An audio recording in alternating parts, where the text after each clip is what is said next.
And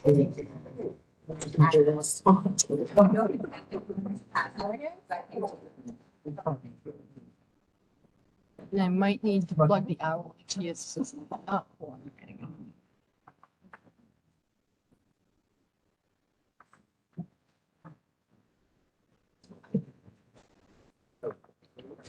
Username. The username should be WebEx at MERSD.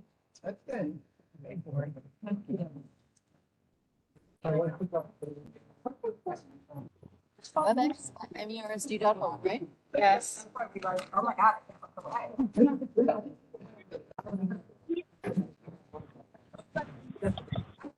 Want to say hi, Jakey? It's just her bike. You don't have to be scared.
Unmute yourself and let us know that you can hear.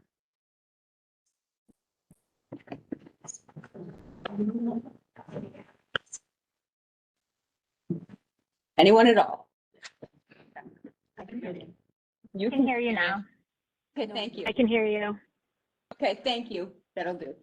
Okay, calling to order the May 16, 2023 Manchester Essex Regional School District School Committee meeting. We will begin with public comment. We have potential for a lot of public comment tonight. We have a lot of people online and we have a lot of people in person. Nobody likes this, but we are going to need to stick with our time limit for tonight for public comment. Our time limit's of 3 minutes each. I don't want to turn anyone down who showed up either online or in person, but it is imperative that we do this. We have a whole high school crew ready to present that have other things to do as well. And we have a long meeting ahead of us. So we want to hear what everyone has to say, but we're going to ask that you please recognize that we need to stick with this. The only way to do that is to have a timekeeper. Nobody likes having a timekeeper. So we've asked Diego, our high school student. Because you can't not like Diego. There's no way around it. So you can find, if you're interested in our policy about public comment, you can find it in section BEDH or BEDH-E. If you'd like to make a comment, we're going to start with our people in the room first, and then I will go to online. If you'd like to make a public comment, what you must do is state your name and your address and town. All of those things must be stated, please. If you're planning to do so from home, you need to put that in the chat, please, or we will not be able to call on you. Is there anyone in the room who would like to make public comment? Please. Yeah.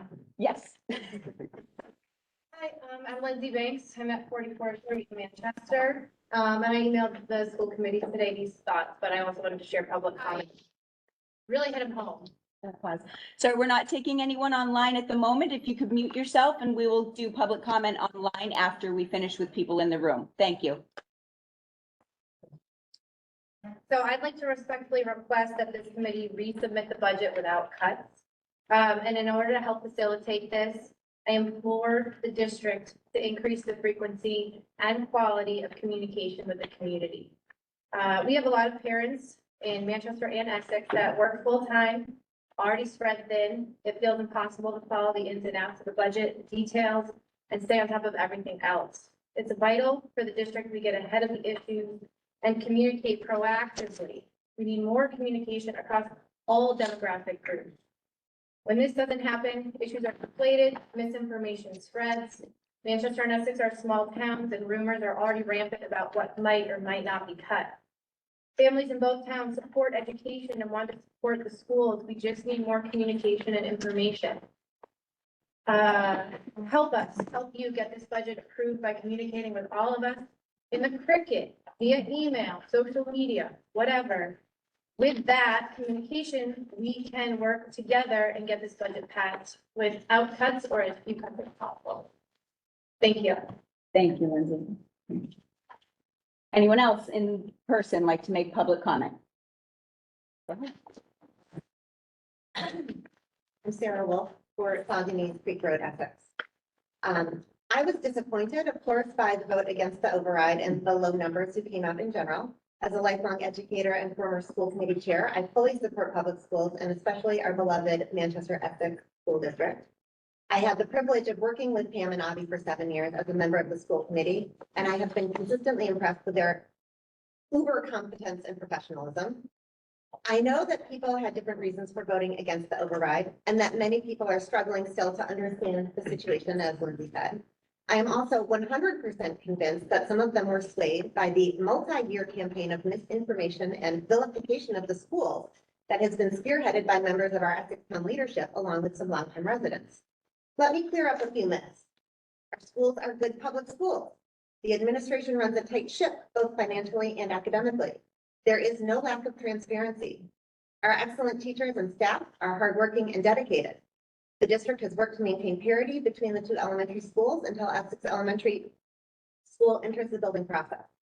I hope that over the next few weeks, the people of Essex will attend the meetings, listen to the facts, and make a decision that reaffirms the commitment that the town of Essex made to education 20 years ago when it joined the regional school district. I hope that in the coming weeks, we can find a solution that preserves the quality of the regional school district for the children of Manchester and Essex. Thank you, Sarah. Anyone else in person like to make a public comment? Okay, last one, go ahead. Hi, my comment is for Tricia. Name. Annie Cameron, Essex, Address. 23 Beverly Street. Social Security. Please.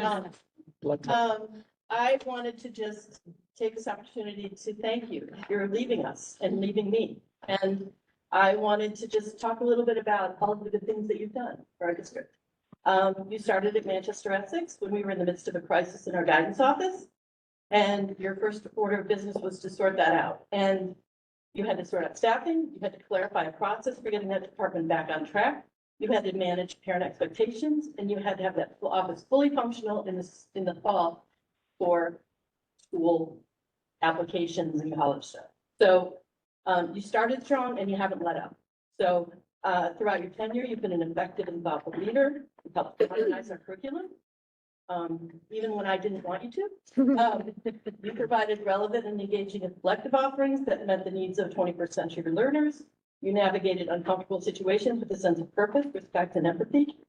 You've been a champion in the area of social emotional health for our kids, emphasizing kindness and community and making sure that all kids feel a sense of belonging.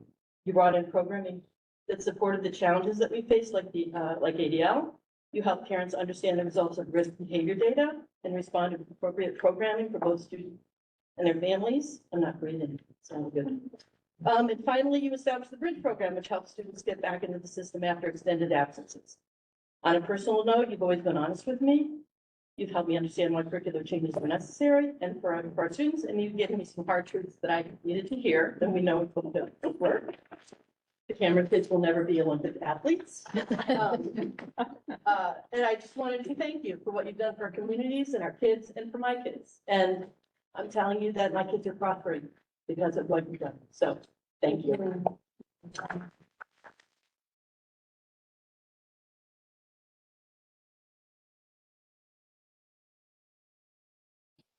Anyone else in person? Go ahead.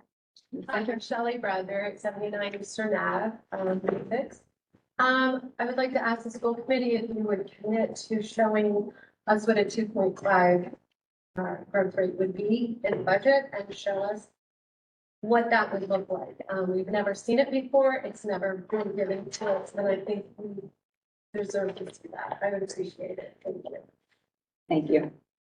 Anyone else in person? Go ahead. Brian Gressler, 30 Show, Essex. Wasn't going to speak, but just on the record, I thought it was worth saying in person that I backed up with this call for maintaining the budget as originally presented and working better to inform and not misinform. I think those lead to emotional decisions, and we don't make emotional decisions on money, we make budget decisions. Thank you. Please.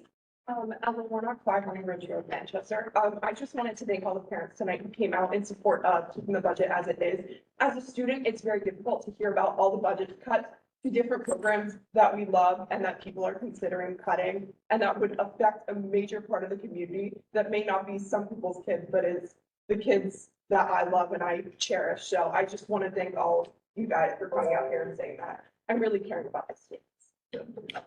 Thank you. Anyone else in person like to make public comment? Please. Alexander Wolf, 4 East Creek Road, Essex.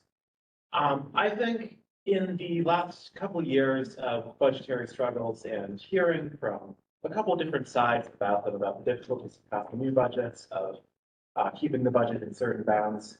And I think that something has really been lost in that we, even in this changing world with new possibilities opening up every day, are always talking about keeping the budget the same or reducing it, never adding new programs, never expanding what we already have. Our STEM curriculum remains quite small. Our music curriculum could always use more help, and that's just never in consideration anymore. It's never, or are we going to stay the same this year? It's, are we going to stay the same this year, or are we going to make cuts that nobody wants? And I just think that, I don't know, I'd like to go on record saying that I'm very personally disappointed in that change. Thank you. Sorry, can I pause you for one moment? If you're at home, please mute yourself so that we can hear the voices in the room. Thank you. If you're on a phone, please make sure you hit mute. Again, I'm flying to it. I live like 5 minutes across the street in Manchester. And I know we have a lot of like big budget issues going on, but on a smaller level, I just finished my AP exams, and in a bunch of my classes, we were planning on watching like all these movies that all had to do with our curriculum. And now we have to completely change our plans because we're not allowed to watch rated R movies anymore, even though most of us have received parental consent. So I just want you guys to consider that and consider. Thank you for sharing. Thank you. Anyone else in person, please? Hi, Anstella Muniz, 20 Harlow Street in Essex. I also was not going to get up and talk, but I just want to be direct with you all, and just so you know that some of us that may not have wanted the override to pass, it wasn't because we weren't in support of public schools. We love public schools. We know that we have an awesome school system. I think we just want to understand more what other options might look like. I also, it's so you know, I have really tried to understand this budget and what we've had, what we cut, what we reinstated. It's really difficult, and if you all can just consider where we're coming from, it's not a fight. I really just want you to try to understand where we're coming from. I really tried to find out where you all are coming from, and trying to understand it. We don't want to make sweeping cuts. We love the school. I have 2 kids in the system. I don't think that's the point. I think the point is to try to make it affordable for everybody sustainably. That's all. Thank you. Thank you. Anyone else in person, please? Ben Buttrick, 81 Choate Street in Essex, and I too wasn't gonna say anything, but I couldn't help myself. Just on what Antonella was just saying, I mean, as part of the reconsidered budget process, I would just ask the school committee to be measured in the response. I feel like there is sort of a tendency to want to dig in on either side and say, we shouldn't do anything, or we need to gut the budget and make all these cuts. It could be that the right answer is, you know, doing something on a measured basis, and I would encourage trying to explore that as a committee, because I think that would show a lot of good faith in the process. I mean, the people of Essex have spoken in the vote, so like you have to factor that in. But I think most people will stand up and say, I don't want to see this cut and I don't want to see that cut. So, you know, you're kind of, you know, you're trying to thread the needle here, and I get that it's really hard. So just think carefully. That's all. Thank you. Anyone else in person? Okay, seeing no, sorry, I didn't see, please. Mary Palermo, 19 Truckleback Road in Essex, and 2 Parsons Lane here in Manchester. One thing that I think maybe could happen going further is that at the beginning of every school year, we could make each town aware of how many or what's the ratio of students in each town and what that means for each town going forward and what is going to be their town's responsibility right from the beginning. And then when we have to take votes on things that are going to affect both towns, affect all the children, you know, in our communities, all the parents at least to be aware of why it's done this way and what's happening that way. And then at the end of the year, when we have to vote on, you know, what the budget is going to be, then at least everyone is coming from the same place. And people will say, well, why are they paying more money than us? Why are we paying more money than them? Why do they have more kids in the school system and we're paying more money? And we wouldn't maybe not be here. That's it. Thank you. Thank you.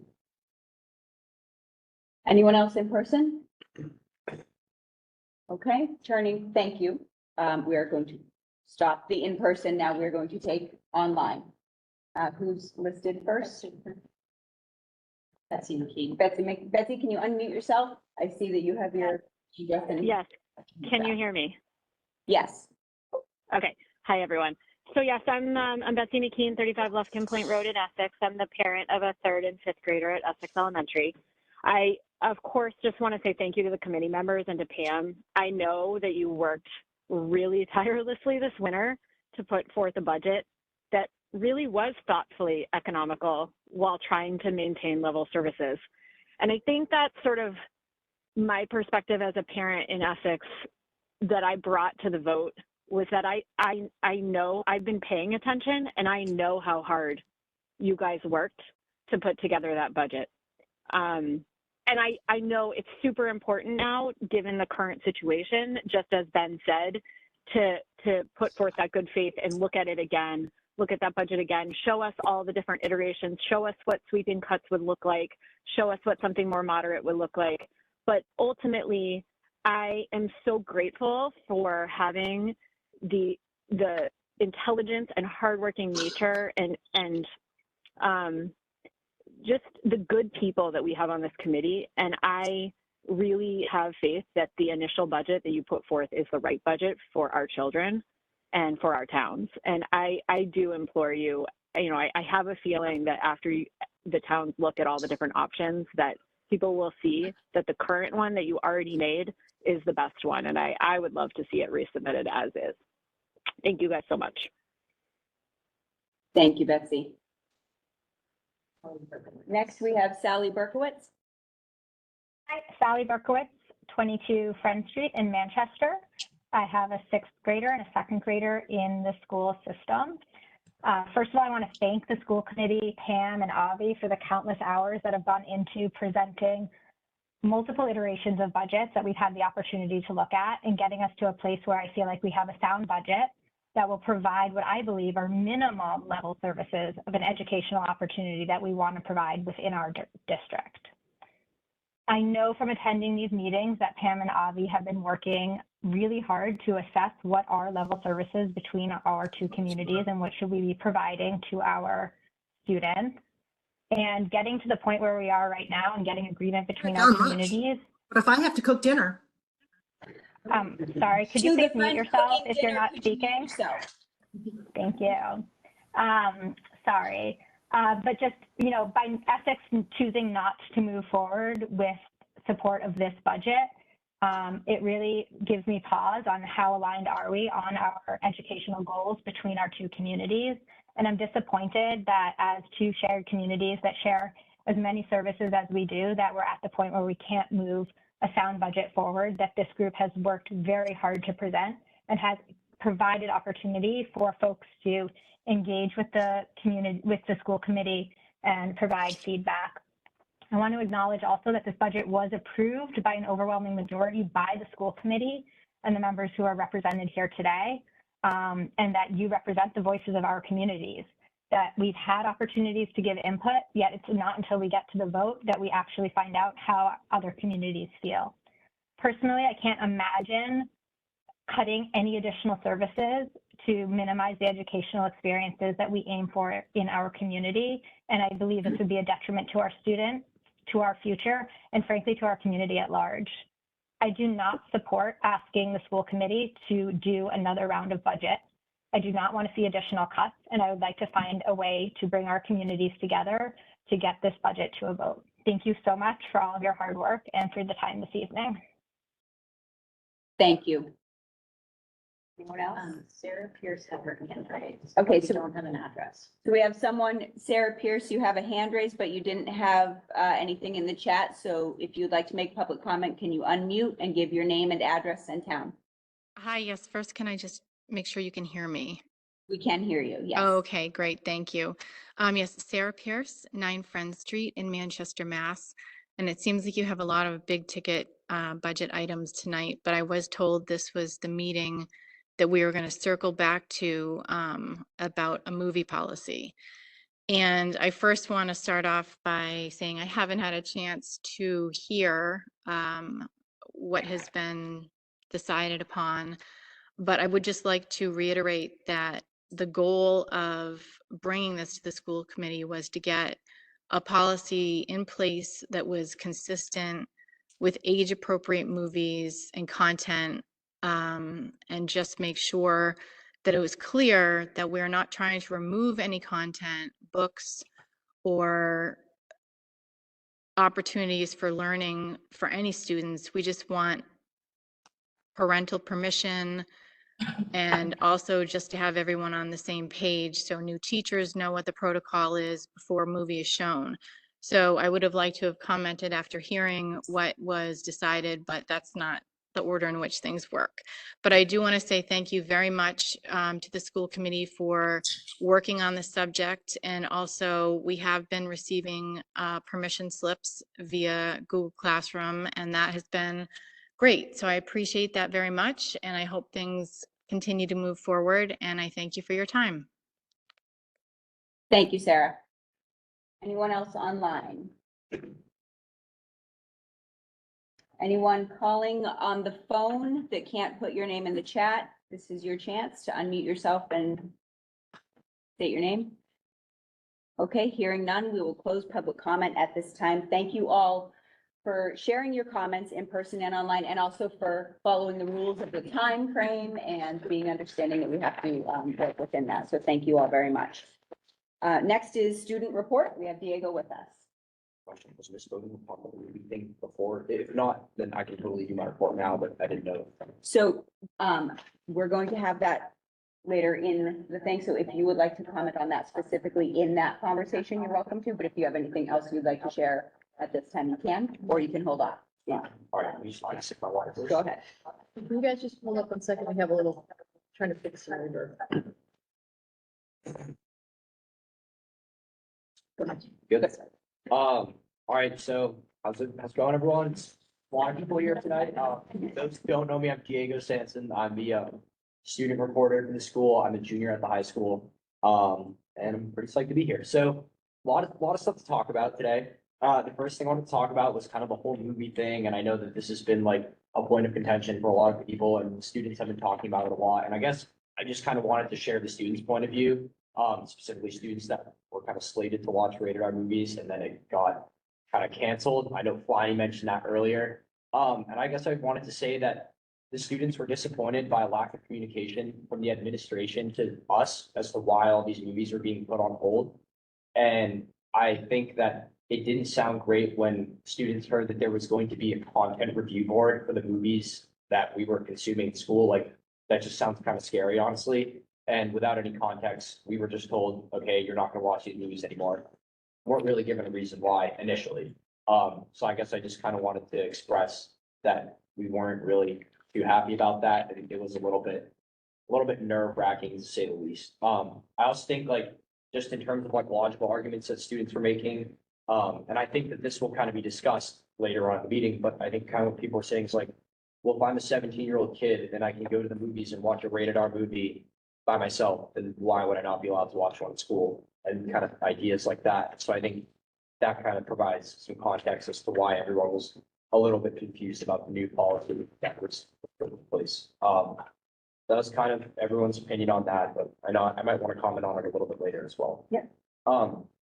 Secondly, I also just wanted to express the students' anxiety about the new budget that is being discussed.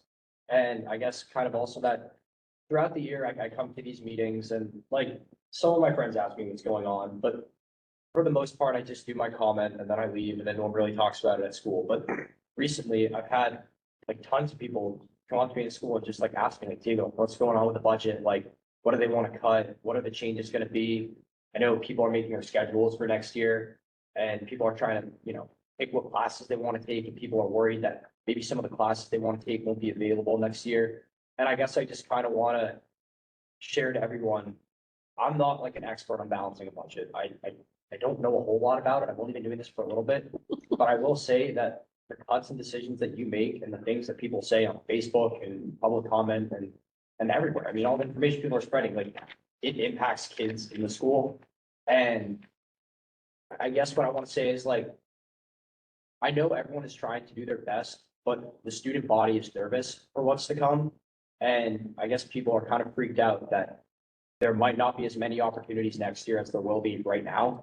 And what I kind of want to say is that if everyone's looking for a high performing school district, which I would hope that everyone here is, you're kind of seeing it at like a bare minimum right now. And I think that any further cuts to the budget would bring us to a below high performing district. And I guess the question I want to ask to everyone here, people on the school committee, people there, people in public comment is that, are you okay with seeing school district that is less than what it is right now?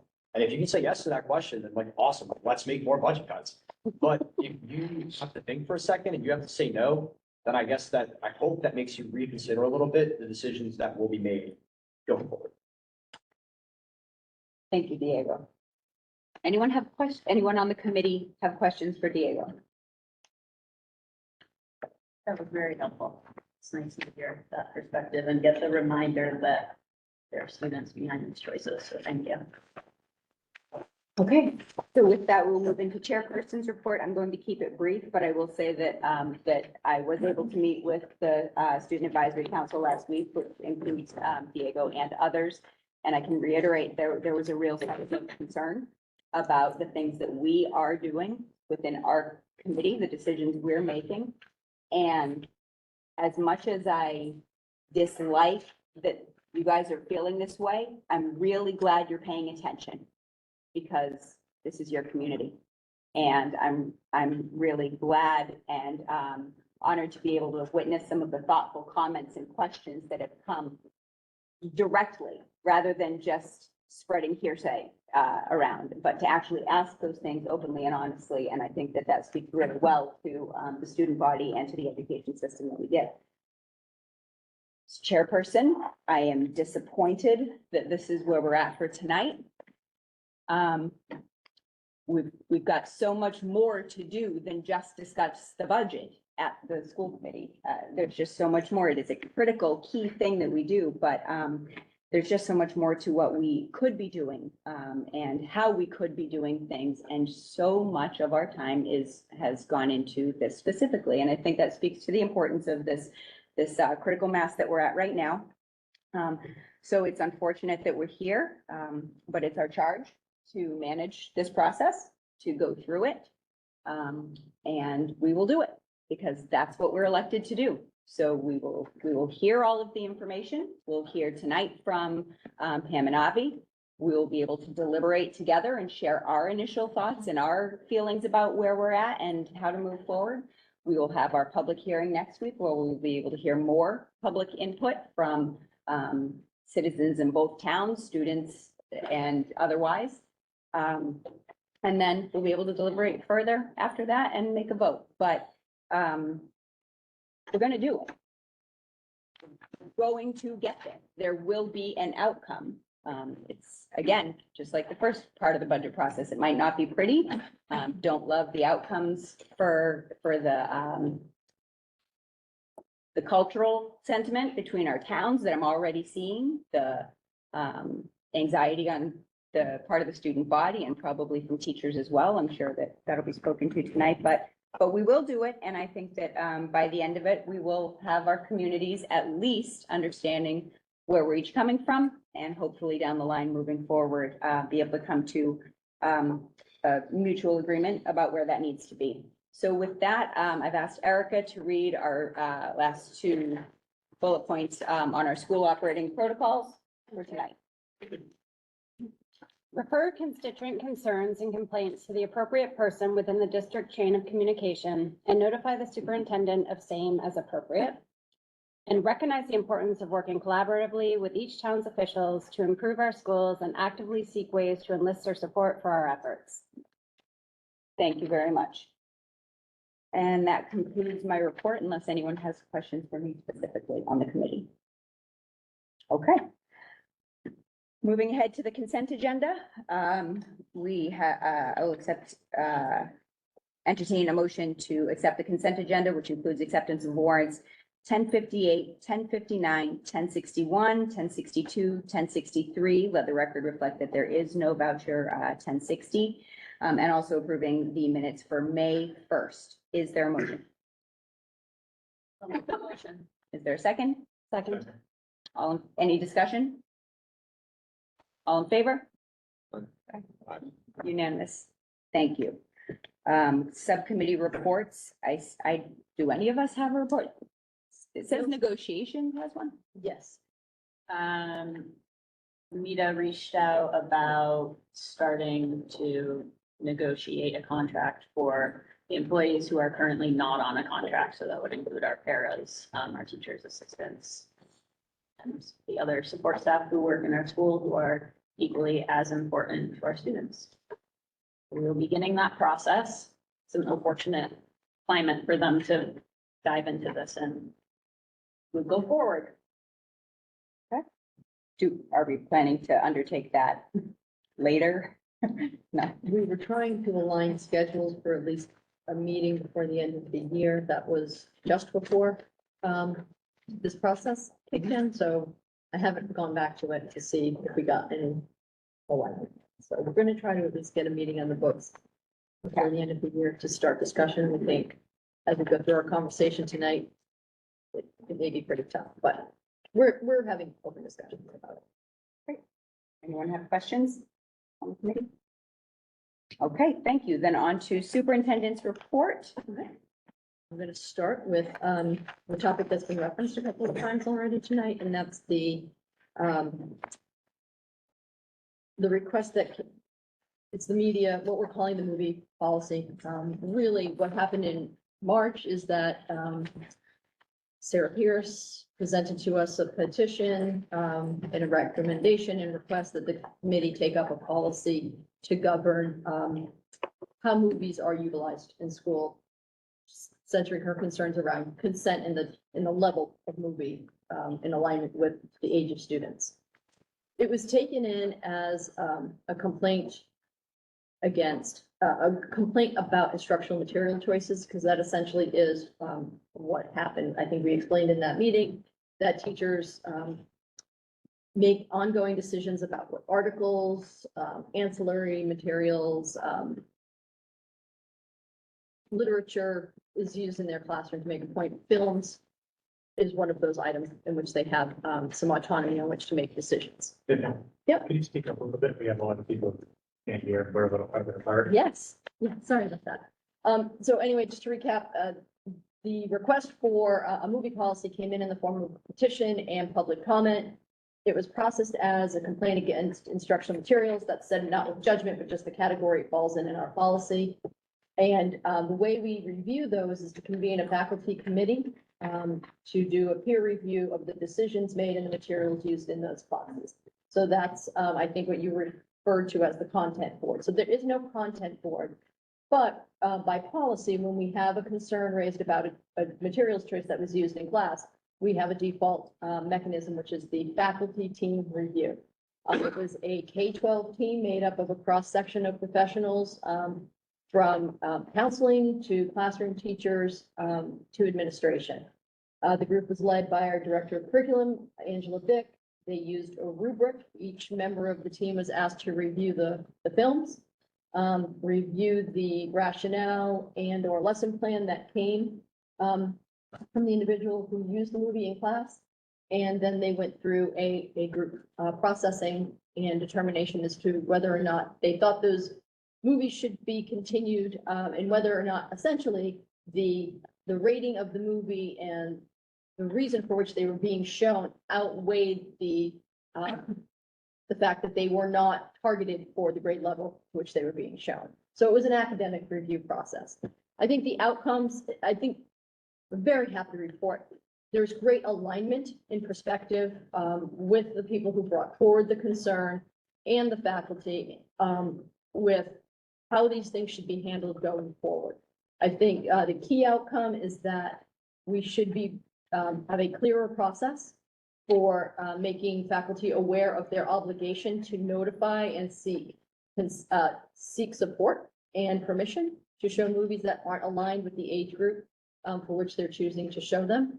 I think in talking with Diego and the students, we said an example would be something like Schindler's List, where there is a clear curriculum connection, a rationale, group agreement, large discussion, and a clear fit as to why you would use that.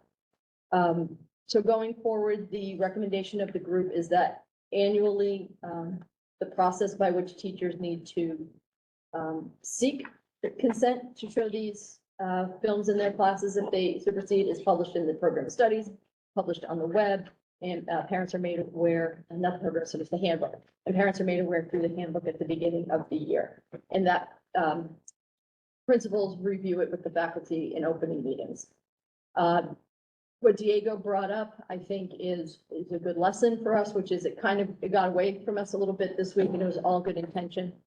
It wasn't an intent to not share with teachers or staff, but we had said that the process for reporting would start here. Principal was made aware that a set of movies that hadn't been didn't have prior approval to be shown were about to be shown. And I asked, and she agreed that we needed to go through with this process before pushing the limit, because it would sound like and appear as if we were not paying attention at all to what people were saying. So it isn't that the movies cannot be shown. It was that there was no process by which a determination was made, should they be shown prior. So a little bit of timing problem on that one. So outcomes are a written policy published and shared with staff and parents. And then the outcome on the assessment of the films was that the giver directly supported the curriculum and enhanced the learning objective, so they are comfortable recommending that for future viewing. The Hunger Games, which I think we talked about very early on, I think that's in a whole different bucket. That came out of grade 7 wanting to use it as a reward. And the outcome from the peer review is that if it is used, it should be used in an academic context, that there is some value to it, but because of the content and the rating, it should be a teacher-directed. It should be in a teacher-directed environment with a direct link to the curriculum. It shouldn't be shown for recreational purposes. And then finally, The Witch, there was consensus that the graphic nature of the film did not outweigh the curricular benefits, and that is recommended for no longer being used in the future. So again, I think what I was trying to urge, and maybe did not do so in a clear way, was that the process would probably lead us to the common ground, and I think it did. I think the outcome is a reasonable one. I would recommend that this is where, I would say that this is where the decision-making belongs and where the process should live, which is at the secondary level being administered by the principals. And everyone has agreed that we need greater clarity for all parties involved, the parents and the faculty members and the students. So that's what principals will be rolling out in their faculty meetings tomorrow, which is where we start to loop in our broader in-school population. So happy to take some questions. So could we start with committee questions for clarity on the specific recommendation before we go broader than that? Yes, Kate. I think that we're in hearing from the students and also in hearing from you, Pam, that we're using the terms consent and notification almost interchangeably, and the review team recommends notification. It says the word notification is used on their recommendation. Is that the practice, or is there confusion around that just because we hadn't gotten to this yet? I guess is my question. I think it's the assumption with, and we can clarify this when we put together the document for the parents, that the notification is to obtain permission from the parent for an underage student to watch the film. So a parent has to reply to the notification? That's my understanding, yes. And I see Principal Puglisi nodding. Is that your understanding? Permission slip. Permission slip. So what happens? Got it. So to me, notification means we're telling you that this is happening. And if you don't want this to happen, you need to actively do something. And that if you do want it to happen, you don't need to do anything because you've been notified it's already going to happen. I'm concerned about requiring parents to sign a permission slip, knowing that there are parents who aren't going to do it, not because they don't want their child to watch that film, but because they haven't opened their email, because they were working that night and forgot to do it the next morning when they got up. I think that we're forgetting a population of students who may not have another voice speaking for them, and I think that's very unfortunate. I have a question. So for instance, we've got a determination on these 3 movies in particular. Where will these results live so that teachers can access them further before making the request? So that, let's say 2 years down the line, someone, administration has turned over and we know that. So where will this information live about determinations that have already taken place? It will live with the principal and the administration. This will be published online. Okay.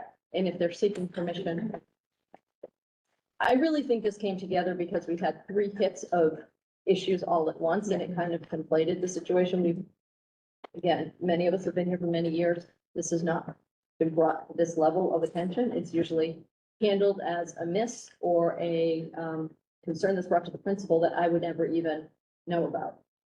So in this situation, I think that the increased awareness around this issue will prevent a future instance of this coming together. I can't say with 100% certainty that somebody's not going to miss something down the line, but it would be my guess that the principal will be aware of what is and isn't available, share it with the department heads will share it with their faculty, and we will go from there. If people are following the process by checking in and using the alignment tools that we are asking them to, there should be enough self-determination to prevent this in the future. I have one more question. Okay, do all the principals support this recommendation that was made? That's not a question we ask. This is the recommendation of the group. I'm endorsing it. Got it. Got it. Yep. Go ahead, Anna. So I think you mentioned that the list of the movies going forward is gonna be, published or shared in the beginning of the year. So back to the notification question. No list of movies. It's going to be the process by which. So really, we're talking about a very narrow slice. This isn't all movies. This is, I have a class of 6th graders and I need to want to show a PG-13 movie because I think this particular movie aligns with the curriculum I'm teaching and illustrates a point that my non-readers might get better through film or depicts it in a way that would, engender good conversation in the class. In that case, when I have a movie that misaligns with the age level, I need to notify the principal, get their sign off on it, notify parents, get their okay to have their kids participate in it. If kids are not allowed to participate in it, come up with a comparable option for them and then move forward. So we're really talking about a small handful of items. So I think a few months ago when we're discussing this, one of the key things that some parents mentioned is like Kate mentioned, like sometimes it's very last minute, the parents might not have the time to give consent. So one of the recommendations is to have this curriculum or like the the list of the movies that need to be shown set in the beginning of the year. So parent consent all at once, or not consent, and that way it saved administrative time and efforts for teachers and parents. Is that something that we're looking into, or? We didn't take up that topic because the assumption is that people are making materials decisions actively throughout the year and using them in a supplementary way that may not be known to them in September. So I don't think it's reasonable to ask a teacher to lay out their entire instructional material decision tree at the beginning of the year.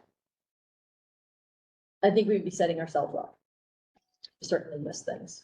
I do think it's reasonable that it cannot always happen that way, but we should have there should be prior planning, and knowing our team, there is prior planning. There are times, I mean, you've even seen it this year. Sometimes some things come up last minute that we have to add quickly on. You won't have to just take those issues as they come.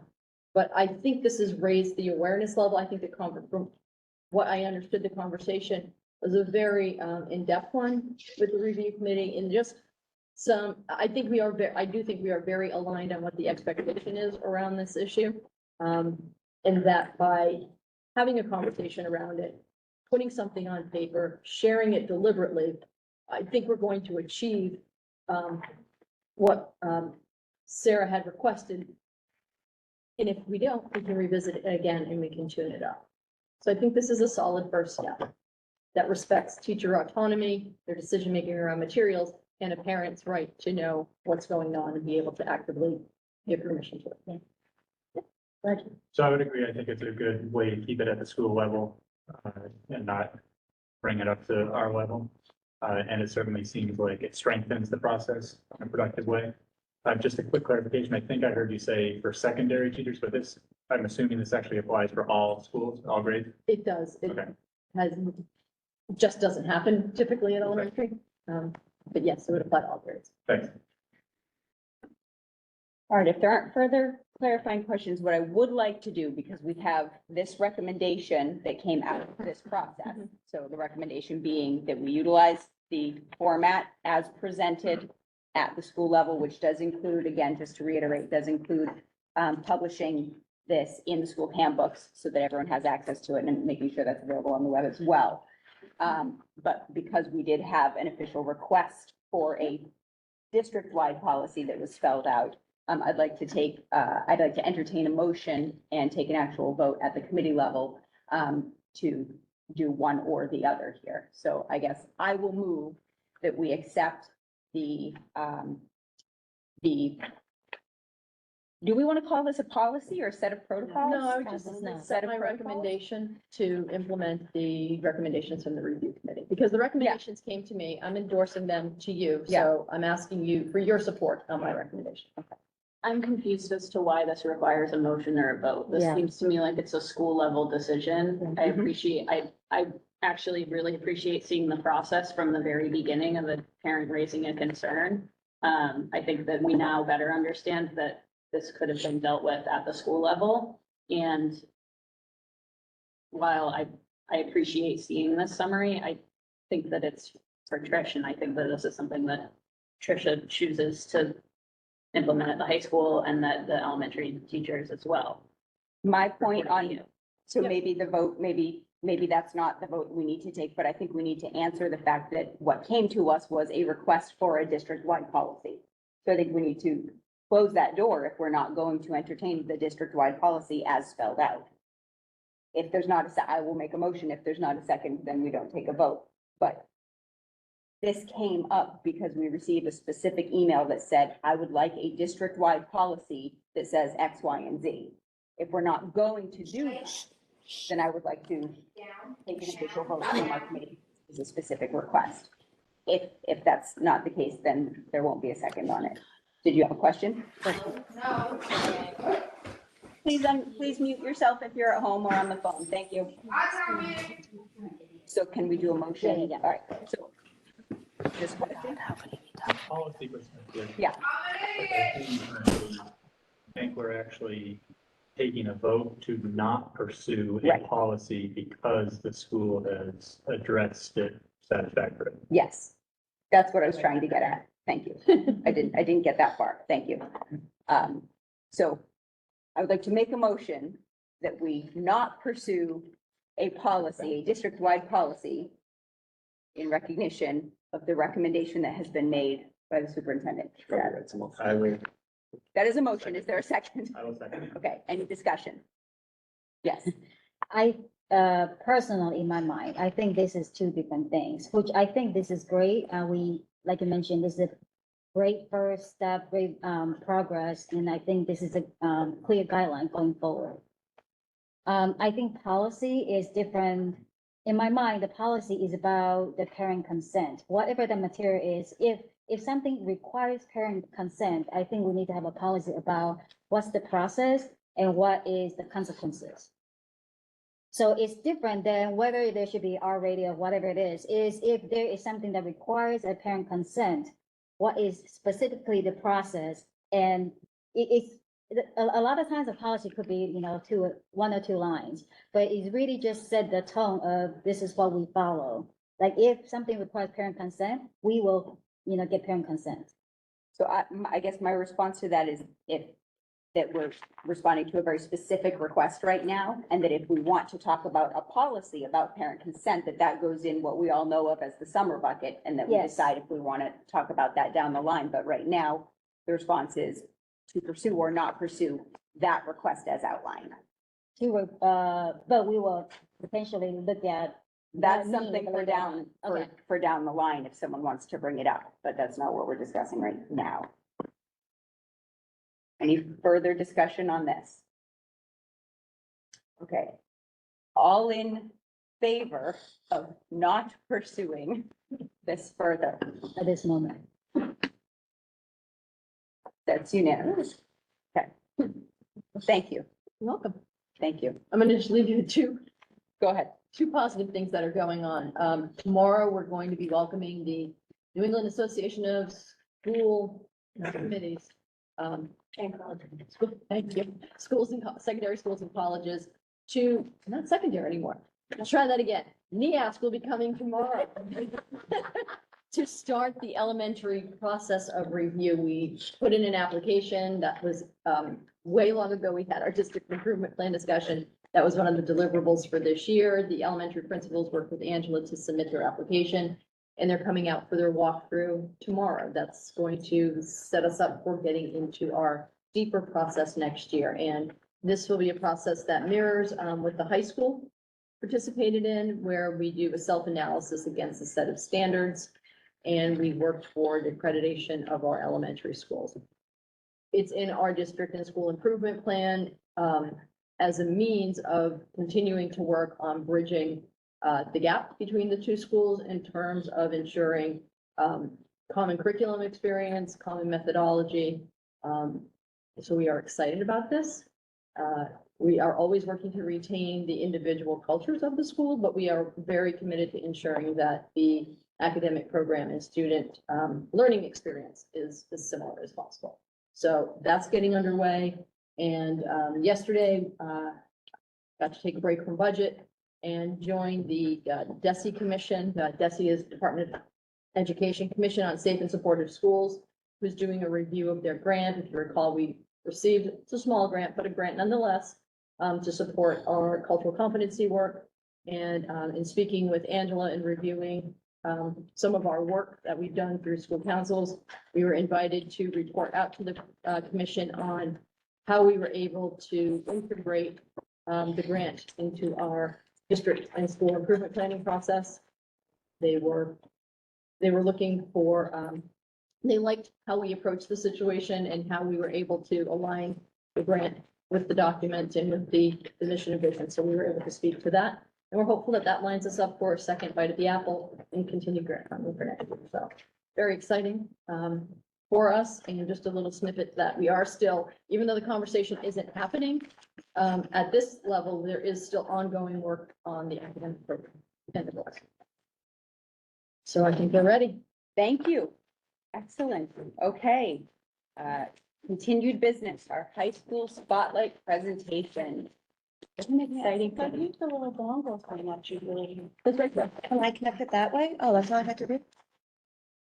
That'll work. Let me show you.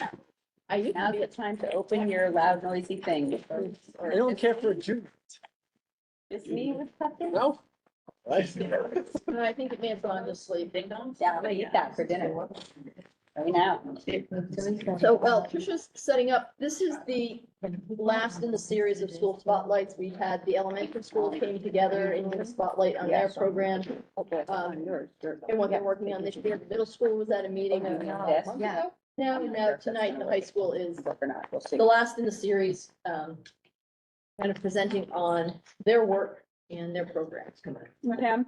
Yeah. Just had a question, so we can clarify for people at home. I can't remember how we left this before. Are the people at home going to be able to see what's on the screen, or? They will through their camera, but we're not projecting it through because Because the it kept quality of it. running afoul of it. So at home, if the quality of what you're seeing on the actual presentation screen is low, we're very sorry. But this will be uploaded with our presentation materials, right? Yes, and this is just a backdrop. The students will be up and in front presenting, so I think they're gonna be, the main stage. All the documents will be online by end of the week, so the report summary that we just discussed and the guiding document will be there as well, so people can get a closer look. This is that was a situation where people at home could see it on their screens, but we're not projecting it here, so you guys listening to me talk about it. Awesome. All yours. Thank you. I'm going to just go through some quick things about the high school, and then I'm going to hand this off to our fantastic students, who's going to be led by Diego, to really put the spotlight on themselves, because that's where the spotlight belongs, is on the kids. So first, in the beginning of the school year, we had a question about private school numbers and the number of our students going to private schools. So I wanted to provide an update based on this year. So far this year, we have had 6 students returning for the coming fall from K-8 private schools, Glen Eyre, and Brookwood. We had 1 student returning for next fall from St. John's Prep. And we have 2 students confirmed going to private school from grade 8 to grade 9. 3 other applications, but with no decision. We did create a survey for students, for parents choosing to go to private school after grade 8 or any time during high school. And those will be sent to those 2 students who are choosing private school next year. I would also say that's about 2% of our population. In the fall, I did call Western, Wellesley, Acton, Boxborough, our preferred comps, and their numbers for students between 8th and 9th grade average between 8 and 12% per year. The next thing, we did talk about our AP program this year. We did a complete review. As a person that's leaving, I just want to throw out there, that's something to continue to watch. We do have a very robust AP program that students participate fully, and we have supported that. There is some movement in the independent schools to move away from the AP program. Hamilton Wenham is kind of saying, well, couldn't we be like an independent school? So it's just something to continue the review and conversation, but right now the program is serving our students very well. And then just in terms of our work this year as a high school staff, as much as we want to be spotlighting our students, our staff also deserve a huge shout out in terms of continuing to move the school forward. This year they worked in working groups. They've developed several interdisciplinary courses, one of which will be going into place next year, which is Once Upon a Crime, which is a forensic science literature co-taught class. We also put together a way for students to develop portfolios of 4 years and link their learning to the vision of the graduate.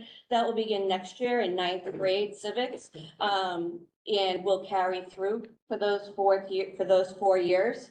The teachers also were able to look at our report card comments, which have been problematic for years, and they have rewritten them to align to the vision of the graduate. So they provide more robust feedback to families quarterly about student progress based on learning as opposed to a pleasure to have in class. All of our kids are a pleasure to have in class, but we want to provide more solid feedback to students and families. So those things, as teachers being able to work collaboratively and actually come to a conclusion and ready to implement is something that the teachers really should be credited with. They've done a great job this year. So our presentation, I'm going to have the students talk, but I just want to tell you how it came about. So I was given this date back in September that the high school spotlight would be in May. We've thought about it all year long. Back on April 25th, I put a call out to all of our faculty and club advisors and said, can you guys tell me which of your groups, which is pretty much all of them, can have students express how they use their learning either authentically in the classroom or within clubs and activities. So how are they being able to really utilize what they learn, what they do, and make things that are meaningful in their life? So I had a very big response. So I had to take the first people that responded. Otherwise, we would be here definitely until tomorrow. So I'm going to hand this off to Diego. I think it really should be a spotlight on the kids at the high school level. I'll just click the buttons and he'll introduce the students to speak about their experiences. Awesome. So I've been looking forward to this night. I'm so excited that everyone is here. It's just like very exciting. Happy to see all my friends here. It's cool. You want to do the cooking? Yeah, sure. Oh, I want to do it. Me. All right, so as a quick preview, these are all the programs that you're going to be seeing tonight, and I won't introduce them now because everyone will come up. But the first program that we have is our Visual and Performing Arts program. So if Josh, Owen, Maddie, and Chloe want to come up and talk a little bit about what we're doing, it'd be awesome.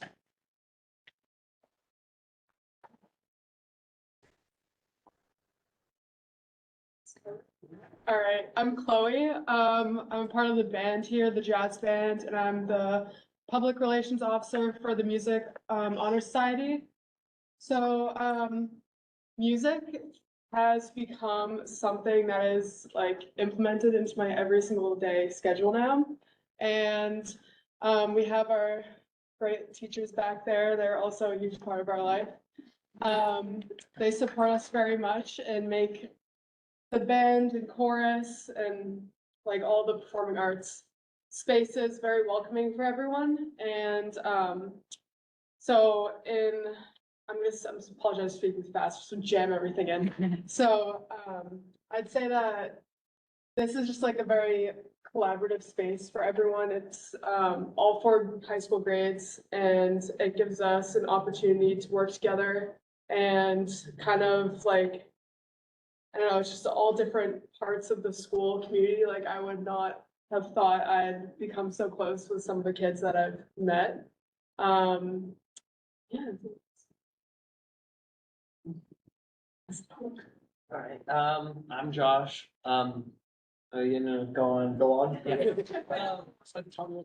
Yeah, okay, these are some photos, you can go on to the next one. And these are some art, both from the art classes offered in school.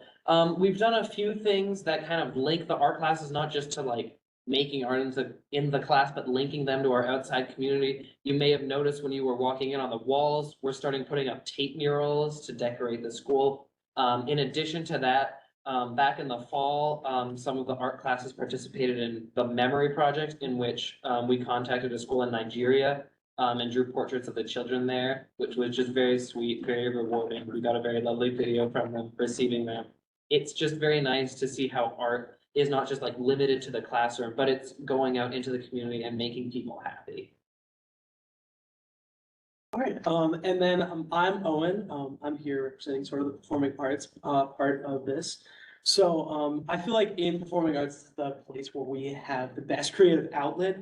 Throughout my 4 years in the theater department, I've seen every side of the stage, from acting, singing, painting, and building sets to working backstage. And there are so many wonderful opportunities that can encapsulate any student's interest. Because of these opportunities, I have the opportunity to branch out and learn so much more than I ever thought I would in different parts of the stage. even through COVID, our productions have been very successful in 2020 and 2022. Our Drama Fest cast, which is like it's kind of like a March Madness for theater. They moved on to, we moved on to the semifinal round. And while we didn't move on this year, we had a lot of all-star awards, including one for stage management.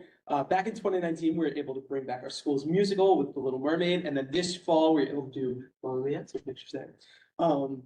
And yeah, so I've been motivated to make it through my day a lot of the times, just so that I can know I can get to the auditorium by the end of the day and throw in a new character or put in a new joke or, paint a set piece. Like there's so many more moving pieces that, without our theater department, I would not have the same creative outlet. So yeah. I'd like to touch on that real quick. I think having band and chorus during U Block is super important because it does give us a little bit of an academic break. I think that it's also super important to have this like in our school day is because everyone has other things going on, work outside of school, and also there are like it's pretty hard to like have access to this sort of like theater arts programs and music programs outside of school. So it's really important to like keep like the access for kids.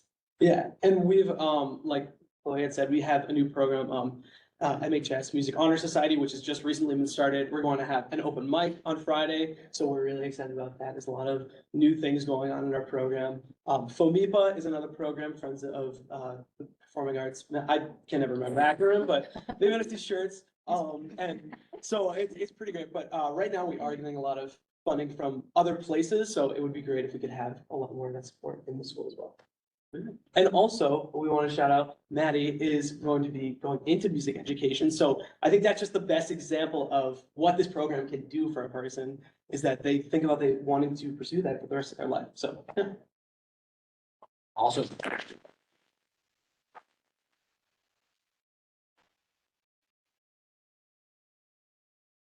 Right, so next we're gonna have Flani from Peer Mentors talk a little bit about what they're doing in school. So, with Flani. Hello, I'm Kalani DeWitt. I'm a student coordinator for the Peer Mentor Program. And our advisors are the guidance counselors and the student counseling officers. And basically the program is to help the younger students and the 8th graders merge into the high school and make that process easier. But it's also just to promote kindness and to act as a bridge between the guidance office and students. So some things that we do that are very important is we visit the 8th grade health classrooms and we help them organize their schedules. And then we continue to visit them all the way up until their freshman orientation, which is in the summer. And then also we visit the 9th graders during U Block to keep building that relationship and to be sort of a helping hand so that they can look up to us. And people in Peer Mentors are sophomores, juniors, and seniors. And yeah, so I feel very impactful because you go into these classrooms and then after a while you see these people join the program. So I think this year we had about 40 kids sign up to be a peer mentor, which is crazy and very important. And so what you see in these pictures is something else that we do in February, which is the Week of Gratitude, which, as I said before, we strive to promote kindness and be thankful for everyone in our lives, especially teachers and staff and everyone. So Week of Gratitude, we asked everyone to write a letter to someone important, specifically members of the school community. And we got a bunch of letters, as you see here, people writing them. And then we distributed them and everyone was, of course, very happy with it. So yeah, last year also we did I'm not sure if this is what the picture is from, but we had someone come in, I believe her name was Deb, and yeah, and it was sort of, she taught us how to be better peer mentors and further our abilities to reach out and be kind, and opportunities like that are very important to us to keep learning. And yeah, I think our program is very important to spread kindness around the school and has been very effective.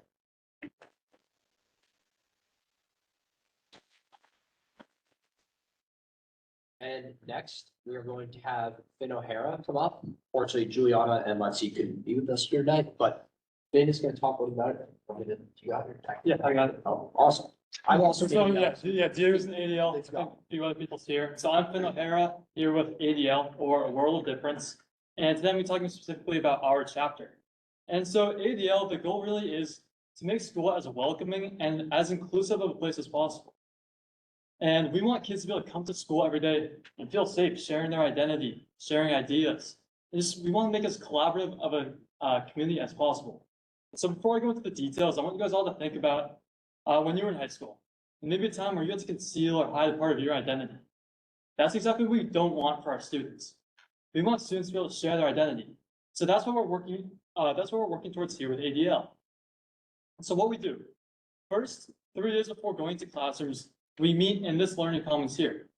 A couple of advisors come and help teach us how we can share our knowledge and help freshmen become better peers.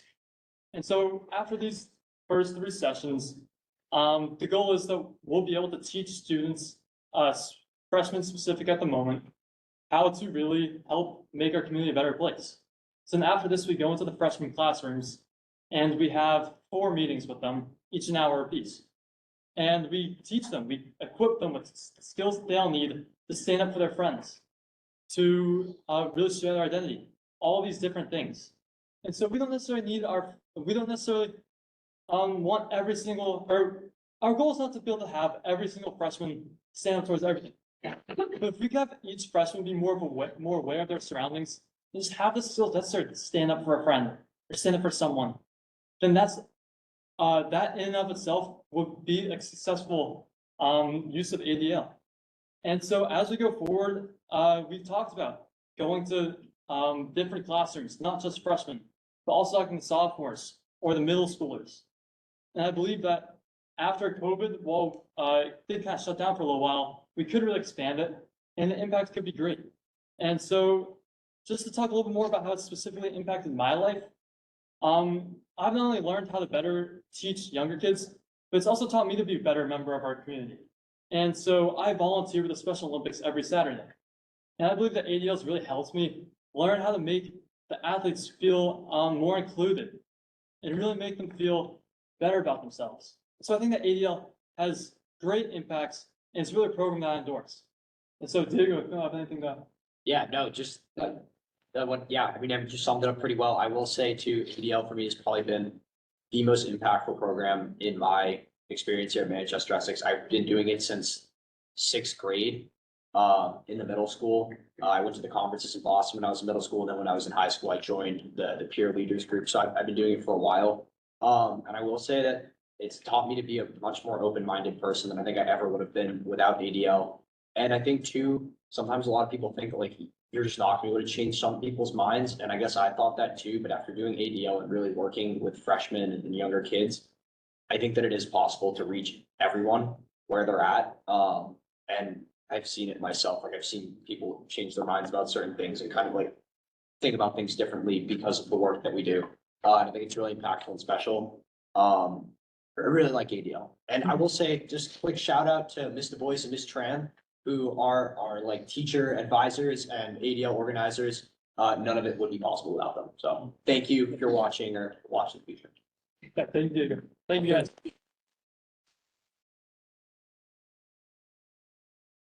So next up, we are going to have the SCAR, the Student Coalition Against Racism. So Caroline, Janelle, Leah, and Noah want to come up and talk a little bit about it. Okay, so we are here to represent SCAR. I am Caroline Dusset. I'm a junior. I'm one of the leaders of SCAR. I've been in the club for, this is my 3rd or 4th year. Hi, I'm Janelle Ford. I'm a sophomore, and I also co-lead this club with Caroline, and this is my 2nd year. My name is Ella. I'm a sophomore, and this is my 1st year part of SCAR. I'm Leah, and this is also my 1st year SCAR as a student. So to kind of introduce ourselves, as Diego said, we're the Student Coalition Against Racism. I kind of just want to read you what our mission statement is. So our goal is to address systemic and interpersonal racism in the Manchester Essex community, Although the issue of systemic oppression has been at the forefront of the national conversation for the past few years, obviously with an increase in public recognition in 2020 with the murder of George Floyd, we recognize that these issues are far older than the past few years and that these conversations must continue far into the future. Further, we recognize that as a predominantly white school in an affluent community, Manchester Essex still has a lot of work left to do. That's why we're here. We would like to offer an accepting environment made up of a variety of current students, as well as alumni perspectives in order to create lasting and concrete change in the MERSD community. So I wanted to discuss some of the work that we've done over the past 2 years. One thing that we've done is organize fundraisers and collections to benefit various causes, many of which affect people of color disproportionately. This year we did a virtual book drive where we collected books for children in Africa. We publicized and attended rallies around issues of systemic racism. We created a bulletin board posted in the hallway in which we update monthly to showcase and educate people on issues and current events relevant to our cause. We've organized a group read of the book Stamped by Jason Reynolds and Ibram X. Kendi to further our own education of systemic racism within the country. We've organized an at-home viewing and group discussion of the documentary 13th, which deals with the American prison system and the way it contributes to systemic racism. And what we're going to be talking about and what is displayed in these pictures is our attendance to the Connections Conference that was held at Sutton High School in Sutton, Massachusetts. This conference was a day dedicated to diversity, equity, and inclusion and allows students from over 40 districts to rally around their work in social justice. And I'm going to hand it over to them to discuss. Yeah, and so at the Connections Conference, every student there was able to attend 2 different workshops, and we were given a wide variety of different workshops. They were focused on like different problems in society and stuff like that. And one personal one that I took was about hip hop culture and how it's very easy to appropriate hip hop culture and how people can just be more aware with that stuff. And the guy that taught us that, his name was Acrobatic, and he was had a very nice like I don't know, demeanor. And he was just very empowering, and it was such a like eye-opening experience. And he was also our closing speaker for our keynote. And I think everyone in that auditorium when he was speaking was just very empowered by every word he was saying. So at the Connections Conference, as Leah said, we attended different workshops, and rather than honing in on the specific workshops I attended, I would like to talk about the impact it had on us. Like as a whole, we connected as a group after us 6 students that attended. And we really just reflected on how much we learned and how important it was just to be able to listen to a bunch of different perspectives. And I thought that was very important in what we do, just to understand and listen. Yeah, I want to add to that. So being able to go to these conferences, we're able to step out of like this bubble that we kind of have in our school community. I feel like we're very closed off to what a lot of the rest of the world is like. And going to a town outside of Boston where there's a lot more diversity, we're able to see these perspectives that are so different from our own and see the opinions that people have on topics that we might never even consider. And just those kind of things just really help us when we are in a social group, social justice group like we are, to just kind of get a better perspective of what we are really fighting for. So yeah, I just think we really hope to continue going to these conferences. They are an annual thing. I've gone to 3 myself, and they're just super impactful, and you get a variety of workshops each year that you can choose from, and it's just always so impactful and leaves you really feeling like you've learned something and that you can do something with what you have learned. So I can also like, as me personally, and I know that we talked about this in our meeting after, that it makes you want to take more action, whether that's learning more about the workshop you were previously in or hearing about one that your friend was in. It just, you can take steps of action in many different ways when you attend these conferences. Yeah, I also just would like to discuss like some additional goals that we just have as a club and also goals that we are trying to achieve for next year. Basically, we are just trying to spread awareness and advocate for those who are underrepresented, within our school community. And for next year, some goals that we have are increasing our social media presence, creating a speaker series during Black History Month consisting of in-school assemblies and after-school community events to amplify and celebrate traditionally marginalized voices, and the continuation of protests as well as fundraisers and collections.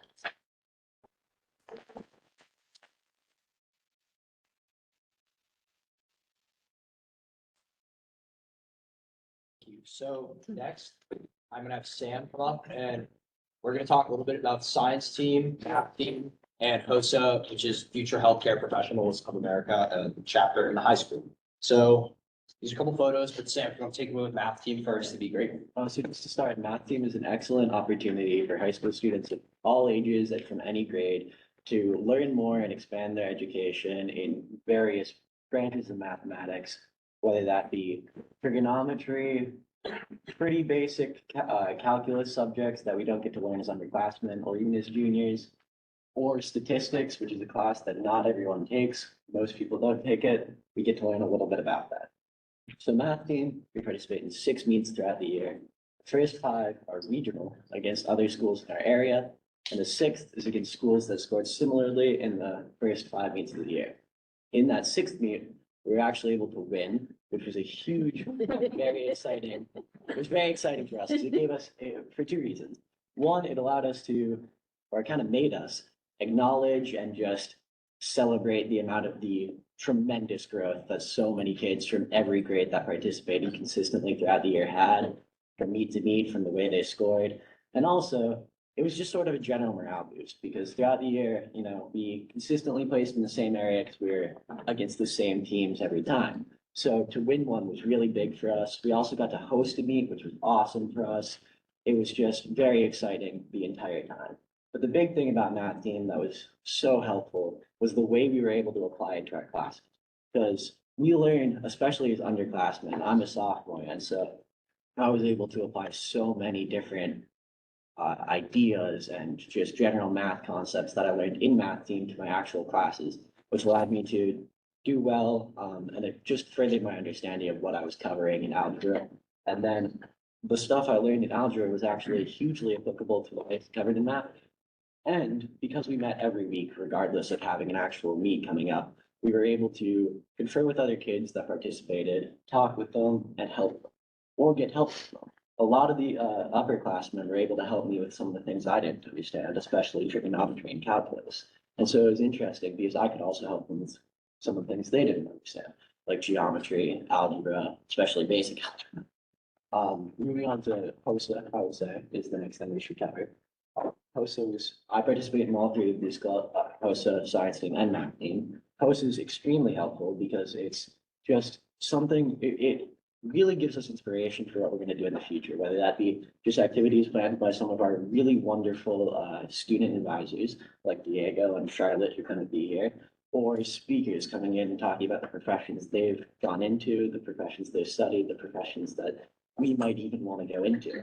One thing that particularly stood out was one doctor came in that had studied gastronomy, and he talked a lot about the different surgeries he's had to perform, what his career path looked like, and that was really interesting to me because it actually makes me want to pursue that sort of thing. And so now I have a little bit better of an understanding of what I'm going to do post-graduating because of HOSA.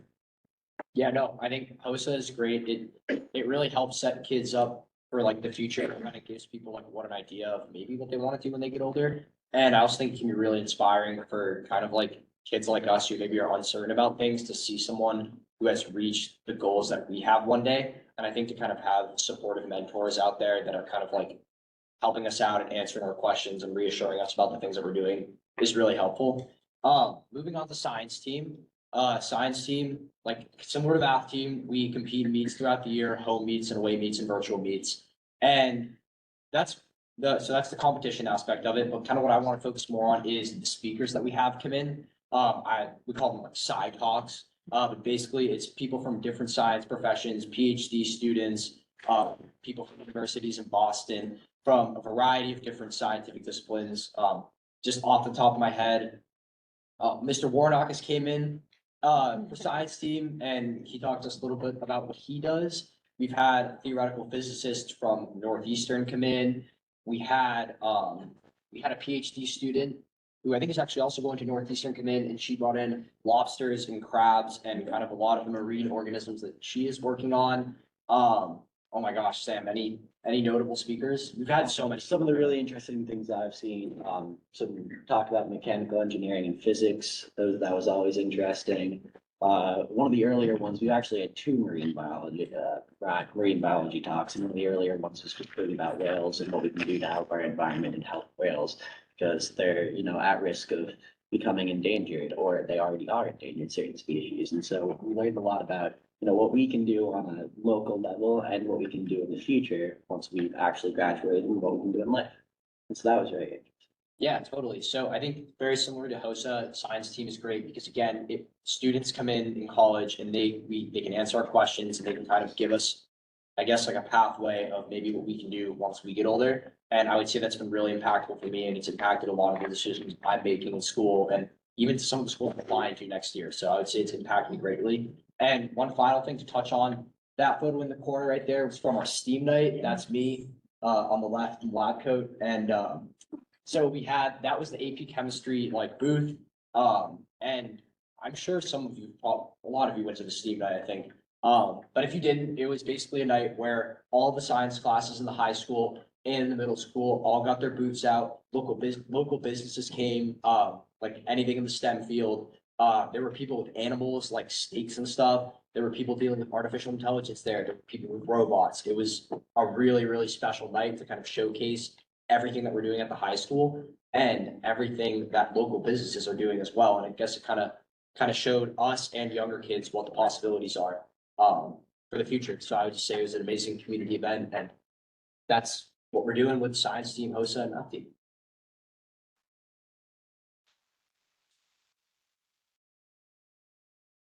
So next on journalism, Charlie and Blondie, we're gonna talk a little bit about journalism.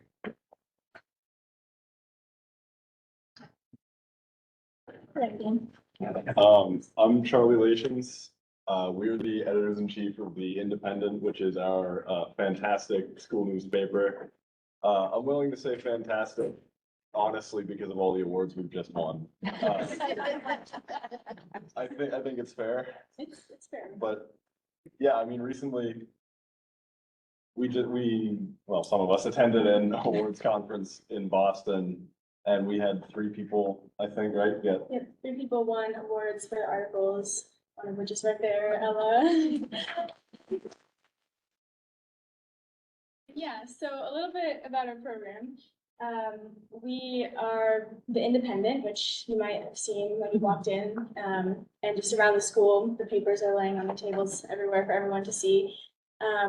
We publish a newspaper, and we have a pretty rigorous schedule, I would say, consisting of each week is a specific thing. So one week we have a signing night where you get assigned your articles. The next week we have typing night where you write your articles, then editing night where you edit your articles, and then the last is layout night where we lay out our pages. For us, it can get really stressful at the We end. end up there Yeah. until whenever. Yeah, and we send it off for the paper to get printed. And it's just the most amazing feeling when you get the text from our advisor that says the paper is here, and you get to go down and pass it out to everyone in the cafeteria, and everyone's reading it. And it's such a great feeling to see your work in physical form. Yeah, I think definitely, just talking about applying it outside the classroom, I think obviously one of the key skill is writing. I think everyone who does journalism, I would pretty confidently say, has gotten better at writing because of it. But I think it's more than that. I think you get a lot of, like she said, time management, because from the day that we get our article, we have 2 days to get interviews done. And so you kind of have to budget your time effectively and learn to be flexible and make things work. And I think that really applies to the other classes, because personally, I've been able to manage my time a lot better because of having to work around journalism and learning how to sort of budget time differently.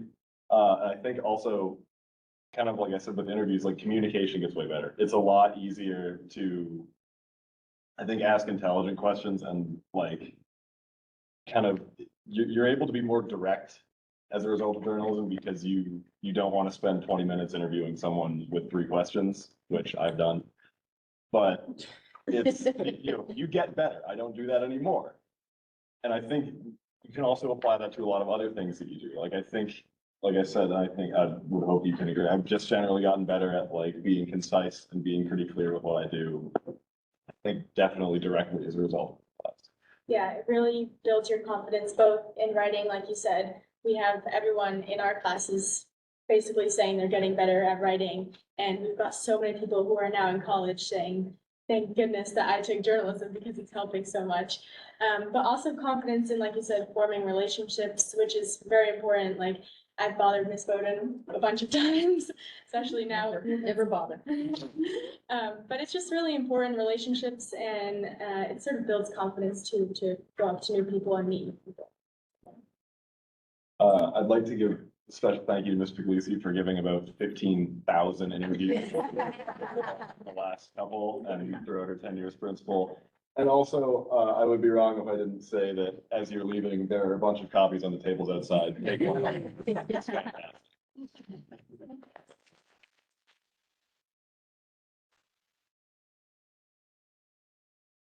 So up next, we have Gabby. Oh, there was 2 photos. Sorry. Next up, we have Gabby and Ella from DECA Business. I don't know what DECA stands for. Do you guys? It's Forget it. distributive education clubs across America. Awesome. Yeah, but yeah. That was impressive. Thank you. My name's Ella. I'm a junior here. I'm one of the chapter officers for our DECA chapter. And I'm Gabby, and I'm also one of the chapter officers for our chapter. Right behind us here, this was the picture taken this past April at the international competition, which is the highest level competition you can compete in at DECA. There's 3 levels, districts, and then if you move on to that, you go to states, which is in Boston, which is super fun, and then internationals. The location switches every year, so this is actually in Orlando, Florida, and Charlie was there. You have to go to Disney World and Universal, which is super awesome, a great opportunity. Charlie also won an exam award while he was there, with being our only member to make it up on the stage, which is really cool.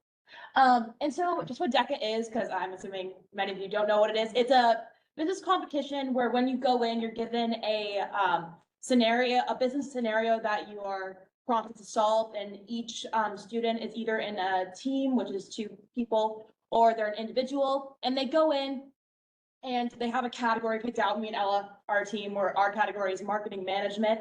And so we're given a scenario of that subject, and then teams are given 30 minutes to prepare, while individuals are only given 10, and then they are put in front of a judge and present for 10 minutes for individuals, 15 minutes for teams to present this case to the judge, and that score is totaled with an exam that you also take prior or internationals during the competition.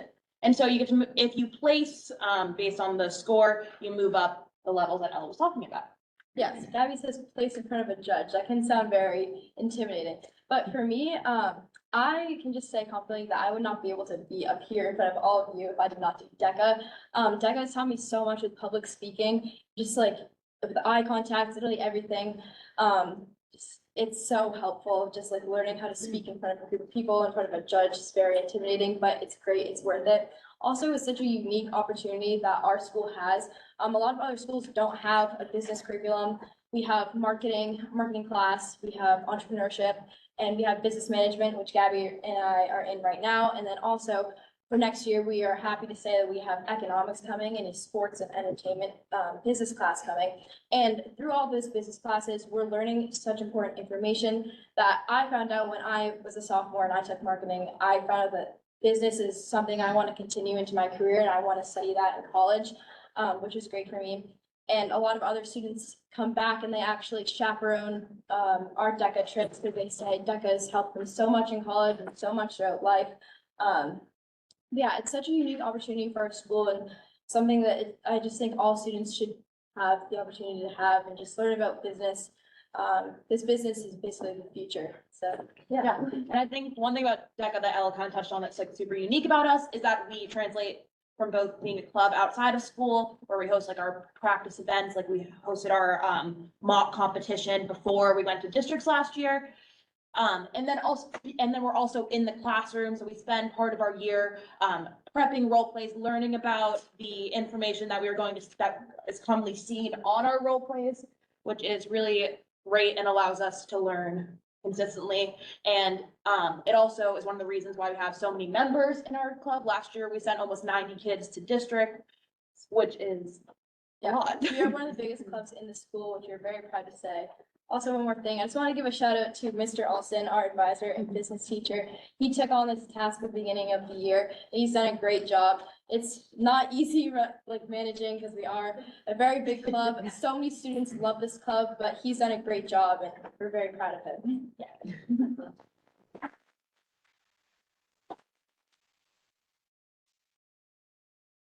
Awesome.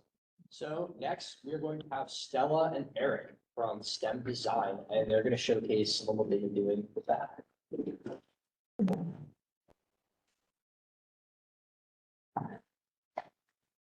All right, so I think we might be one of the only groups in the box of stuff here. But we have a bunch of stuff to show you guys, as well as just go over our curriculum. So just to start, the STEM curriculum that we have in the school is comprised of like 5 or 6 classes. I've taken 4 of them. So you've taken 2. I've taken 2. And I plan to take 2 next year as well. And shout out to Mr. Cogger for teaching pretty much all of these classes. It's probably a lot, but they're really good for us. It's good variety. So for these pictures, I believe, was this the class we took?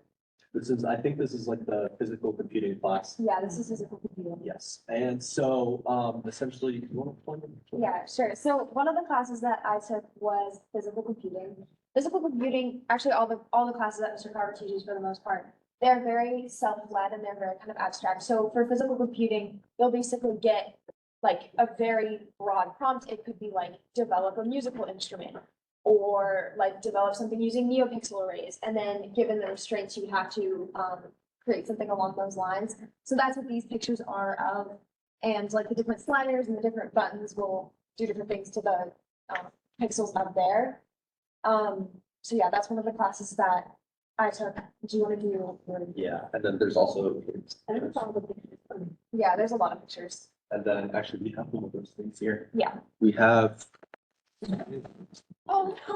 I don't know, I didn't. So the other class that I took was robotics, which is another like intro level class. But basically, it's kind of along the same lines where you'll get a prompt and then you have to kind of develop a robot to solve that problem, whether it be like navigate through a maze using different sensors that respond in different ways, or like create a car and whoever works the best. This is like one example of that. See, this guy dances. Oh. Yeah, they do fun things. But one of my favorite parts about the classes that I've taken with Mr. Connor, is kind of like what you learn when you're going through that design process, because you're not just trying to find like the solution, you're trying to find the best solution, the most like effective solution, the most dependent solution, which means that you're kind of always looking for ways to improve your design or make it better. Which is something that I think is a really important skill to be able to develop, and that you definitely are able to develop in these classes in a way you're not really able to in others, which I really appreciate. And I also think Mr. Cogger does a great job at really supporting students' learning. And if you find something that you're really interested in, you are really allowed to pursue it to like however far you want to. Which I really think allows you to be kind of a more active participant in your own learning, which I really appreciate and I find very helpful. So yeah. Yeah, I agree with everything that Stella said. And a lot of that goes with that, kind of goes with the class I took freshman year, which was CAD. This is a class in which we design things online and then actually use our 3D printer to make, and we have a few of those things here. And here's one of them. And so in this class, we're often given prompts, like Ella said, but Mr. Cogger allows us to sort of pursue the things that we're interested in, and then we can use that just throughout the entire class. Other classes I've taken were Python. This is a coding language type class, and we used like AI training models to take data and classify them into many different things. It was a pretty complicated class, but I think the thing that I learned the most from that is just how computers are developing, and how AI is developing as well. That's a pretty good, real world skill that we learned from that. And then just in general, I think the biggest takeaway from all these classes is really just problem solving, and the design process. And especially for kids who are looking to go into sort of engineering related subjects, that's a really great thing to have in your skill set. And then actually one example, like a visual example I have of this, is the design process that we went through, designing a centrifuge for blood. This is something that's been in development in the last few years. It's an affordable way to test your own blood. And so we went through a very simple design process. We started with paper, then we improved with a button in the middle. And then we finally designed our very own, and let's see if I get stuck, with 3D printing and laser cutting. And actually I can demonstrate it. I'm blowing this up. And practically what this does is it'll spin your blood around really fast and dilate it and test it. And this project was also done collaboratively with some of the anatomy classes, which is something that's also really cool about having an adaptive program, is you're able to kind of like work with other classes and do projects with them. So they collaborated with the anatomy classes, I think, to make the centrifuges, and they were able to like, work together. And then the anatomy class actually took their own blood and tested it in the centrifuges, and they worked. So that was very good. And then I think the final takeaway from all these classes is just the element of teamwork. I'd say half of the projects we do in this class are team-based, either with a partner or a group. And it's actually, we're pretty much working with your partner the entire time to make the best possible thing you can. It's very fun, but when you actually really get into it, it's very challenging. But it's a great thing to do, to work with your partner and actually be able to solve the problem together and collaborate. Some of the most creative and collaborative classes I've done with these. Very good.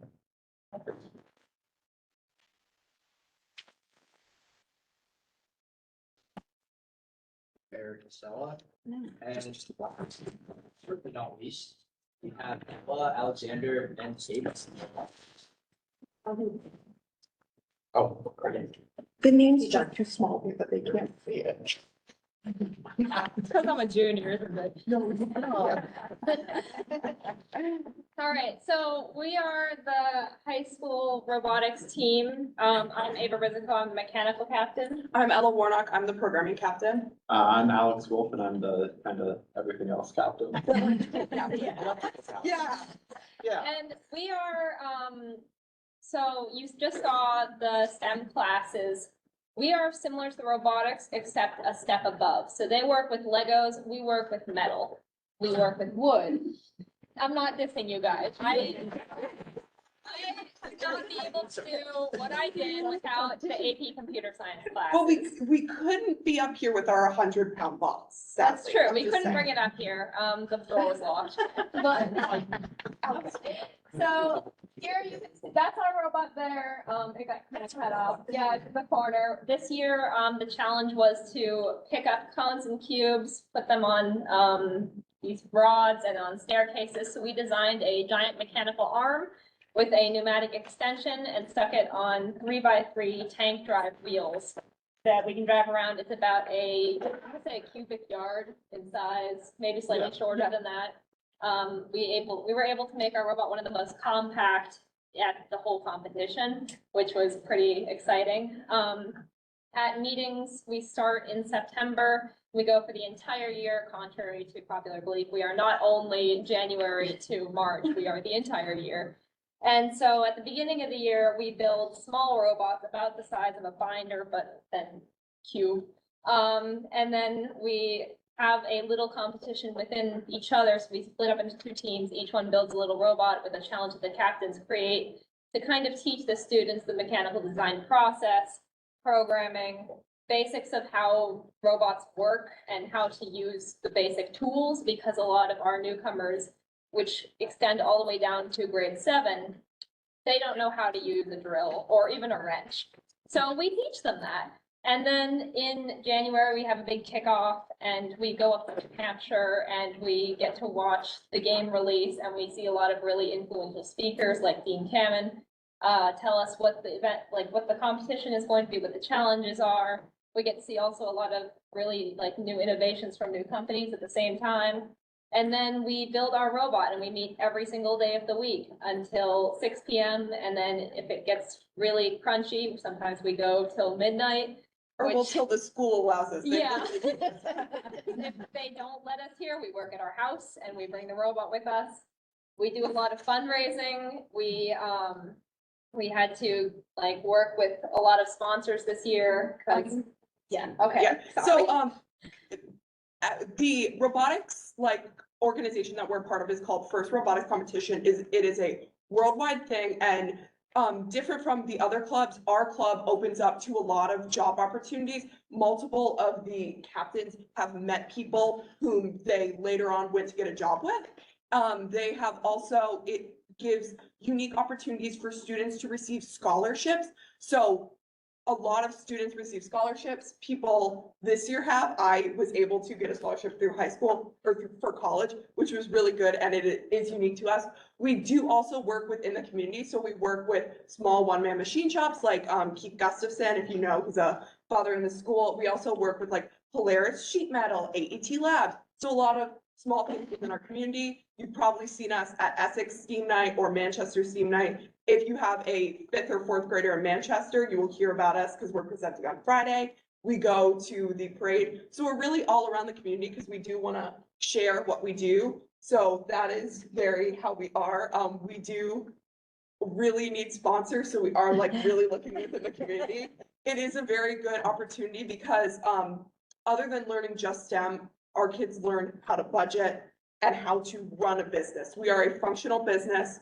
My current SCORE project is working on an updated website so we can reach out to those sponsors and reach so many more people that we hope to get to. Yeah, I think this is really one of the clubs in the school where you get the most intensive, most hands-on, most kind of adult experience. We use, so it's a like 75 to 150 pound robot. It's not small. We use a lot of power tools. You have to go through a lot of safety procedures. It's kind of dangerous stuff. We run pneumatic systems up to like 120 pounds per square inch. Like it's dangerous stuff. You learn so much. You get so much hands-on experience, both from just your own personal experience and from learning things from student mentors, from alumni mentors, and from adult mentors. I would say our team, I've been to a lot of competitions. I've been to a lot of competitions, off-season competitions, commencement ceremonies. Our team is, it's not big. We're not from a particularly technical high school. Our team doesn't have a dedicated teacher for it, although huge thanks to Madam Fortunato, who is our Advisor. Our staff advisor. But we don't bring necessarily a lot of resources, but we do bring a lot of spirit and a lot of dedication. I know this year I at least drove through a storm on a snow day to the Warnock's house to work on the robot. On my dining room table. On Ella's dining room table. It's just such a great experience. And I think something really unique that I'm super glad the school has to offer. Not every school has an FRC team, and not every school has one that is as great and as dedicated and as welcoming as And ours. as diverse as us, I just want to include, for the past 2 years, we have won awards for how diverse and inclusive our team was. When I initially joined, there were 3 women and 12 men on the team. Now we're about a 50-50 ratio, and many of our members are from the GSA. And so the judges at the competitions have recognized that, and we have gotten several awards because we are one of the only teams that hangs a pride flag in our pit and has our pronoun pins on. So we are just really proud to be there for everyone and to be a place in the community for people to feel safe. And for those who aren't aware, the GSA is the Gender Sexuality Alliance at the school, which is another club. They do a lot of work with like bathrooms and acceptance at the school and teaching the teachers and students about, gender sexuality stuff. I know recently there was like a clinic for teachers. But we also had more recently a bit of a switch in leadership after Mr. Penoy retired. We love him to death. He's been with us for ages. And he retired and we were looking for someone new, and Ms. Fortunato really stepped up, and we're really thankful for her. She has done so much for us. We now call her like the robotics mom. She means so much to us. And also thanks to the dapper man and that navy blue blazer. Still a lot of work. Yeah, thank you, Dad. For the team, yeah. So, that's what we do. We really love our robotics team. And if anyone has any workplaces that they'd love to show robots to, we love showing our people our robot.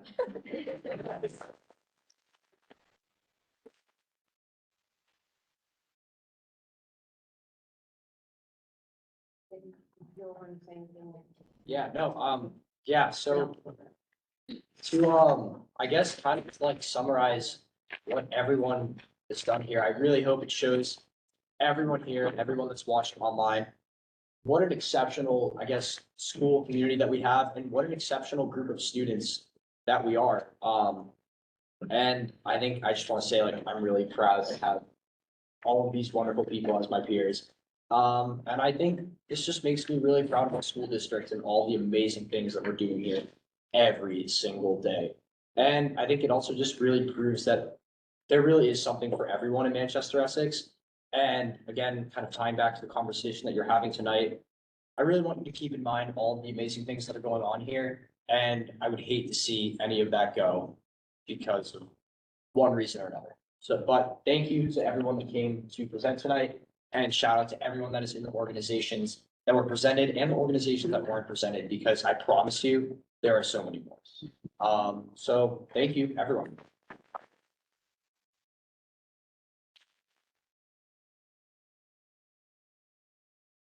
Tricia and Diego, do you mind, I mean, there's like 30 people here, so we'll probably want to limit to maybe asking our questions of Principal Puglisi and Diego and moderate through you, but the committee might have any questions. Do we have any questions for them about this? I do. So as a parent who doesn't have kids at the high school yet, I hear the U block thrown around all the time. Can someone explain to me exactly what the U block is, how long it is, how often it takes place, what happens during Yeah, the you U can do block? like the technical definition. I'll do so back in 2014, we developed a new bell schedule that was focused on student social emotional health. And we did a lot of research on our schedule, and what we did was we developed a schedule that starts with 2 full blocks. And then we go into what's called U block. It's a 45-minute period. All students are assigned to a classroom. However, they can sign out to go get extra help, make up tests. Band chorus runs during that time. They can also just use it for some downtime if that's what they need that day. Then we go 2 more classes, lunch, and then a final class. So what it does, it allows for mental breaks and a kind of a reduction of transitions for the school day. I'll let the kids talk about how they love it. Oh, U block, I really love U block for a variety of reasons. Number one, I think I'd probably be lying to you if I said all I do is study during U block. But that is definitely a lot of the times what I use it for. It's just a great time to really, it's kind of like, it is called U block. I don't know if it's meant to be ironic, but like it is your block. Yeah, that was why it's called that. You can do what you want. So if I have a really busy day, like today, I'm coming to school committee tonight and I have an English project due tomorrow night. So today I use my U block time to make up other work in school that I can't do tomorrow. And then I also use that time to work on my English project, which is done tomorrow. So that was what I did today. Now, if it's Friday afternoon after I just took a math test first block, there might not be as much studying going on during U block. It might more be a time to go down to the cafeteria, get a breakfast sandwich, and just talk to my friends in the cafeteria kind of about how the week goes and, sports, whatever. But I would say it's just a really amazing time because you can kind of just do whatever you need to be doing in that moment. And I also think it helps too because it teaches like time management. So it's like you have stuff later in the day, you got to get stuff done then, but it can also teach you to, give yourself a break once in a while. Thank you. Thank you. Any other questions? Go ahead, Jacob. So, thank you all for doing this. It's great to hear the range of things and the focus on kind of the application. I think with the exception of like STEM and art and maybe one other that I couldn't quite tell, all these are extracurricular. Could you talk a little bit about how these either inform core classes or how application is integrated there as well?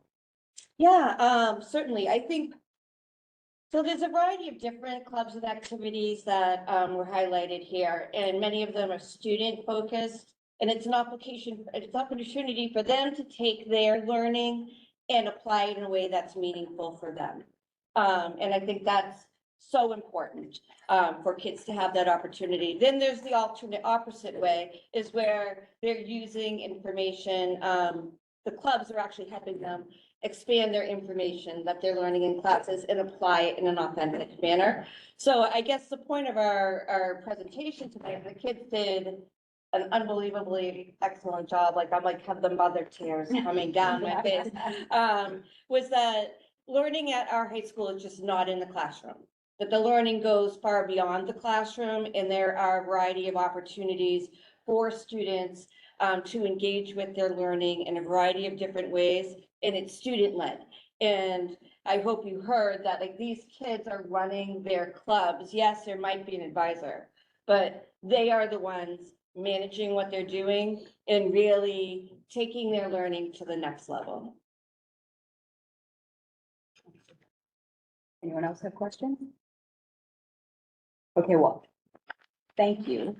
Thank you to all the students, yep, still here, and those who have not.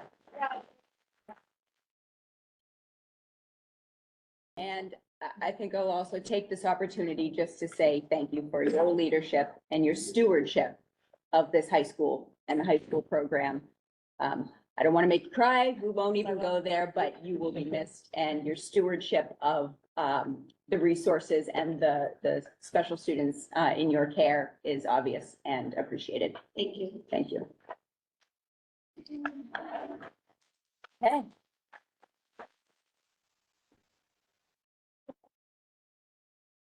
Okay, moving on to the next item. I feel like there's one more thing we're supposed to cover tonight. I don't know. We're gonna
Working. Can you unmute yourself? Oh, it's back on. It was the. Okay. Where's the, Alright. So for the folks at home, I was just thanking the students, commending them for being leaders within the school and giving a quick thanks to Principal Puglisi for the work she's done. Additionally, I was saying that earlier in the night when I did my report, I made a comment about a couple of things we were working on in pursuit of our strategic priorities, our district improvement and school improvement goals, and mentioning that the vision of the graduate often gets referenced there, and it's something that we're actively working toward, and it's often hard to visualize or see tangibly what those qualities mean and how they manifest themselves. But the presentation you saw tonight, the students were talking about all of the qualities on that list and how they're demonstrating it and applying it in their everyday lives. So I would say in short order, we're making really good progress toward achieving the vision of the graduate. We have a lot of work to do at the elementary and middle school to get some benchmarking in place so that we can be feeding the program. But you heard about the importance of perspective taking, relationship building, working through a design process and coming up with multiple solutions. You heard examples of financial literacy. You heard empathy and compassion, the soft skills. I feel like we're making good on our promise to build better people in a better society. And that's a mission that we've committed to over the past few years. And that's hard to quantify, but I thought you guys did a great example of showcasing that for us tonight. So thanks again. So while we're here, the budget. Why we're here is because last week, our budget was presented to the community of Essex as a ballot initiative for override. So we needed a majority vote at the ballot for the full budget that passed in Manchester to be passed in Essex, and we didn't succeed in that quest. So we find ourselves having to fulfill the responsibility of creating a budget that works within the confines of the financial structure that we have before us. So what we're going to do, what I'd like to take you through, and I'm going to try to make brief work of it, is just before we kind of get into the target that we're shooting for and how we think we're going to get there, just a little bit of a backdrop of the available resources we have. So as we talk about making reductions or cuts to the package, I think there's an automatic trigger to say, we have reserves. Why don't we use them to bridge the gap, right? Why would we cut these programs that you heard about tonight? Why would we do anything with our class size? It's something we historically have valued as a community. So knowing that's going to be a thought in a lot of people's heads, I just want to do a brief overview of reserves. I don't want to get into a technical analysis of reserves, a philosophical discussion about whether we should have them or not, but simply give you the very big picture of what is available to us over the next 5 years. So this is the common sense approach to it, not a financial analysis. PM math, not obvi math, okay? So basically reserves are intended for planned capital expenses, emergency situations, something like if you've were around for the Memorial School project, as we were going to break ground, a water main broke, and we needed to come up with $350,000 in available cash to fix it within a week. That's what we use the reserves for. That's why it's important to have some emergency funds on hand. There was no time for a town meeting, no time for 2 town meetings. That's a 3-week process to get the town meeting off in every town. And then there's no guarantee you come out with what you need. So if you don't have running water in a building, you can't have school. So kids are out of school or shipped out to someplace else for the duration of which we're trying to solve our financial problem. So that's why emergency funds. Also, it's there to ensure that we have sound financial footing when we go out for borrowing. And that's an area that financial minds can debate whether or not it has a positive effect or a negative effect. As requested, we sought an opinion from Hilltop, our financial advisors. That will be posted online, but they came back to say, in fact, using savings and reserve dollars to balance your operational budget is not a sign of good business practice. So it may have some effect. Whether they can quantify that or not, I'll let you be the judge. So we have reserves for planned capital, which we have no funding mechanism for in our budget, emergencies, which we can't really predict, but need to be prepared for to keep the doors open and school running, and ensure we're in a good, sound financial state to go out for borrowing, particularly with Essex in mind at this point.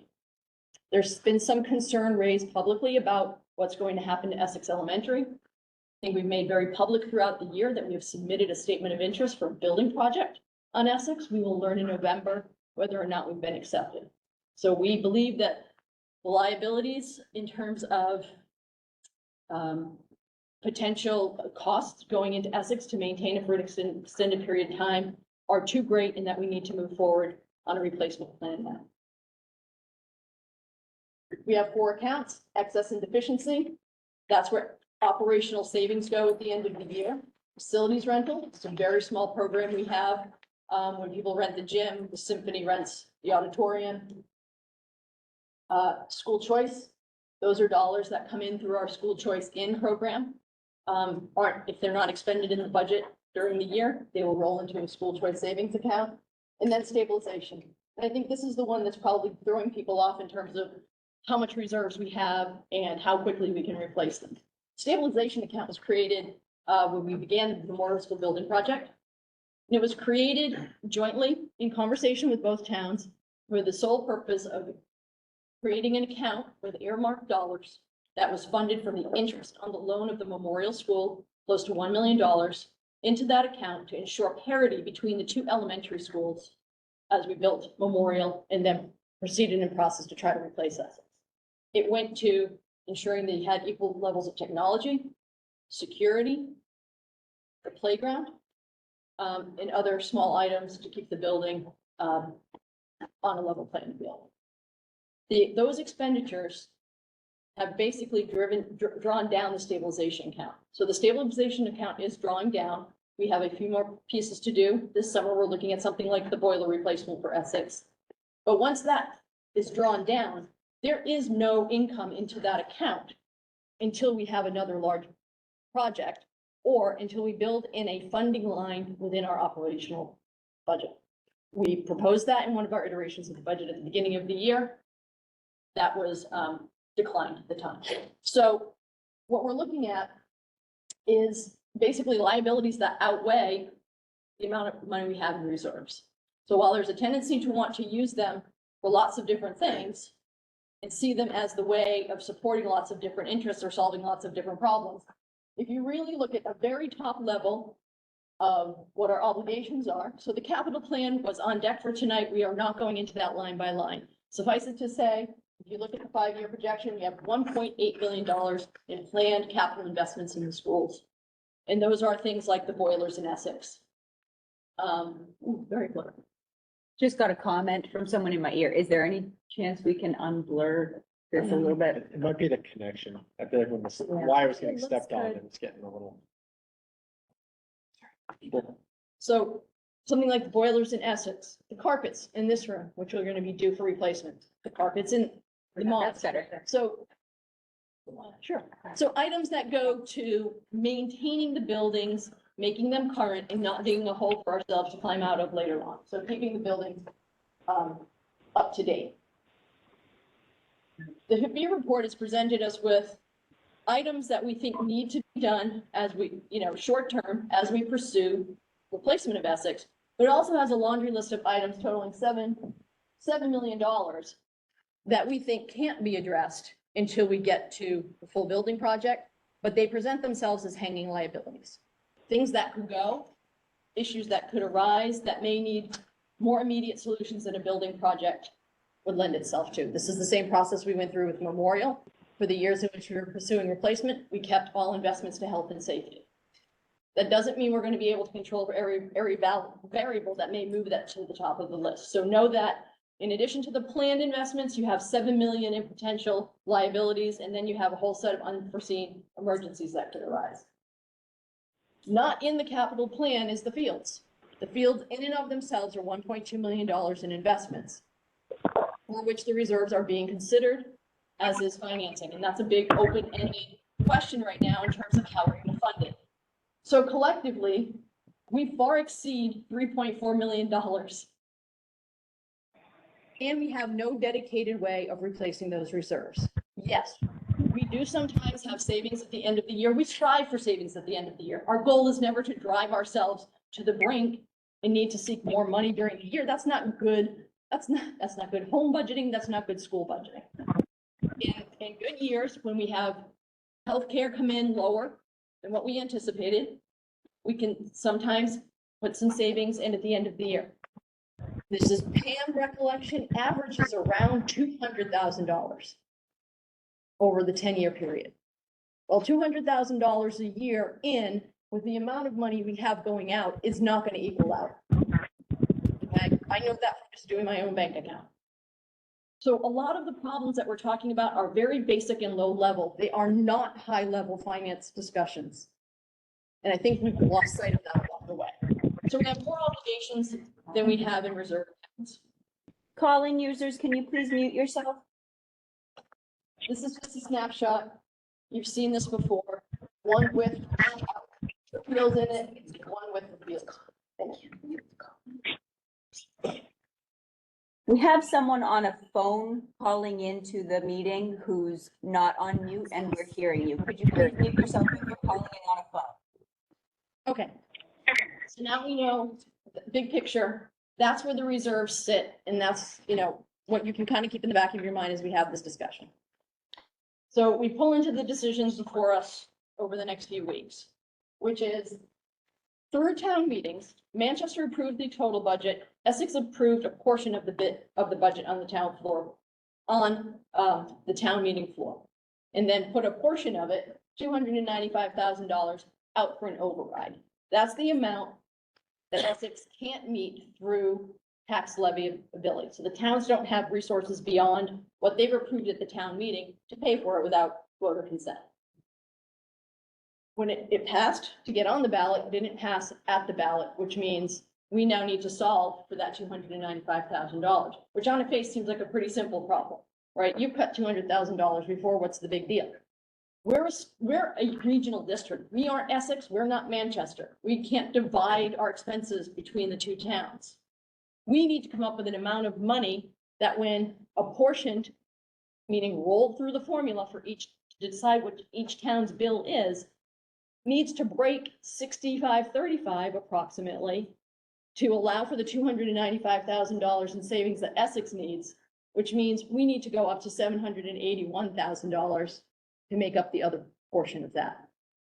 So the $295,000 that Essex declined is now turned into $781,000 problem for the district. To Ben's point, we've tried to take a measured approach. We've tried to look at the data.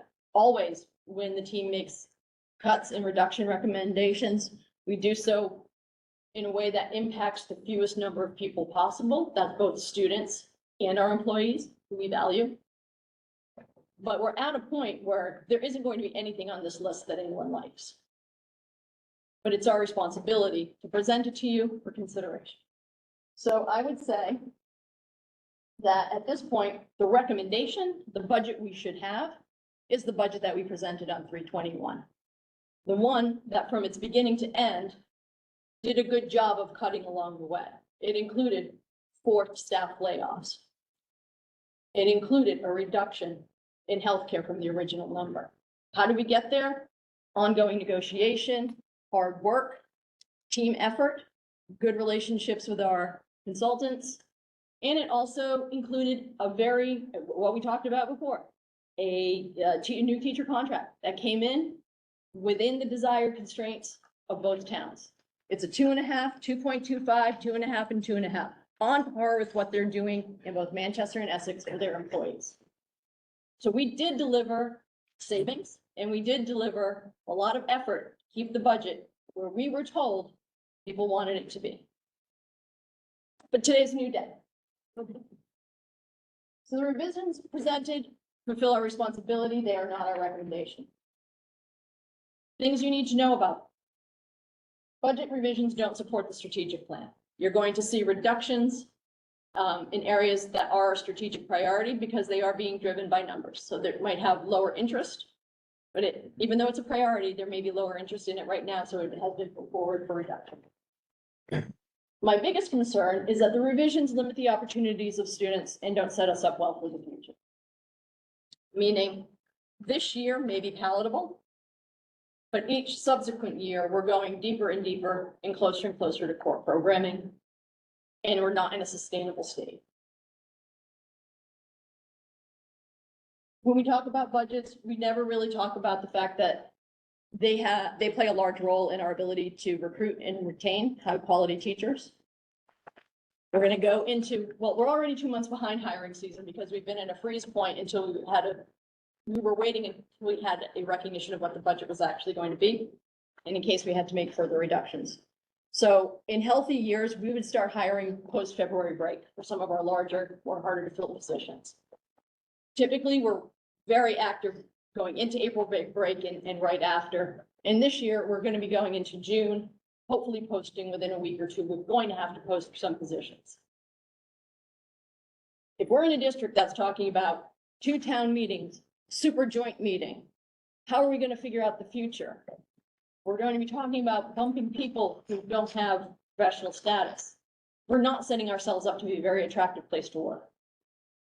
Because people need to take a chance on us. And if we're in a position where year after, we're getting into a pattern where year after year, we're letting go our newest teachers, our hope for their future, our next round, we're not going to get the quality candidates that we've gotten in the past.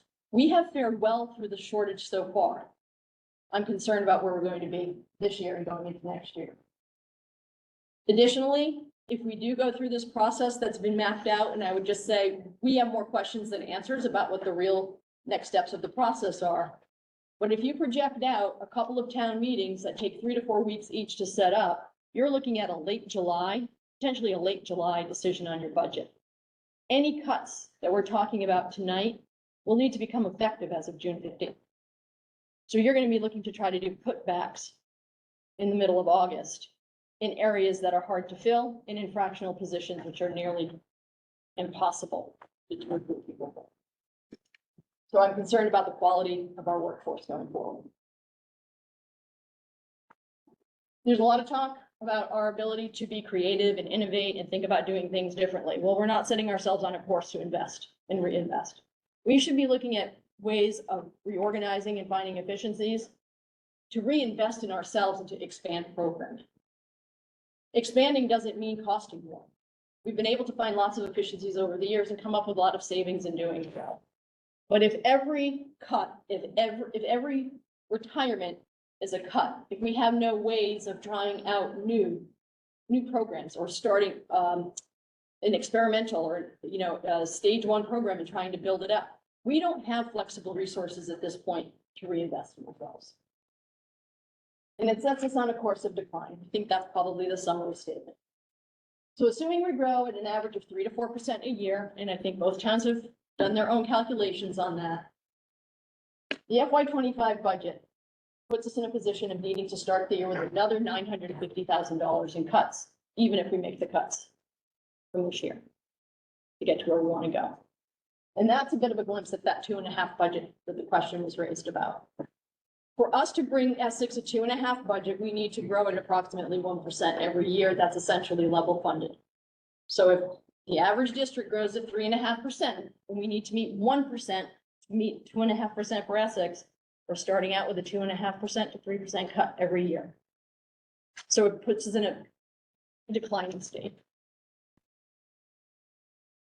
So how are we getting there? Grade 6 Spanish was on the add backs list. I think we had under $100,000 in add backs from our cuts the previous year. We did not carry a value in the previous budget, so we're not moving it forward. We're not going to figure out a way to fund it, but there is no real dollar value to take because it's not in the 321 budget.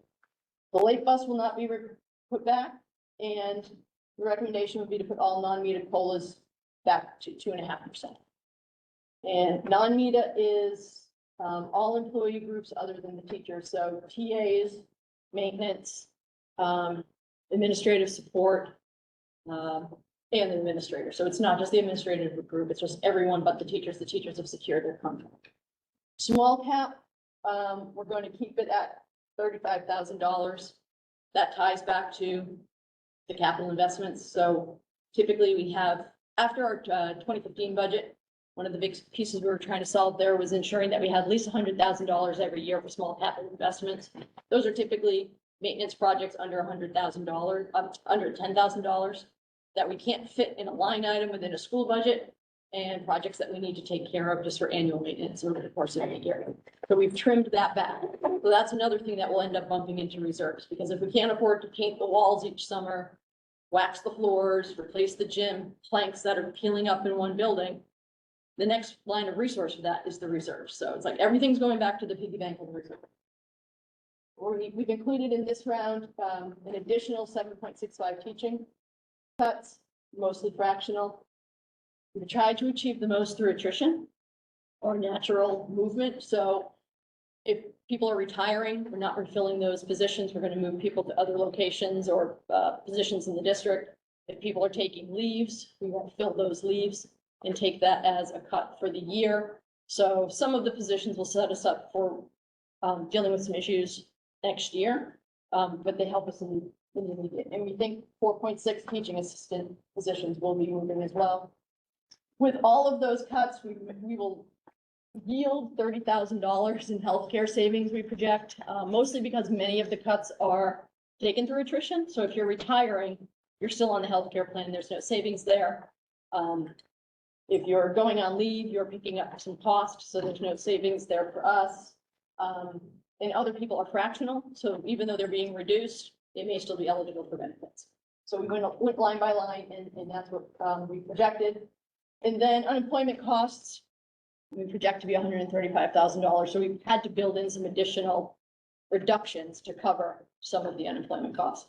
My understanding is unemployment runs at approximately 35 to 36% of the full salary. So you're not getting full benefit of some of the reductions. That's the top tier. This is what it looks like. Top line, so up top is the original budget, that's 2.7. So in the original budget, as far back as the tentative budget, we included an elementary classroom, a special ed liaison, a high school math teacher, and a special ed special program teacher as part of how we balance the budget the first go around. So those are 4 staff reductions. On the 321 budget, we moved the math specialist to the ESSER 3 grant. It's not a cut, but it was an offset.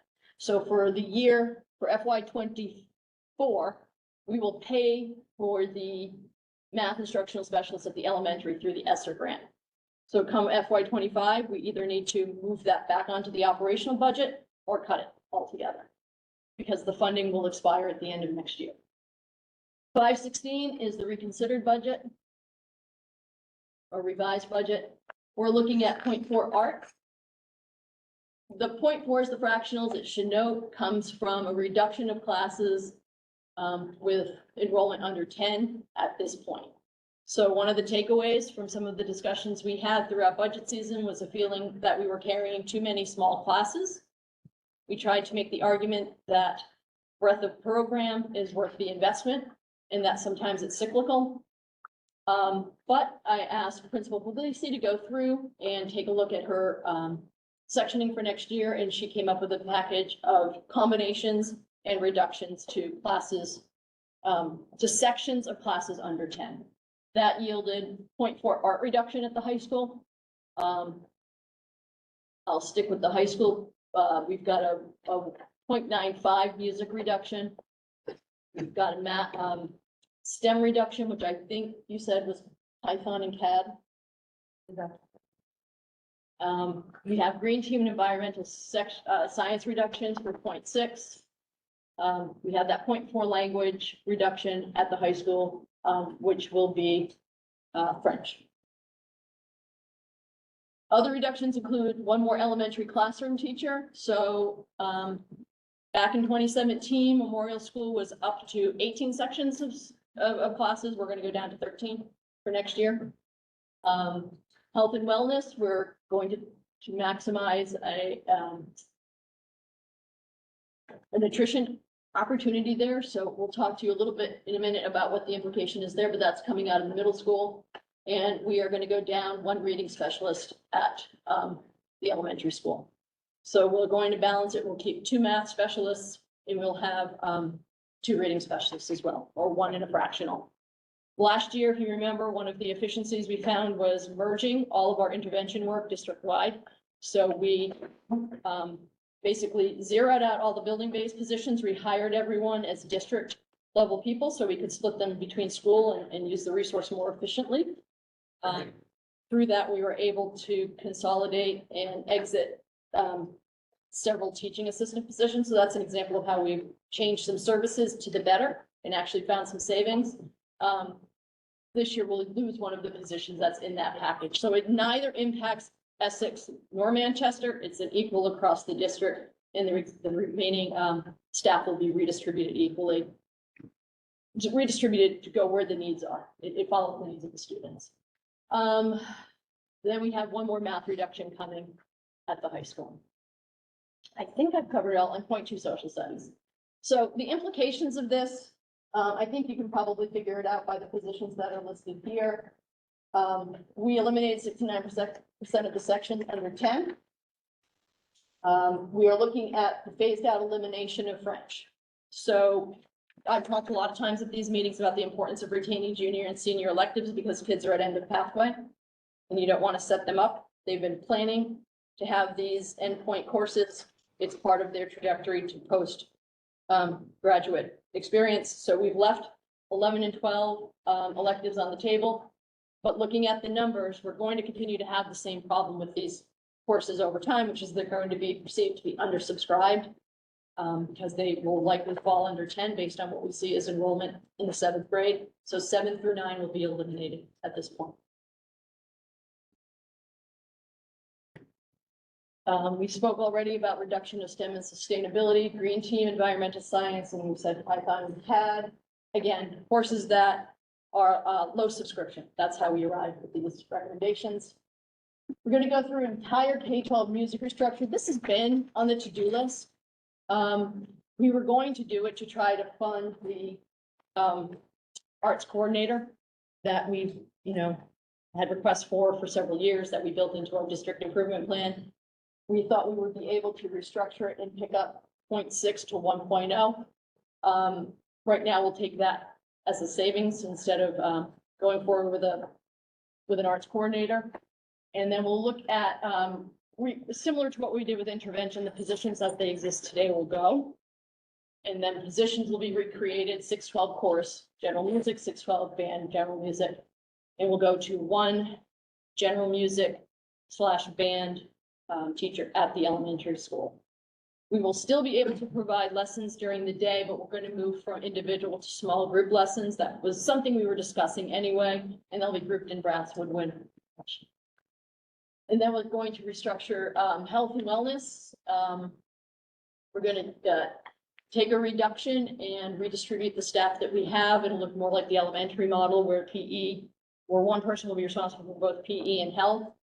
Effectively, that's going to reduce the number of classes from 60 to 30 per year. And then because of the way it's scheduled and the way balancing works, we're going to look at, it will lead to an increase in middle school exploratory classes from 20 to 30.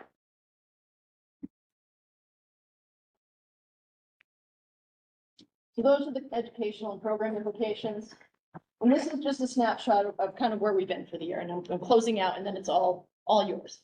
We started at 2.7 at $30 million. We're now at 28.9. We've reduced 1.2 million along the way.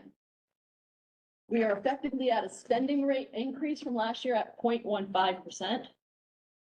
That's yielding us an assessment rate where we have said our target is 3.5 at 1.97. Town of Essex is still at 3.93, and I'll speak to that in a second. And Manchester is down to a 0.85% increase over their assessment last year after apportionment. So the target, if we were told today that the goal is to go to 2.5%, meaning the variable here, the effective apportionment to Essex goes to 2.5, because that's the model that they would like ideally to work in. We'd be looking, I think, at a reduction of another $50,000, and then we would essentially be in negative spending territory. Which means my statement earlier, it sets us on a path of decline. I worked in a district where every year we were cutting, and the first go around, it's palatable. I mean, there are things on there that nobody likes, but we're not talking about 40 kids in English class. But to start next year, we will go into next year needing another $900,000 just to get started. And each year, it's going to be harder to find things that we just don't like what we think we can do. So I think the question is, if we want to get people to 2.5%, we need to be equipped to live at 1 or below. And do we want to be a 1% district?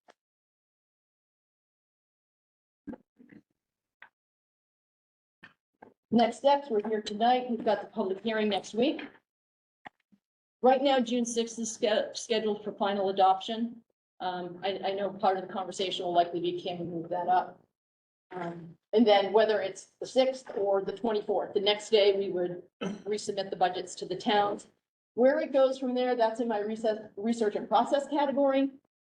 Again, we have more questions than answers right now because there's some general understanding about timelines, but there's some conflicting opinion about whether or not some versions of the budget could just go to a 45-day wait period. Like if you were to accept all of the cuts tonight, if we submitted those budgets to the town, there may be a scenario where what we did in 2012 could begin, which is they could just accept those budgets as is because it's already within an approved range and then go through a 45-day wait period for it to take effect.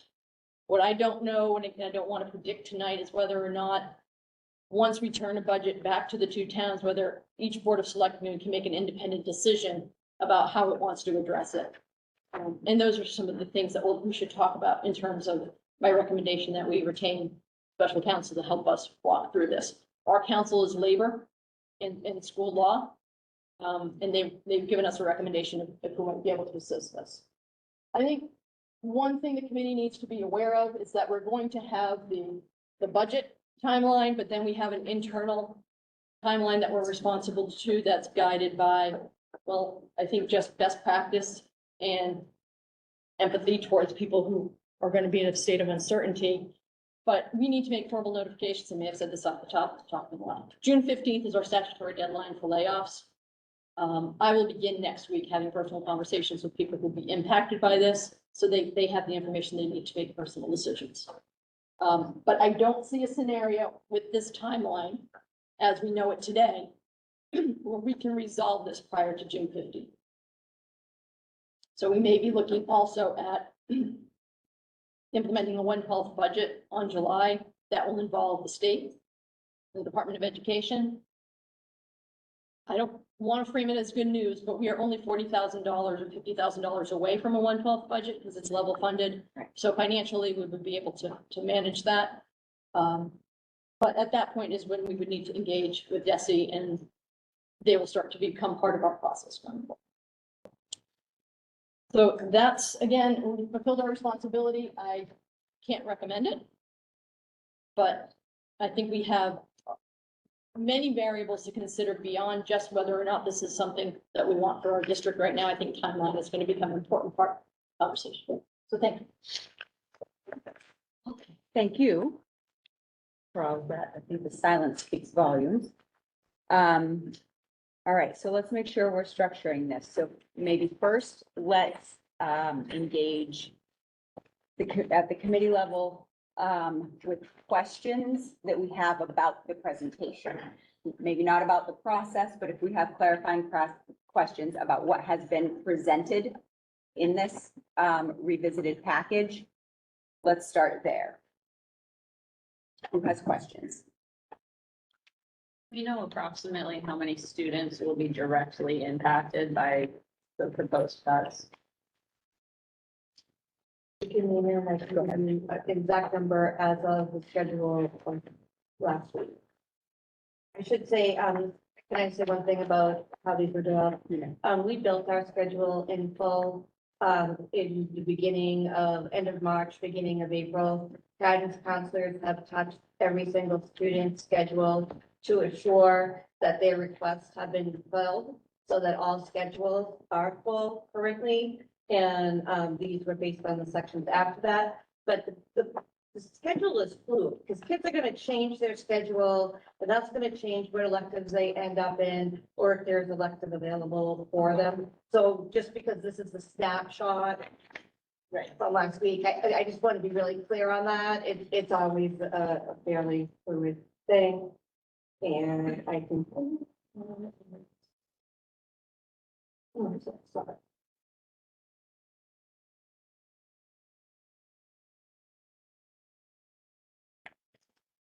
Sorry, you can keep talking and I'll come right back. How about that? So whatever Trish's number is, it would be that plus, if I'm reading this correctly, every student in the entire district who plays an instrument, every student in the entire district who sings in a chorus, and every single middle schooler, because they will be going from a class size of 20 to 30 for all of their specials, art, music, PE, STEM.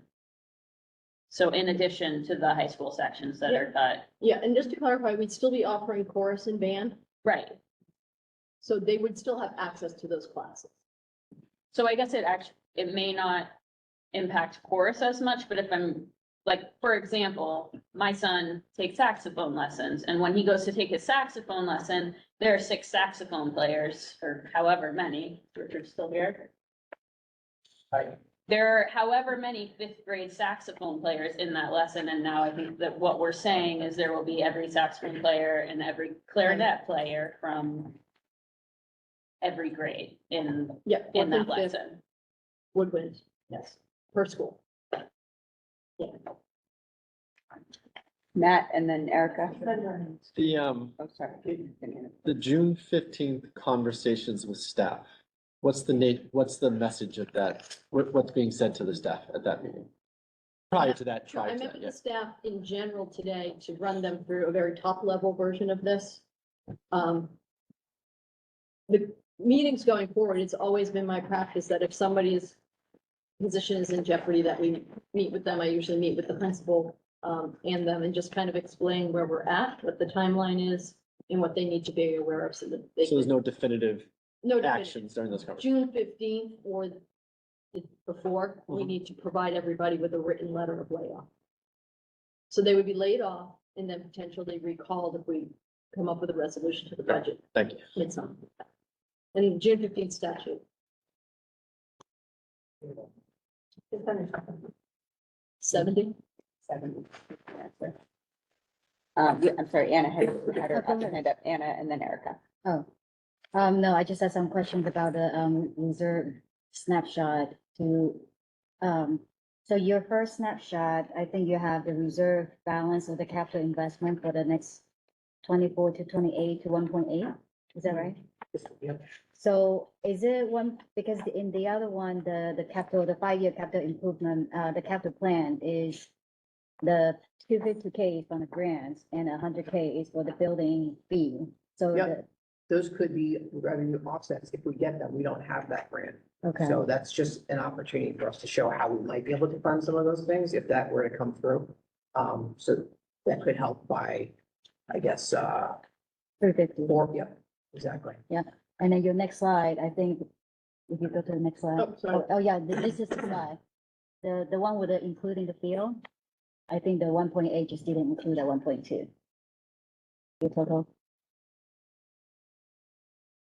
So I think it's close to 3 million. The total investment. So so it's just that number needs to be summed. So it's 1.4, 2.7, 2.9, it's about 3.0. So Yes. that one total didn't get total, but the numbers, other than that one square are accurate. We would be left with $191,000. That's really the headline. So I apologize, that number didn't get updated. It's 191,000 if you include the turf fields. That's really what the important takeaway is. 0.7% of your budget versus 11.7. Did you have another question? No. Okay, go ahead, Erica. I have a lot of questions, but I'm gonna ask just a very detailed, specific one. Which. Ask all your questions. Now's the time. Well- folks. This is the time for us to ask our questions. I'll start with the very detailed, and I just want to make sure the detailed staffing reductions.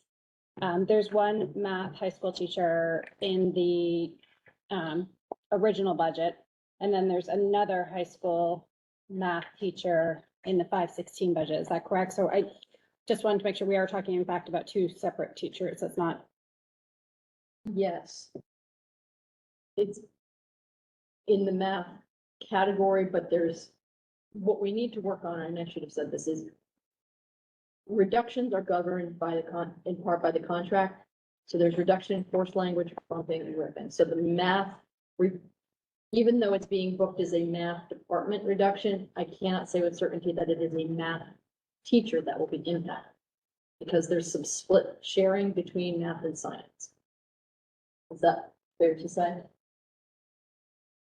And one follow-up to that, you mentioned that if we have to go through the 6:15 notification to staff and then potentially being in a position in July or August to rehire. In your opinion, having never gone through something like this before, how likely are you to be able to rehire staff you laid off 2 months ago? In this market, there are plenty of jobs. I'm not confident that people would be available for recall. And I'm less confident that we would find highly qualified people in August to fill some of these specialized positions. Any other specific questions about this? Go ahead. So Pam, as clarification, I think I heard you say that these are based, particularly at the high school level, at straight up student enrollment numbers. How different would this list be if it was by priority, strategic plan priority versus just enrollment?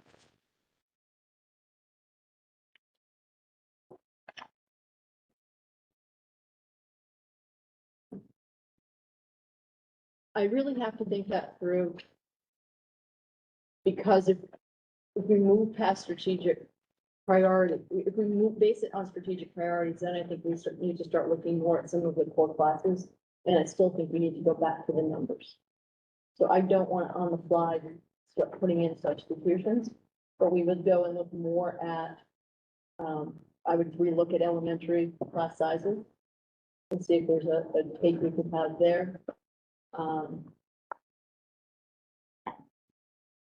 The budget that supports the strategic initiatives is that first one, so I don't see a lot of cuts that we would make that don't somehow undermine the strategic plan.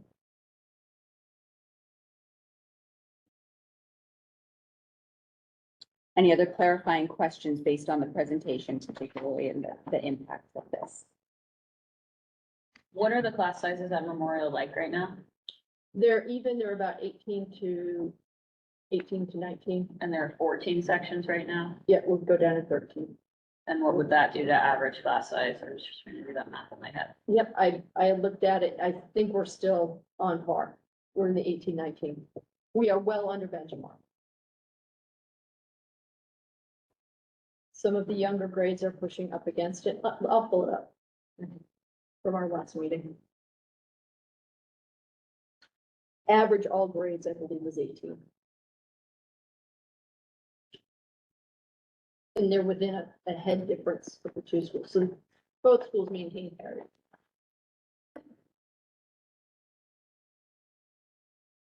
Do we want to wait for that to get pulled up or do we? No, Does anyone else, okay, does anyone else have questions about this? Okay, I then. have one more. Oh, go ahead, please. Pam, can you explain why we're looking at such a, right, this feels drastic. I'm sure to everybody in the room, this feels drastically different from the budget that we looked at last. Can you explain why this isn't a compromise?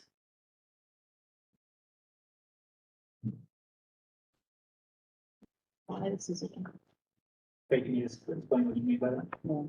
So this has come back to, this is basically a budget that would not require any override in Essex.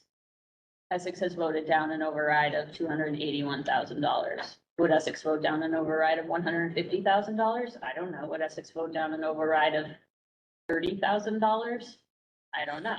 Can you just explain your thinking behind why it's eliminating the entire override? Because that's how we can have some control over the outcome. By eliminating the override, we have a passed budget. I think that's again, not endorsing the cuts, it addresses the concern around the fact, the perception, and I'm going to use the word perception, that we haven't declined our staffing fast enough with relation to declining enrollment. So that's what this targets. By taking it all the way down to the number that was passed at 2 town meetings, I think it accepts what the outcome was and allows us to give them a budget that could, at that point, go through a 45-day waiting period for approval. I mean, I can't recommend it, but you could also decide that you want to put in reserves to offset the entire amount and send it back that way. If you want to see a staged version of this, X amount, taking 250 chunks, we could do that too. I think, I'll just talk a little bit. This is just in the interest of conversation and thinking things through.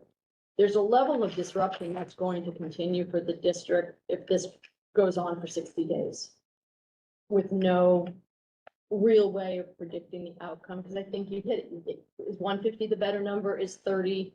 Is it going to become a number even below what was already passed? I feel like that's been part of the difficulty in making some budget decisions along the way, is it felt like it's been a moving target. Just a perception. It's not an accusation. So it was feeling like we would hit a benchmark, but then that benchmark wasn't sufficient. And I know that has been going on for several years. We were walking into this year with an agreement that we were going for an override, and we thought some sense of team buy-in to that. And it unfolded differently, and that's okay. That's what we're dealing with now. So there is a part of me that is concerned with the ongoing impact on climate beyond. This will have one impact on climate. I think ongoing infighting has a longer term impact as well. And do we need time, energy, and focus to address this in a more long-term way? Okay, do we have any other clarifying questions about what has been presented? Okay, then it is time to discuss. This is the time for us as a committee to share our thoughts and our opinions on this, to discuss the issues at hand, and just open it up. So I think that the categories here that we want to try and kind of keep note are where we're at, what we're thinking on this, why we think that way, but also unresolved questions. I'd like to keep track of, especially knowing that we have a public hearing next week. I know I have a couple unresolved questions, so let us begin discussion. In the discussion format of this, I would like to invite our committee to speak a little bit less formally. I don't think we need to raise hands. We can be respectful of each other's time, but recognizing that no one person monopolized the conversation. And if we start to go down a rabbit hole, somebody call rabbit hole. It'll be Matt. He'll be the one who calls rabbit hole. Who would like to start the discussion? Erica, go ahead.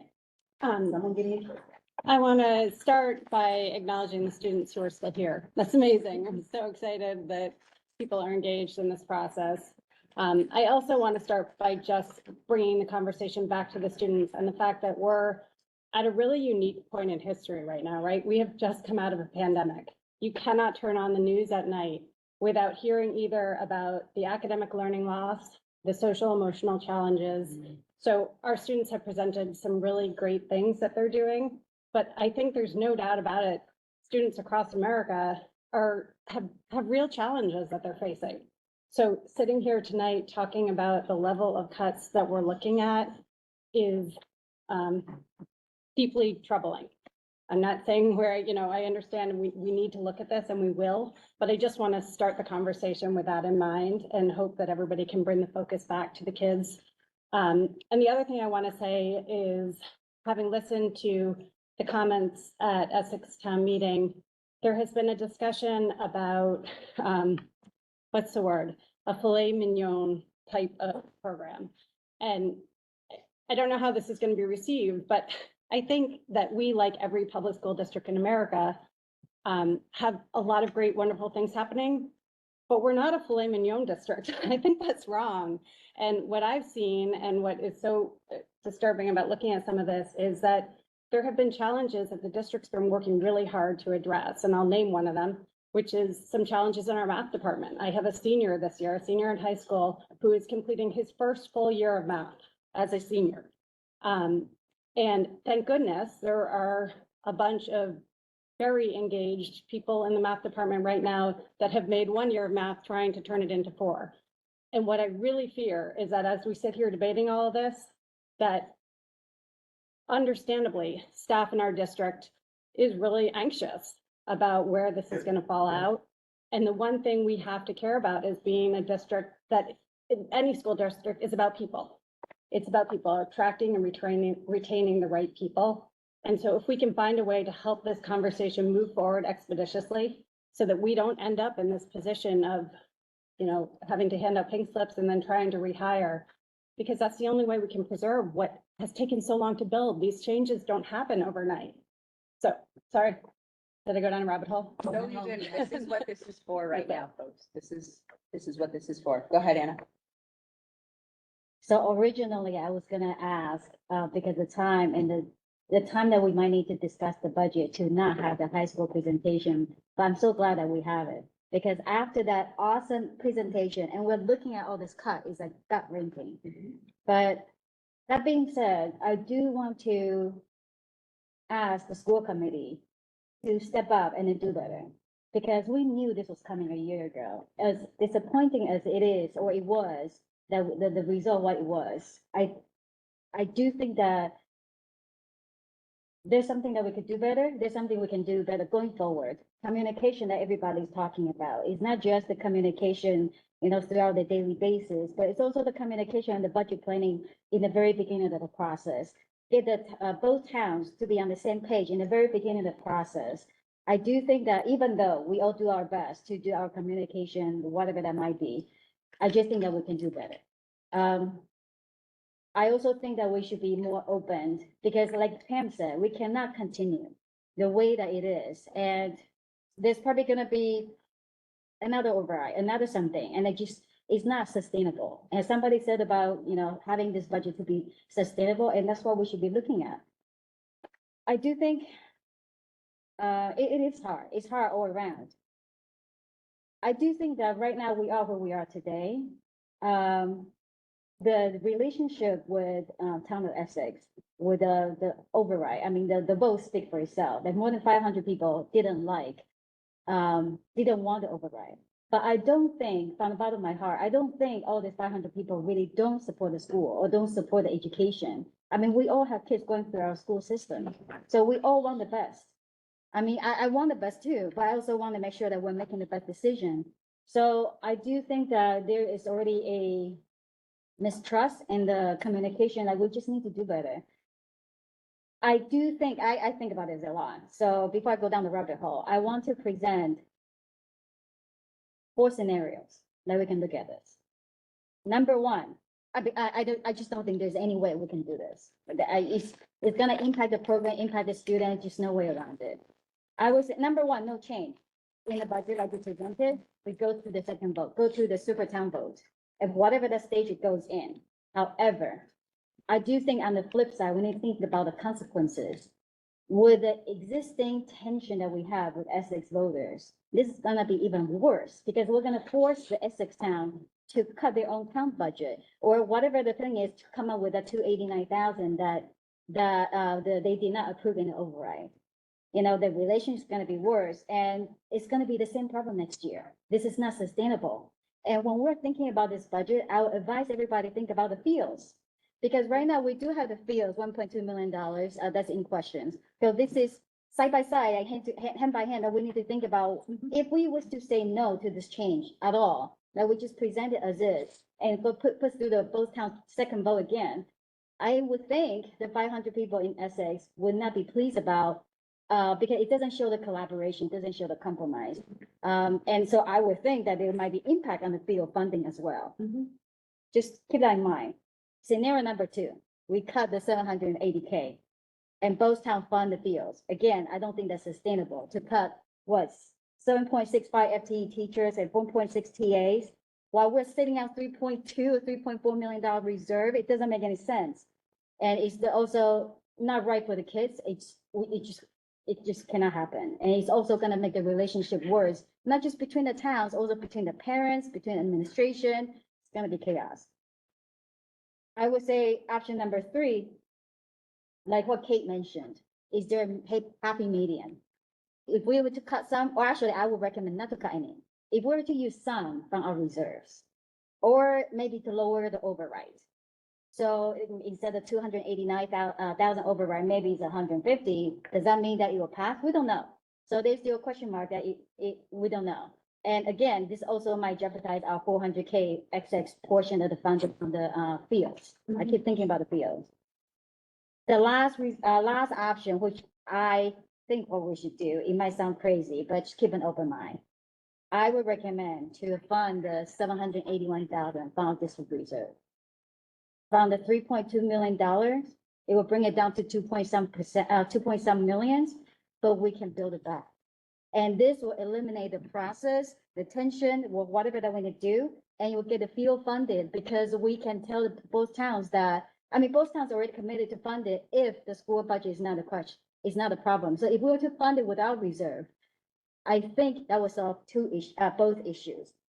At the same time, what I would like to mention is, you mentioned about the reason why we're keeping the reserve high, as Avi and you guys mentioned, is there are some bond rating issues. There are something that is just good practice. As I mentioned before, 3 entities, we're keeping Manchester at $7.5 million reserve. Half of that should be for district. Essex have about $2 million reserve. Half of that should be for district. We have $3.2 million reserve. 3 entities together, we're sitting at $7.2 million cash. We could use the out of the 7.2 for the $780,000 that we need without cutting anything else. That being said, I know that if our district reserve go from 3 point something to 2 point something, using all that, I do think there's a way we can work with both towns to ask them to fund our CapEx, capital expenses, the potential Essex, Essex Elementary repairs or whatever that might be, that we're gonna use our reserve, but we're gonna use that for our operating costs right now. But those towns will need to chip in for the next year, future years.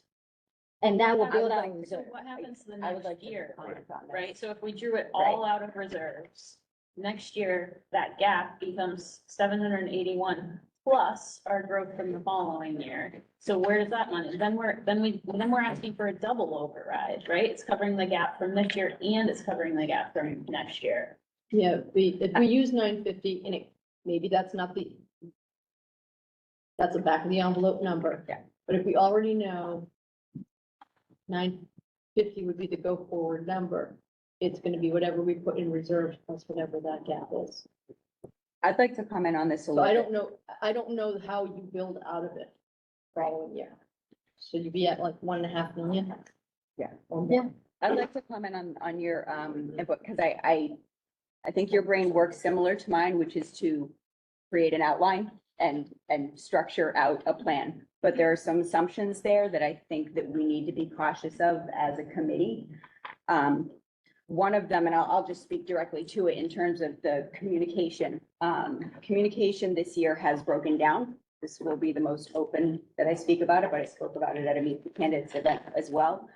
And when we talk about declined trust between whether it's Town of Essex, Manchester, whatever, and the school committee, I think it needs to be acknowledged that that goes both ways. So the old way of communicating involved an established process by which town leaders all got together. We had this collaborative group. They reported it back out to their committees, and there were no surprises.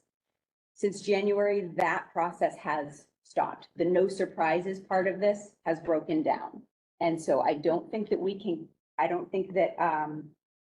simply just say we can do better. This is going to be something that's going to have to be rebuilt on all sides. And that's a bigger picture issue. But to that question, I don't think that there's any expectation right now that we should count on the town of Essex funding the fields, paying for the fields. I don't know if the vote in Manchester has passed today or whatnot, but the feedback that I got throughout this whole process was that the field funding situation was not well explained, was complex, and throughout the override, asking for, 289 at an override, what I kept hearing is, and they're gonna come back in the fall for another 400,000.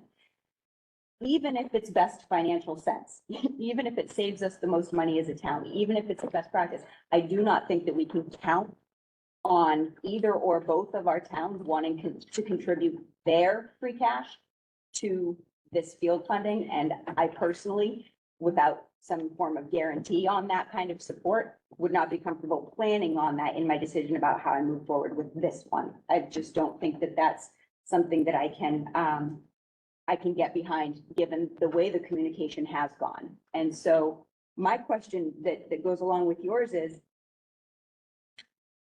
in this, we're back to a conversation we've had in the past, which is we are solving for one town's problem. Happens to be my town that I represent. We're solving for one town's problem. There was an ask by a community member directly to me about what would a 2.5% to Essex budget look like. Well, it's not this, but it's what's next year. It's all of these cuts plus starting gap of 915 for next year. That's what that looks like to bring it down. And then a continued cuts from there each year because of the apportionment. So the unresolved questions I have, number one, I asked repeatedly, what does Essex town leadership feel they can afford? And the only actual answer I got was in a collaboration group meeting, you were there, which was 2.5 to Essex. So the unresolved question to me is, A, is that what town leadership is asking of us? Is that truly, now that we see what that looks like, is that truly what Essex town leadership is asking of us? Is that what the community truly will support? So again, we're getting information tonight, seeing what these things look like. It looks like all of this plus another 915 out of the gate for next year, and in a continued cuts process from there. I'm glad we have this structure set up so that we can get some feedback so that our town leaders can actually talk about, is this what they mean? Maybe it's not, maybe it is, maybe it isn't, but I need to know that. Because in order to send something back as is, I don't want any of these cuts, just like everybody. But in order to send something back as is, I have to have enough feedback that can overcome that vote down that already took place. And failing hundreds of people sending me emails and showing up to a public hearing, the only other way to get that for me is to have town leadership specifically say yes or no, that's what they are or aren't asking for. I'm not asking for that tonight. I'm saying that's an unresolved question. But even if you do get that answer, even if we do get that answer, we are not gonna solve the problem of the entire massive $700,000, $800,000 of cut without impacting the students of the program. That's ship the is sailing. headline. I think Yeah. that's the headline. We cannot Yeah. solve this problem. We Right. cannot be a 2.5% to Essex district without impacting how we do business. But So it's one or the other. no, but I do think this is a right approach when we go into the next budget cycle, which we should start planning early. But I do think that we only have so many days without the massive implications. Having that answer or not, I don't think it's gonna change the outcome. Can you What we need clarify? to do. Maybe you can clarify, because maybe my information was different. My understanding was that we're not going to be able to solve for this without the layoffs to this cut package because of the June 15th. People are gonna be notified of what their situation is. Yeah. I don't see, there is no scenario that I can see at this point with the timelines in existence that gets us to a formalized adopted budget by June 15th. Even if using the reserve. If we use the reserves, we would reformat the budget, put in the revenue, rerun the apportionments, send it back. We would need a 45-day wait period for the budget to become official. We're still past that. We still pass. So we might have greater certainty. I mean, we might be able to talk differently to people about it. Yeah. But we still don't have a formal budget. So to fulfill our responsibility, I don't think, you still are gonna need to make the cuts on paper and make the notifications, but we may be able to talk differently to people about the probability of returning in a quicker way. And the writing's on the wall, right? It's, well, the gap exists. If we fund it from the reserves, it only gets bigger when we try to solve the problem, and those teachers already know that they're gonna be the first to go. Why, I mean, if I were laid off and then told, oh, I'm gonna rehire you in August if everything goes as planned, I mean, what would you do? You'd go hunting for a new job, right? No one's gonna stick around for that. And I can't speak for the staff. But if I were a staff member, this is now year 4 of the same conversation every year. And of positions lost to attrition and of reorganization of my program. And I think some of them were really sound decisions to make, right? So there are opportunities that present themselves with the problems. And I think we try to capitalize on that. But if you're a staff member and we are in an $800,000 deficit and we're talking about starting the next year with no greater clarity on how we're going to stabilize the budget, I would be concerned. I just, okay. Well, I'm gonna finish my sentence first. I have heard for months now about how the town I represent can't afford this district, doesn't want small classes, sees small class sizes and enrollment as the means of making cuts. I've repeatedly heard this in meetings over and over from people saying it repeatedly. I feel like I have to come to a sense of acceptance that until I hear otherwise, that's the ask. I'm just not hearing otherwise at the moment. Jake, go ahead. Maybe you're seeing it differently. So, timing wise, I don't think we have any good outcome timing wise. So to me, let's hold aside the timing issue and do what we can that we think is going to be best for the program and for students. If whatever the consequences of that may be, but and I think you said it well. I don't like either extreme either. Just going back to the same budget is just going to raise tensions and reignite the conversation that we've been in for a long time. Going straight to the worst case scenario of full cuts has pretty significant impacts. So if we can find a middle ground, I think that's probably our most efficacious approach. I don't like the strategy of just do it by the numbers. I'd like to see some options within that are more strategic in nature rather than just numbers. Because, functionally, we have, what you're showing is that newer courses that don't yet have the enrollment are going to be up first on the chopping block. And that may not be the long-term best case or best interest for students. But in terms of the teacher contract, right? The senior teacher. We have to figure that out, but I'm thinking in terms of student opportunities, learning opportunities, right? What we're offering to students. Just because it's new and doesn't have a great enrollment yet, doesn't mean that we should cut it, right? Strategically, there may be reasons for keeping those because they are what we want our program to be in the future, not what it was in the past, just because we have the numbers to justify what was in the past. So to me, if we can figure out a compromise middle position, that we're gonna have to do some reduction here. But if we can minimize the impact on student offerings, I don't know what that is in between, but I don't like going straight to no cuts just because it's convenient timing wise. And I don't like trying to just let's ram through the same thing again, because that's just gonna reignite the conversation. And Anna, you said it much better than I am. So you trust the voters of Essex to potentially do a lesser override?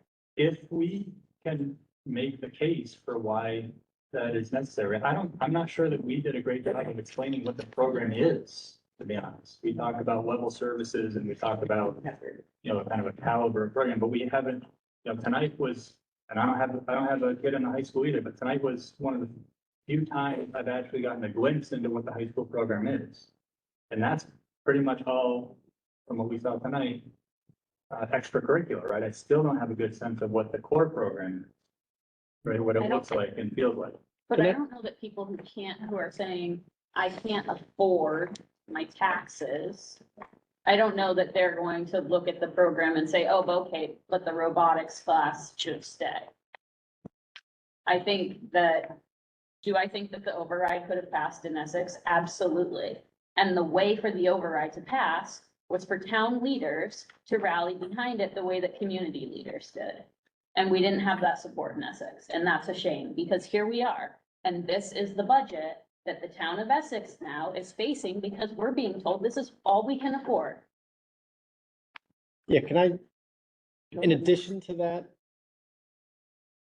I think, a lot of things about collaborative communication. We have an owl that displays all of our meetings. We've been talking about the budget for 6 weeks. We have open town meetings. We had a collaborative meeting in Essex. If there was 900 voters on the ballot, there was also 400, I think, or so people at the town meeting. Town meeting is, right, I think about that. Town meeting, I think, is a bit more collaborative or a bit more transparent than just the piece of paper that you get. And in that case, it passed, I think 62%. So I don't like the single narrative that the voters or the people have spoken. I think we have samples. We have one sample that says we want this. We have another sample that says we don't. And I think we have been open and transparent to an extent that we can be. Of course, we can do better jobs. We could spend, a lot of time, more time, but I just don't like the single narrative that the voters spoke at one instance, therefore this is what the town wants. I just don't accept that. I think there's multiple samples that could suggest otherwise. Let's just attend to, and Anna, you spoke to this well again, let's attend to the fact that the flip side of this is the town budget and what they're not able to do because of us, right? So there's both perspectives.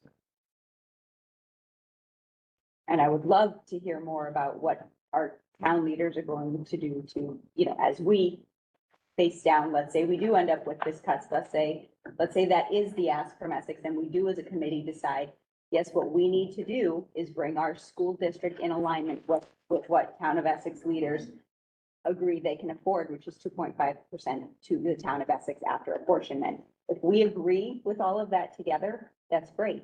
We're still gonna run against the growth every single year. So we're always gonna be reducing the program. So I would love to also be hearing what our town is doing to increase revenue. And I've asked those questions too. And so again, this back and forth, we've got a lot of work ahead to do to make sure that we're balancing the approach. And I get that. But right now, I'm not seeing, I really would like to hear, I'm looking forward to next week. I'm looking forward to having a public hearing where people, including our leaders, have an opportunity to have reviewed what this actually looks like, what it might be, and really share their input on it. This might inform the conversation, if we can just give Avi a minute to explain, as we start to look at what next year might look like. How the gap breaks down into things we're trying to achieve. Yeah, so just very quickly, we did come up with a number, just try to roll forward where we're at this year towards next year to see what the indications are. I mean, clearly, what we've tried to present with this year's budget is the end of 3 years work of multi-year budget planning. We've been doing multi-year budget planning for much more than 3 years. So we can't make any decisions tonight or this budget season without thinking about future years. So the 915 has 3 major components to it. Every year, as you know, we have to work down budget from tentative season down to final budget to get to a target. At one point, whether this is what our community wants or not, there was a discussion about, is a 3.5% assessment in total a target that our community can live with? There was a time where everyone said yes, maybe that's different. We'll have to revisit that. But that number here is the $277,000 that you see in blue to get down to, looking at our spending trajectory, with basically, to use the phrase, the same program, level services, whatever you want to call it, we would have to deal with $277,000 type of problem. That's assuming that we apportion equally to both towns and both towns have the same increase with no change. That's assuming 3.5. 3.5 total assessment, right? We have a, whatever, 7-year average of 3.2% total assessment. We know that the formula splits the money out differently. How does that impact the budget? Well, if we're trying to have an end goal be 2.5% for Essex, which we've heard some people ask for, if that is a goal, and that leads to 915 total, 387,000 or 42% of that is going to be the number that takes what was 3.5 total down to 3.5 for Essex. Okay, 3.5 to Essex. So if the goal and the target is 3.5, but Essex needs to get that after apportionment, you've got to do 277 plus 387, that's 72% of your 915 for a total of whatever, 650,000. But if Essex needs to be at 2.5%, no judgment, just stating the numbers, we got to cut another 250,000. That's an additional 28% of this 915 number. So I think what you see here is this is math. Yeah. Your red pie chart is telling you, you have an apportionment problem. Yes, we will always have a challenge at the school committee level in blue. That's the work we've been doing for 13 years. I've been here. We come up with different ways to find efficiencies. We do a little less of this, we do a little bit more of that. And, you see a lot more innovation. You can do that with just the blue. You're going to be dealing with much bigger numbers if we have to solve the apportionment formula. We know it was only $291,000 of loss, but that's for 37% of our spending. You've got to gross it up to a total. That's how we got to the, whatever the number, 781,000 total cuts that we presented tonight. So that's 781 difference from 290 this year. It's the red. And we need to know what the target is in Essex. If it is straight up 2.5, because that's what doesn't require an override, you got to add the green to that as well, an additional 250.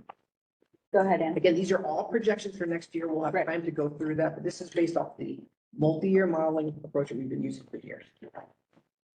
To your point about that, we need clarity from both towns, administration to let us know what they're looking for to make sure that we're all on the same page. Raising the revenue, like you mentioned, I would say that, let's be more creative to think about how we can raise the revenue in district as well. And how we can offset some of the, cost, in a more efficient way, if not revenue, on the expense side. Now, that takes months and months of work. We cannot solve that now, but it's definitely something we need to look into going to next budget year. Otherwise, this is never gonna end. And we've been talking about that. Can you give me an example of what I mean as somebody who doesn't sit in on the finance subcommittee and the collaboration meetings? What sorts of things do you mean? For example, we can look at the different, everybody's been asking about the class size.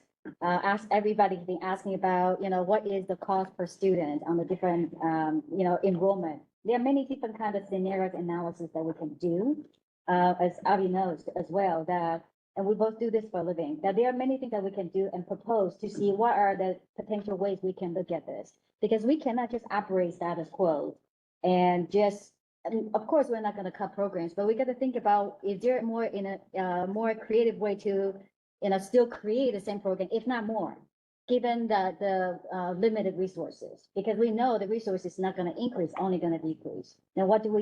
We just need to start thinking about it, running some numbers and to see what will work. I do think from both towns, another thing that we can write down to ask the both towns is, how do we move the reserve money around? If we were, if we were to use the reserve to fund the funding gap, would both towns be open to move the reserve over to us? That's something to think about. What do you mean by that? What I mean is Yes, that we ask could, that. no, for example, that we could have a capital expense, and then the towns, their reserve, the free cash is to fund the capital expense to the district. So we could ask them to fund that instead of using our reserve to fund it. So in essence, we're saying, okay, well, this money we wanted you to fund in the operating budget, we will now fund, and you will fund the things that we were gonna fund. So like, it feels like. Because they cannot fund the operating. No, so they fund, so my point is, we asked Essex Essex asked their community to fund the override. Yeah. and that failed. But so you're saying we fund that deficit through our reserves. My question is why would we expect, I mean, I guess it sounds great, that's a trade-off, but why would we expect that That they will still fund the facility, like, you know. the Yeah, capital I mean, expenses. Because We had that conversation this year, though. That's the conversation we had about the field funding, which started because it makes sense, because that is something that does make sense for using town reserves for. That was the idea, that the towns would use their money either on a loan basis from Manchester or a one-time payment from Essex. That was the conversation and the move forward that we have. And then that shifted at a very late hour. So it shifted. So I guess I'm just saying, I don't think we can plan on that Sure. to solve. Because we don't know the outcome, but to answer your question, there is a difference. Having a voter is voting on something that they have already questioned about, what does that mean, the class, and all that, there are tons of questions, versus presenting to them, here is the list of the boilers, how much it's gonna cost, X, Y, and Z, here's the hard quotes. So it's more acceptable, in my opinion, it's more concrete. It might still get voted down, who knows, but it is different, a little bit different. I agree that it's different, and that our financial people understand, like our finance committee. But that's certainly something we can understand that ask as the well. towns, if there's something they're open to. So how would you respond to that question? Because I mean, there's obviously some appeal, certainly timing wise, there's some appeal of using reserves right now to fund some of this. But how do you respond to the question of what happens next year? We need to start planning. We need to start looking at how we can, I don't know, it's gonna take months of the planning. And if we were to, I think that what we need to decide the next few weeks is, yes, if we were to cut nothing, we're gonna go into the following year, starting with higher base versus going to, if we cut a little bit somewhere in between, it might start off with a little bit lower base. So less to figure out next year. Something to think about. We might need to find a happy medium instead of just completely the same budget going forward. But I don't know what a happy medium is. It's something for debate. Jake's been waiting patiently. Can I ask a process question for the next week? Right now, the only options we have on the table are put through the same budget we already approved or this scenario here. How do we develop middle ground solutions for people to react to next week? So I don't think that is. I think that's the question before us. Is that's not the only two options. And if we wanted to ask for something, but we're the ones who have to respond to it. Like right now, we have to respond to it before we ask anybody else to. Or are you suggesting that we have another presentation next week? Well, when's our public meeting? Our Next hearing? Tuesday. Next Tuesday. Mhm. I am not comfortable going into next Tuesday saying your only options are the same or this. Yeah. That's all we have on the I guess table. I'm not seeing that as the only options. I'm seeing that as the This is starting our point for recommendation, conversation. we need to cut 781,000. Right. But I think what Jake is saying that maybe But there that- could be another recommendation. We could have 17 iterations Right. between now and next Tuesday, and nobody's going to like any of them, because every direction you go, somebody's gonna tell me, go cut athletics. That's gonna inflame one group. Then we're gonna cut athletics and activities. People are gonna be upset. So we'll bring that, and you're gonna send us back for something else. This is where we are at.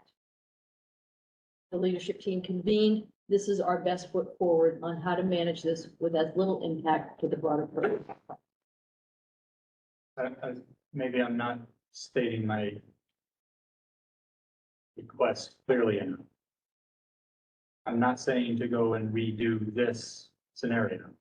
I'm saying, are there middle ground, to Kate's early question, are there steps, possible scenarios between keep the budget as we passed it several months ago and a full cut scenario? Are there? The steps are, share this was one of those items, you want to cut or keep it. Yeah, I think Pam, what Pam's saying, is she's not gonna do that. Like, that's, well, we're gonna do that. That's our job. Like, right? I Your mean, job is to tell me how much to cut, and I'm Right. gonna tell you the Also, best the- way we can get there Right. by doing. The elephant doing in the the least room amount is of that damage. making a compromise this year just kicks the budget issue down the road. Drawing from reserves this year kicks the budget issue down the road. If we make some of the cuts this year, everybody knows what's gonna get cut next to stay at this lower levy limit. The problem, Done with guessing about like what people might want. We can't just get, we're trying to come up with all these options. That's what put us behind in this budget process to begin with, so we need to decide and then send that sooner and be decisive about good decisions we're making, so that then we can tell people why we're making these decisions. We go through all these options that, this wasn't, the original budget we sent over was like the third option or the fourth option that we looked at. So we're already cutting to get to the budget that we sent. That one of the votes, the people that showed up at that vote said no to, and the Essex residents that voted on that day said no to. So now we have to go up with another vote, and the only things that are gonna change, I mean, there is no, like, we can't guess anymore. We are already gonna end up, like, laying out these teachers. You know what I mean? I don't know, maybe someone will come back. I mean, what's the point? Like, we've already done it. at the You're just point, repeating the same mistakes. now to answer your question, Kate, I think what we're talking about, this is gonna be the same problem next year. The difference is we're gonna have more time to plan for next year. But we have. We've been saying that for 3 years. No, versus And that no will one come will now give a within the clear- next 30 days. No one will give a clear answer as to come in at It's been a this number collaborative and we will group for 3 years. throw our now. hats all in to support it.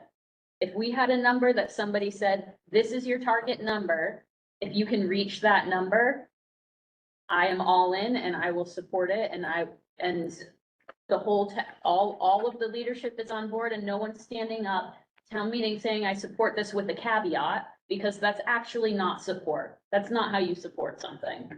Are we seriously considering cutting 780,000? Yes. Essex has That's seriously precisely asked what us we've been to. asked to do. I would like us to consider how we're gonna fund this instead of drastic cutting, because the consequences of this, it will take years. Yes, that's to why recover. this is so, that's why this is so That's what important and reducing the chaotic. scope of your Yeah. district means. And That's what it means. what I believe the message we're being sent, which is you need to reduce the program, we need to reduce the scope of the district, and it needs to fit within the 2.5 model. Yeah, I mean, Honestly, we if were in we're- those collaboration meetings together. This is precisely what has been asked of us since January. This So is really we're hard for talking people who about- weren't in the collaboration meetings, because Agreed. I don't understand what the messaging is here. I don't understand what I don't understand who the speakers are. This doesn't reflect what I'm hearing from the That's one of the families I reasons know in why I Essex. To recommend that we make all collaboration meetings public. I That's the agree. conversation we've had, yep. And we should have like the quarterly FinCom meetings with both towns. We can make plans for communication, timing and such down the line right now. We have to get through this, but I think we're all on the same page that any meetings at this point need to be open access, because again, we're in a situation where the way, and it's not just this, this is the state of the world right now. The way things had been done has been challenged. And we're in a messy middle where we're gonna get to another side of it, but right now it's a messy middle where the way it had been done isn't the way people expect it or the way people want it, or some people do and some people don't, and we have to work through a lot of that. But in the meantime, this override didn't pass. So the hope would have been that if we had passed that override, this is part of what I spoke to in town meeting, pass this override, give us the chance to have that conversation, to move that work forward. It just didn't, it worked at town meeting, it didn't work out at the ballot. So yes, that's precisely what's being asked of us by them voting that down. Essex has said, we will pay up to everything but $289,000 of this budget. So given that context, are you saying, Kate, maybe your comments are reflecting this too, correct me if I'm hearing you both wrong. Are you saying the only strategy that we have is to put it back to the voters and? No, I'm saying until our town leaders come and say, this is the exact number that I will throw my hat all the way in on, that we don't have any direction. That is my concern. Is And that it's too late now. our budget was voted, but there are simple facts here. Not like guessing or like what maybe it means, it's like, it means what it means. We keep talking about this term efficiencies. We have no more programmatic efficiencies. These are cuts. These are not efficiencies. The only space that I can see left for making efficiencies is our facilities. If we are heavy on anything, it is our facilities. And here we are talking about saving money to build a new Essex Elementary, and people don't want to fund an override until they get their new Essex Elementary. We're not gonna have a program to put in our new Essex Elementary. And that's the most obvious place for us to find the efficiencies that we're being asked to find. I would answer And for slightly. the record, I want a new Essex Elementary. That is not what I want. So it's just the unfortunate position that we are in. And my answer would be slightly different. Kids over the memorial, and they only cut all those positions. So my answer to your direct question, because you asked it, would be slightly different. I don't think that there's not another strategy. But what I'm saying is all the input that I've had is one or the other. All the input that I've had tells me that what our town is willing to support, and when I say support, I mean show up and vote in favor of, is this. So that's why I'm hoping that in the next week, I hear from other people who might say, you know what, I would support a part of that override. Maybe this was too much, but this wasn't enough. I would love to hear from town leadership in their meetings, talking about whether or not this is truly what the ask is, so that we can fully understand that. Maybe there is another part of this. I do have a concern about the timing. I don't know that I guess to your point about the stability of this, I don't know that dragging this out into another, send it out to town meetings again and then send it to another town meeting. I'm really sad about the giddiness with which I've heard people like think they want to get to this super town meeting and everyone can hear their part. I think we're all hearing it already. We get it. I'm not saying there's not another path. I'm saying I'm reserving my final judgment until I hear more input. And if I don't hear more input, then these are the paths that our town has given. That's my opinion on it. So are you saying that we're waiting for public input to determine our strategy versus us articulating a few strategies that we can get input on? I'm saying we've done that already. We did that. This is our how many We did that. So now I'm waiting on public input to determine which way I will vote, whether I would vote for send it back as is, go for all the cuts and just move on, or something in the middle. I personally, yeah, I am gonna take public input into consideration on this. Probably input in next Tuesday, is that what you're saying? Present this as is. I want, what's not a present, this is the presentation. Like, this is the presentation and we're getting public input after this based on this. Right, so we're gonna present this in material, and then we're gonna get public feedback. I feel like A mini until- version, yeah. To your point, Teresa, I feel like until we know otherwise, this is the budget that the town of Essex has approved. This is the voice.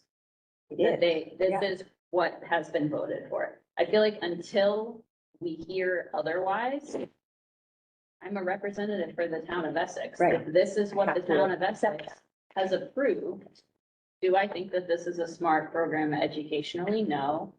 Do I think that this is a smart strategy for maintaining a stable school district? No. Do I think we're gonna lose amazing staff members? Yes. Do I think that the quality of our graduates will suffer? Yes. But we have an opportunity and a responsibility to reconsider the budget. That doesn't mean we have to accept it. We can recommend, and Pam is encouraged to recommend something different. So what are you recommending? I'd like to figure out how to do something in between the put it back as it was and this. So you're suggesting that Essex That's what we need to figure out. might pass a shorter override? Yeah. Yeah. And that it's worth the disruption in time to, We have a disruption in time no matter what strategy we take. go ahead, Erica. But, yes, I guess we've got to talk through some version of that. I don't even know how to get it going. But I also want to say, I'm hearing from a lot of people in Manchester who don't want us to talk through that. To be frank, I'm hearing from people who feel like the program the budget that we put forward, that the town of Manchester voted for, is a budget that they still want.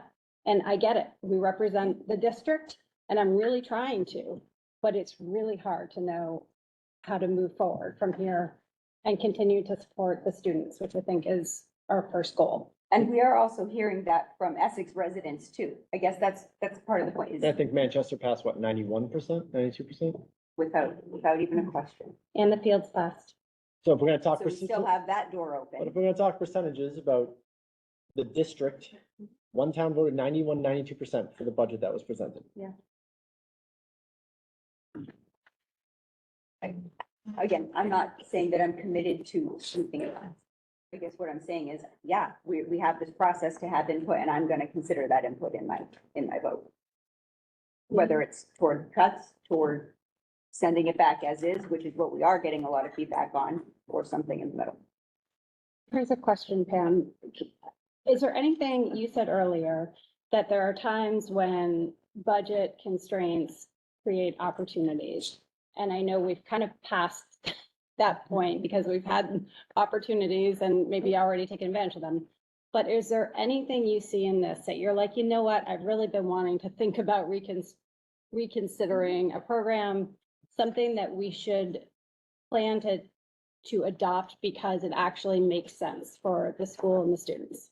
I think we could look at the K-12. I mean, we've been talking K-12 music restructure all year Yeah, but wait, with the goal of putting in a coordinator.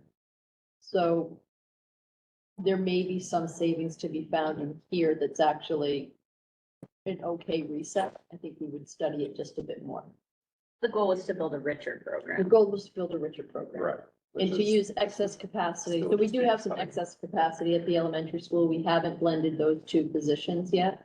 So it's hard to, so I do hear the innovation piece, but in this climate, it's very hard to talk about. We have some excess capacity in a staffing position at the elementary school. This is a great opportunity for us to bring in the strings program we've been talking about for years.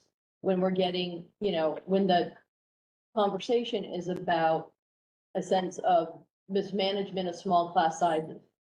So I think none of this puts us in a position to innovate, and I think that's what I want to be really clear about. This is not a gateway to a new way of doing school or an innovative restructuring and program or getting to become more authentic. This puts us, all of our energy and your leadership team's energy into managing resources and managing personnel in a declining environment. So that's not a ripe environment for new ideas, in projects to develop our program in a different way. So yes, I think we could take some benefit in K-12 music restructure, maybe look at a different way of doing an arts coordinator. But to be quite frank, if we're looking at iterations of budgets, the work we're going to be doing isn't going to be on this. We've been trying to prep to bring you an arts coordinator job description, but there's so much effort and time and energy going into this process. If we're going to launch to 60 more days of it, that's what your team's gonna be working on. But So short answer, yes, there's some opportunity, none of them great. But this is Hold on, probably, Jake was raising his hand during it, so, and then we'll go ahead. No, I'll just say, Pam, I think this is, I don't know what year that I've heard you say something to that effect, every time we've had to squeeze the budget a little bit. I'll just put this on the table as a forward-looking thing. We don't have to discuss it here because it is for next year and beyond, but we have to figure out how to work differently so that we can support program innovations like this, so we don't get to the end of the year again and be in a cut situation. Right? This is exactly what I was trying to articulate a couple of meetings ago, right? You need to plan for these things, otherwise you are just cutting, right? You can't do the innovative work in a crunch time period like this. and just to add on to what you're saying, even if we're to find opportunities, small numbers, small potatoes, right? So I would say, in our normal world, in our normal jobs, when you're cutting $1 million out of the $30 million budget, you need planning, you need all the different things. I personally wouldn't feel comfortable running the numbers before cutting. I would still advise to buy us another year and then do what we can. Because whatever that we have been doing is not working. Let's try to do something different if we can. And then maybe there is a different outcome I'm we gonna have push been back and doing- defend the district here. It's not what we're doing or not doing. We are trying to solve for green and red, which is to bring in a budget that is at a 1% rate increase or lower annually to achieve a 2.5 for the town of Essex. I respect that position. I respect that that's how they run their town. We cannot run the district that way. And it's not an innovation zone discussion. It's a how do you manage the decline discussion. Yeah, I think, And my if we point, hunt this to another, like, if I'm the one who has to say, take the cuts now because this is the path you're on, I will be the one to say it. Because if we don't cut this year, if we have set the bar, if we went in with a $780,000 override this year, and we don't do anything about it, and we plug it with reserves, that thing is gonna grow to at least 1.5 million, if not higher next year. Who knows what our healthcare number is going to be? Who knows what the tuitions are gonna do for special education? All of the unknown variables, we can plug in, trend numbers, but we don't know what we're going to get. So if we can't get a $290,000 budget override passed, how are we going to triple or quadruple that in the next year? How much of our athletics are covered by user fees? Supposed to be like Yeah, it's traditionally, I believe, 45% ballpark. It's been a couple of years since I've looked at it. It's been generally 55 budget, 45 fees. Generally. I can tell all the kids are looking at me now. Sorry, guys. I played high school sports and I was a college athlete. I love, sports were a huge part of my identity and my community in high school. But I think it's irresponsible of us to sit here and talk about cutting foreign language programs from the high school without also talking about, and cutting music teachers without also talking about reductions in athletics. And I think that we've heard over and over again that the arts are underrepresented and that we overvalue, perhaps from some people's perspective, overvalue athletics. That's the kind of strategic conversation that I'm encouraging instead. I think that's what we were trying to articulate throughout budget season, when we were getting asked about the small classes. They are not an oversight. They are a conscious investment in the program and in maintaining the program. I feel that what we have heard from the public is that is not where they would like their dollars invested. So you don't have to convince me that we should be supporting the arts, but if we are looking at the numbers, you can check my number. Well, we have 70% of the kids participate in athletics. We have far fewer students participating in the arts. So at some point, there's going to need to be an objective measure by which we make the reductions. But also at some point, when does And we that don't become a charge a user fee self-fulfilling for the arts. prophecy? Agreed. But we've done it based on student choice enrollment at this point.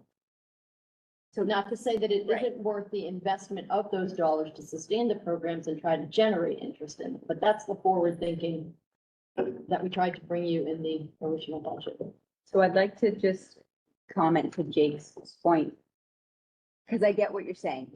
We go through the whole budget process and we have column A, B, C, D that we get to choose from, and then we get to revise, and then we come back and revise some more. And I get how it feels forced that there's only two choices right now. I also understand why, and I just don't want us to walk away from this process, whatever the outcome is, feeling as a committee like we left a stone unturned. So I guess my question is, in entertaining that, with recognition that, again, we don't get to say, here's the things that we would cut and not cut. That's their job to do. But if you want to have a more targeted approach strategically, what is the dollar value of a middle ground that we would like to instruct them, and then they can strategically look at that? Are we saying we'd like you to look at this not from a class and enrollment size perspective, but adopting or accommodating the full scope of getting Essex out of override territory? Or are you suggesting something in the middle? Because if we give them clear direction, we can decide as a committee if that's something that we want. So I'm asking you for your input about what you think is that middle ground that you'd like to see represented for us to discuss. That's what I was trying to figure out, how we have that conversation. This is how I I'm don't have a asking. proposal in front of me to say what that is. I have a But proposal. how do we have that conversation in order to come up with that proposal? Well, it's not. Right now, this is So are we the looking chance. at using partial reserves, partial cuts? Are we trying to stay out of override territory? Can I Go ahead, Anna. recommend something? Like you said, partially small cut. If we were to cut anything at all, I still believe that we cannot cut the major, anything that is core to the students in the program within the next 30 days. It's just not responsible. I would recommend if we were to cut anything, just to show compromise, to cut things that are not relevant, or not, I shouldn't say not relevant, it would impact, like the late bus, small cap, small things All like of that, those things are relevant, though. not to the Late bus program. isn't relevant if you live in Manchester. That's what the boiler leaks, that's Take it to elementary, say small basketball. cap's not relevant. But you get what It I'm is saying, relevant. it's things that wouldn't impact the students significantly or the program itself. If we can show compromise, and then, this is only a few, maybe 100,000, but, other things, some come from the reserve. And if we can find other small potatoes that wouldn't impact the program, maybe there's a happy medium. I think it's irresponsible to spend our reserve from the operating budget. I think that any amount is irresponsible. That's just my. We're putting sitting it out on there. so much money, people. Did you see the liabilities? Yes, if you have $500 in your savings account, would you starve your children and not buy food and saying that I'm gonna save it just because I need all this entire $500 to fix my house? If it No, meant but that I we weren't might gonna be choose to able to feed pay them that rice and back. beans for a week instead of buying Pop-Tarts and chips on top of it. Yes. I might choose to Let's do feed them that. rice and beans. That's what what I'm we're trying to do. No, well, that's what I'm saying. It's filet mignon. That's good. We're out of filet mignon. Jody's filet mignon can stay at the steakhouse. That's what I'm saying. Use our reserves. People, But what, I still, okay, I can accept the idea of using our reserves this year. I don't understand where that gets us next year. Next year, we are then starting the year with twice as much of a problem that we had this year. And on and on and on. Maybe the only strategic, I think I mentioned this in last year's budget, is the brinksmanship thing, that maybe the message isn't loud enough yet. So you do reserves, you double the thing, you show a budget that cuts twice as much, and then maybe the vote changes. So that is one strategic way you could potentially do. I think I voted for that last year. Because I mean, if this isn't drastic enough, maybe it has to be more drastic. So you double it, and then you show what $1.5 million of cuts looks like, and then you put the override on the budget for next year. That's how, one way you could use reserves strategically. So you think that the override that didn't pass this year at, 280, next year is gonna pass? No, I at think this is 1.5? insane. He means that they need to see what the budget, that people might benefit from seeing what the budget would look like if we funded this all out of reserve and then had to make the extra big override next year. Right. What would Oh, those cuts? You mean look like? presenting that at the budget Present hearing right, on, so that on people see Tuesday? that. Yeah, well, yeah, something like that, see. yeah. I don't advocate for any of this, it's just a thought exercise. I think that the risk there, Matt, is that, Ruin? right, you're basically putting teachers on notice. Yeah, that's true. And I think that our teachers are one of our biggest assets in our district. Oh, I don't advocate for this strategy. So, and I know you're trying to solve this issue and present some type of compromise proposal. I can't play it through in my head, and I don't want to see us all back here next year. And that's my concern. What is the outcome that gets us not back here next year? We do this cuts and then we have, so is there an outcome where we make this cuts package? We accept this cuts package, and then in the next year, we have to work with our Toontown partners to get actually on a plan, which we've been trying to do for years of understanding together. We're still in the negative for next year. This year. We're in a cycle. We're in a cycle. You have a this year problem and you have a multi-year budgeting problem. Mm-hmm. And this budget attempts to do both, but we need to come up with a new budget that will pass. It's not just like doubling the 800. It's not just doubling the 800 grand. You gotta add on the 3% or whatever the override percent was this year, plus an additional like 2.5% next year. Like, It would be the 8 that you put in. The reserves are that gone you this year anticipate for too. next There, year. there is no money. And then we literally start laying like firing teachers mid-year. No, the, Okay. I mean, there's no good solution, but I love your heart that you want to find a way that this works without us having to take a strong position on either end. I don't know if there is, because it's either we're compromising the integrity of what we've been trying to do by using reserves for the operating budget, which still gets us into a hole for next year, or we're relying on the goodwill of Essex voters to come out and revote and override if we continue forward with this process. Either way is a gamble. And it's not something we can solve for tonight. And as you escalate the override ask, I think, and I don't know how they arrived at the number, but if 297,000 was somewhere between $550 and $600 per household, if you double that or triple that, you're double or tripling the ask for out of pocket, which would put you into the $1,500 range plus. So I think that's what becomes a more difficult sell. If you look historically, there have not been no operational overrides passed in Essex. 21 years. Since 2005, I think they said. 2012 went this Yeah. direction. We made the adjustments, sent budgets to town. 2 years later, we went out for another override, but at that point, Essex chose to fund their override amount with reserves for cash. I don't remember what, or extra revenue that they had from the point.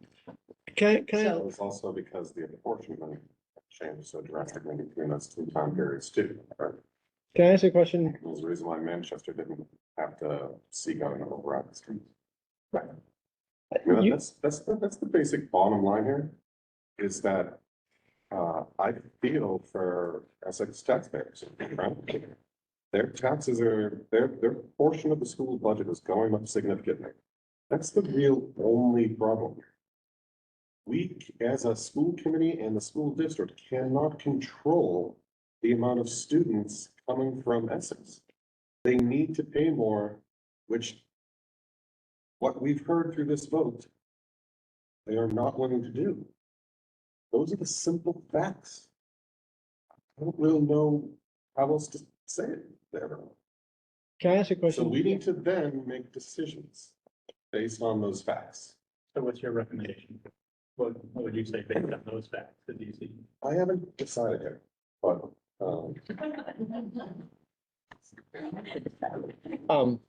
Go ahead, Ben. You had mentioned the super town meeting. Is that, if that passes, is that in effect forcing the override through an Essex? That's what we're unclear about. Okay. Is that something? Hold on. Yeah. That's Hold only on, part Matt one. still wants to finish That his was my thought. part one. Yep. Because you had mentioned like people are, you don't like the idea that people are giddy, Yeah. which may, giddy, yeah, Yeah. probably the wrong word, but it seems like the logical conclusion. Because if we're talking just votes from towns, 91% passes in one town, 34% in the other town. The logic, so one town wants something, the other town wants something different. The logical conclusion is to get those two towns together and then vote. So I don't want to say like giddy, like we shouldn't be shooting for that as the answer, but it seems like the logical conclusion.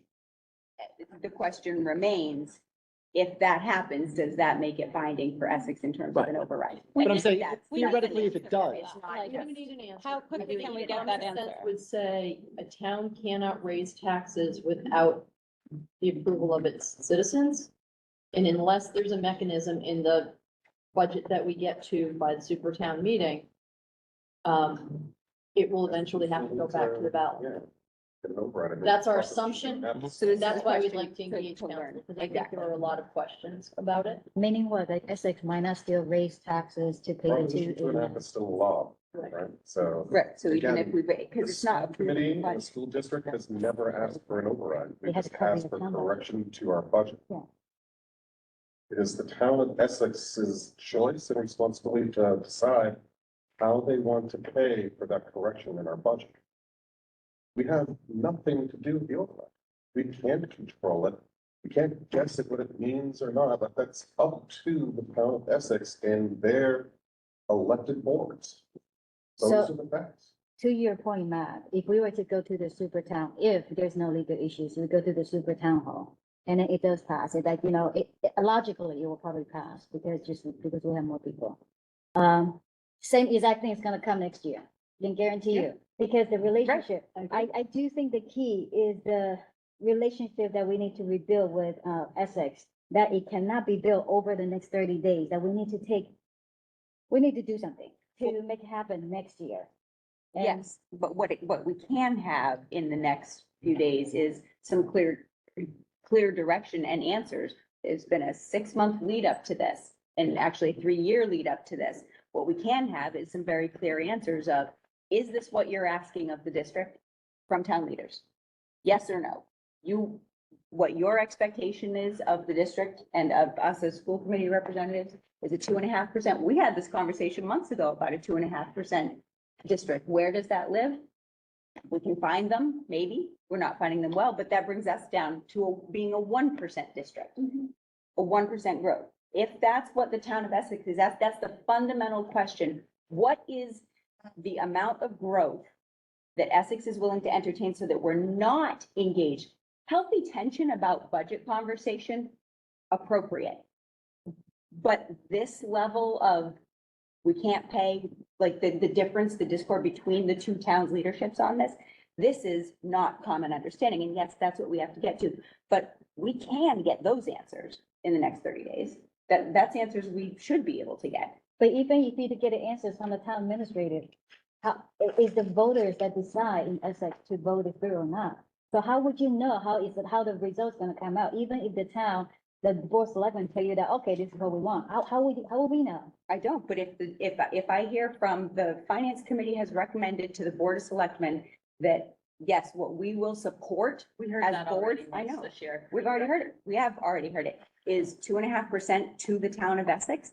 Then at least we know that's what we're getting into. We're either starting from that position of understanding, or we're going to be in conflict every time. Go ahead, Erica. Hold on, Erica, and then, yeah, because she's had her hand up.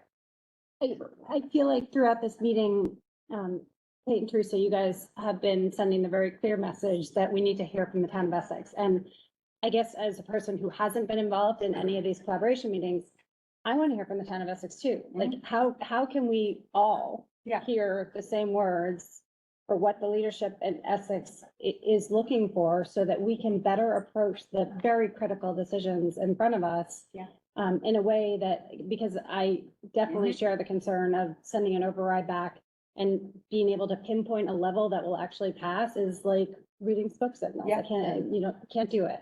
So collaboration isn't the only place we've had this. So in Board of Selectmen meetings through the recent months. But right we're now, like, how do we do it? At our public hearing next week, specifically. I believe they're already posted, potentially to be attending. But at our public hearing, I believe that Board of Selectmen has a meeting next Monday. I expect this to be part of the conversation. My hope is that the finance committee at some point will be able to meet, but I'm hoping, we always hear from our town leaders on both towns, by the way. I feel like Manchester leadership might have something to say about this as well, at our public hearing, which is why we publicized it so early. Before it goes to the public meeting, why don't we ask, if it's possible, to ask for another meeting with the Essex Board of Selectmen and the FinCom? Because we have a public hearing 7 days from now. So is that a rule that we cannot have another working No. group or some sort? I think before the that, public meeting? I feel like we're talking about these ideas as though they're new ideas, but we've done this. In fact, we had a finance committee and a board of selectmen, select board, that voted to support the budget, the prior budget. But then there were all sorts of issues afterwards where it did not feel as though that budget was supported. It felt as though that budget was undermined. And I don't know that continuing down the same path of meeting in the same setting and having the same conversation is going to yield any different results. I would like to believe it would. But I just, it's not It's not that it hasn't happened. It's not for lack of trying. I think feel that's like the issue. this is a marriage for the next 50 years. We need a marriage counselor, that, to get together, just to talk it through. So you may want to engage. There's a couple of things that we could do. Yeah. I think what you want to consider between now and next week is where you stand before hearing from the public. I think there's value in putting this year to rest and moving on to next year. We could achieve that through the reserves. I am with Erica in terms of, I just don't see how we go out with a double override next year when we had no success this year. And then you probably are pushing another town into override territory at that point. So now we could be looking at a 2-town override, which might actually help with the messaging. Because we'd have to have a unified message. So you could consider kind of closing the books on this year and then how to move forward. You might want to consider, can't believe I'm going to say it, but you might want to consider a commission to look at the regional agreement. You might want to consider retooling the collaborative team to be a publicly appointed board that meets. So that way there's a running record. So unfortunate that it has come to that, but that's where we're at.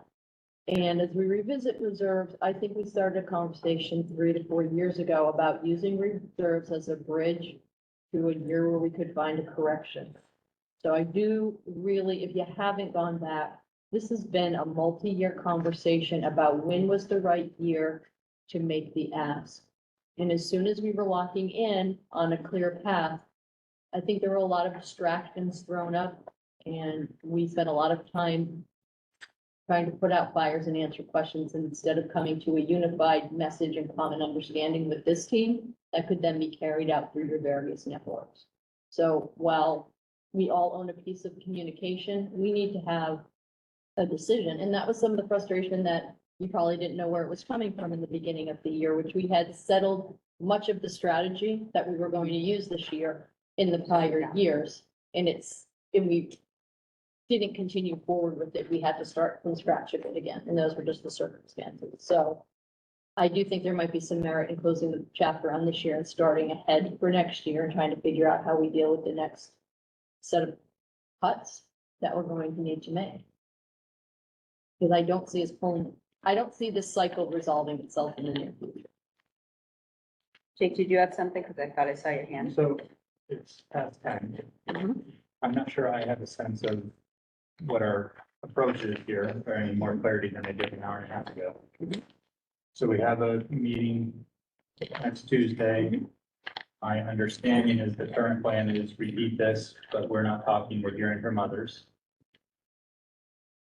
Not quite sure what that gets us.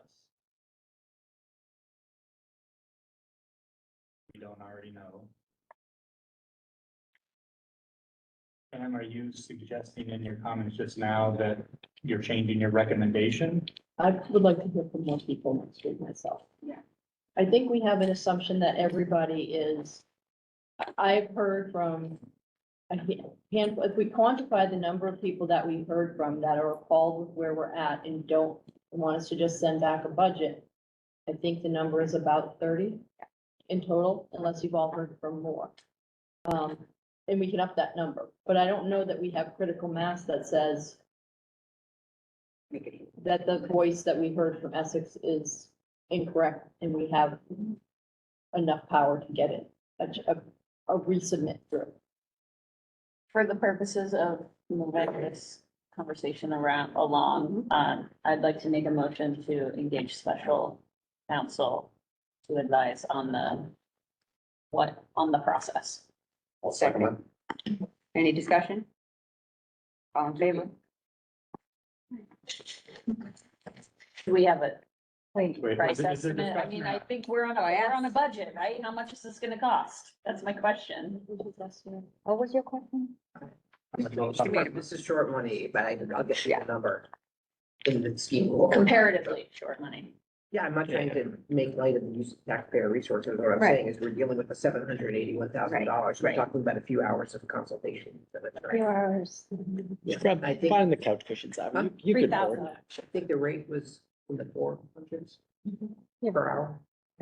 Thank you. And I think I put in my notes and we can make public, that we had two independent recommendations of the same firm, one from bond counsel. And I had called, I contacted Colby to see if anyone in her firm had a specialty in municipal. And, the answer was they didn't, and that they used this firm, and had a lot of respect for them. So we took the two independent recommendations and then put it forward to you. And they work with regionals, which is one of the things I think is important. Yeah. So real quick, just, another fact about kicking the can down the road or trying to stopgap this. So the situation is that in a year, when the total school district budget went up less than 3%, so about 15% below the average that our budget has been going up every year. So the override allegedly failed. We're saying is that there's, a lack of trust or visibility or options, or I don't really, whatever it might be, we're all just kind of guessing. But on a year that the budget went up significantly less than it usually does. So we asked for an override that year to lessen the impact.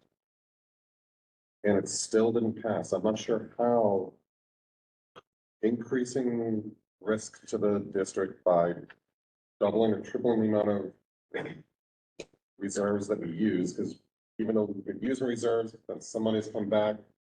That money's not guaranteed.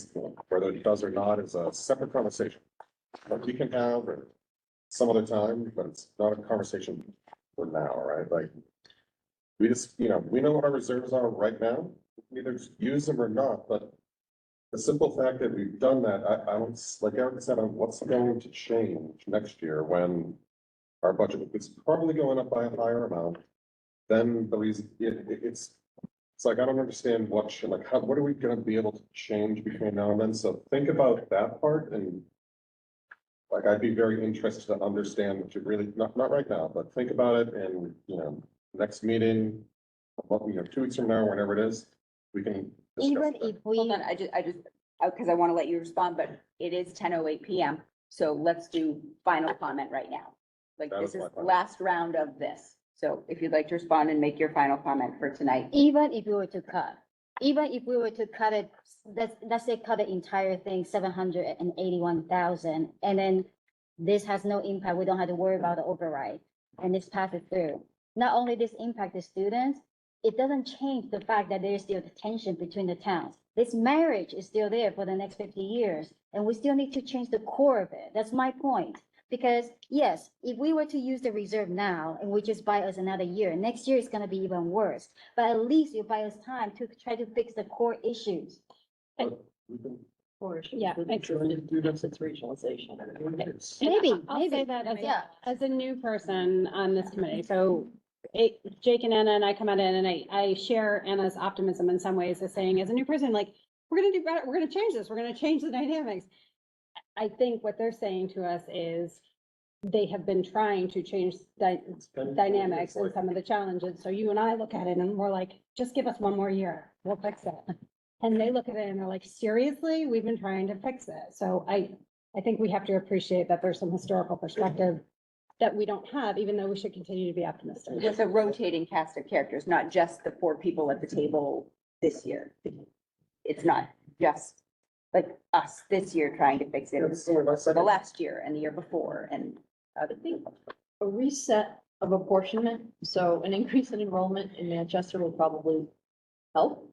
And that seems cyclical as well. There's a lot on the horizon for Manchester in terms of housing, so I think we can anticipate. I don't think we're going back up to 1,600 here or 1,580, but those numbers will come back up. I know there's a lot of conversations happening about reserves, whether it's the town side or the school side. Just a couple of snapshots in history. This is, the district had a reputation of not taking care of its buildings, of not being forward-thinking and proactive in maintenance. Your entire capital plan is dedicated to taking care of its newest assets. Memorial's not gonna need much for the next couple of years, but then it's going to need some. This school is bumping up on half-life. There are things that need to be dealt with. In Essex, we know from Habib. Now, you can argue it's 10% too high or 5% too low, but you cannot get a 30,000-foot view and say we don't have a significant number of millions of dollars on the line in that building. Drawing down your reserves or giving away the autonomy to make fast decisions is going to cripple our ability to manage our capital assets. I think it's foolish. We went through a bridge project. It took over 5 months to reconcile that because Essex at the time suggested we just take the bridge down because they didn't want to have to pay in for repair. It was considered a district asset, so we were on the hook for the entirety of it. We went through months of battling that out. I use the water line as an example. If we have to resort to a special town meeting to get the cash for a water line and have 2 towns approve it, in this environment, we're going to be battling over whether or not one town needs to pay for something in another town. We can't run a district like that. We're a regional entity. It comes with lots of positives and it comes with lots of challenges. But I think you would be really putting us in a position, us meaning Avi, myself, the leadership team, not be able to do our jobs and address problems as they arise if you draw them down to nothing and expect town meetings for everything that comes up along the way. And many things come up along. Did you want to make your final comment? I do. I think that there's actually a devastating question at the root of this that isn't necessarily ours to solve.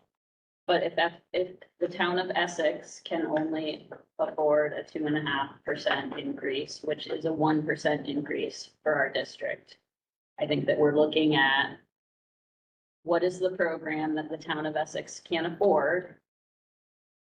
And is that a program that Manchester still wants to be a part of?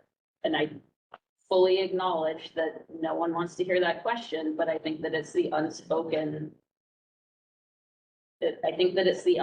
divide in the room.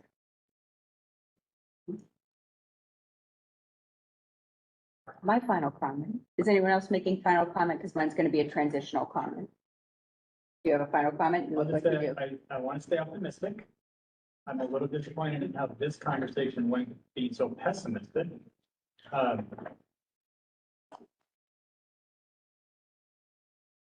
think we have a responsibility to try to find a path forward here. I'm not comfortable putting it back on the towns. It is our responsibility to put a budget forward that we think will work. And I'd like to see us explore options. I'm not comfortable with the all or nothing kind of approach we seem to be taking. At least that's my interpretation of what we are walking out of here. Thank you. Anyone else have a final comment? For this, we still have school committee comment after this, don't worry. Okay. All right, so my final comment on this, I was thinking about what Jake said about, okay, so process-wise, we're gonna have another meeting next week for public hearing, and then, you know, what are we even getting out of that? I think it's really important that in this particular circumstance, this is like a test run of giving the voters the chance to actually say, I would do something different. That's why it's really important to me. I want to know next week, I want to hear from my town leaders who will then have had some time to digest this as well. I want to hear from my town leaders. I want to hear from the public in both towns. I want to hear, especially if there are Essex people who say, I thought this, but now I think this, or I didn't do this, but I would do this, so that I can make an informed decision moving forward. This is one time where, yes, we're the ones who have to make the decision, but to me, this is critical to get as much input as possible of any time at all. And so that's what we're getting out of it, but with recognition that following that, there will be another meeting where we continue to deliberate and then actually take a vote on something. So we have opportunities for it. Come up with a proposal, bring it. We can discuss it and deliberate it for sure. But we will have another opportunity to deliberate together and actually take a final vote on what we're putting forth. So to that end, the process as it stands right now, given our schedule, puts us out to June 6th for that decision, because that's the next meeting that we have. The week before that is graduation, which is kind of a nightmare graduation week, and really, who wants this hanging over their head the night before we go to baccalaureate or 2 days before graduation? So there is a possibility, if we wanted to hold a meeting next week, not the night of the public hearing, but either would Wednesday or Thursday or both, which ones were the options? Was it just Wednesday? It would have to be Thursday. Isn't Thursday the Thursday's elementary the- concert? Wrong, yeah, I don't have that on there. Thursday's the prom. The spring. Right, so Thursday. there would be time to see people off and then come to meeting. I'm going. You're good. So that's a little bit of, a we ended up on the 6th to begin with. Wednesday night is senior scholarship and awards night. Okay. So that's not a night available. Okay. We have more people attending the prom than I realized, so the prom is the next night. Okay. And I do think it's a concert night. I don't. It is a concert night, yeah. So, Then Monday is Memorial Day. yeah. Tuesday, right now, there is nothing on Tuesday night. So do we wish, so I guess the question for the committee, if there is nothing technically scheduled, is do we wish to add a meeting on May 30th in order to have our final deliberation and vote rather than pushing that out to June 6th, giving everyone that extra time? What problem does that solve? Does that help with the process, like you mentioned, give us more time? That's the question. Is it helpful or is it not?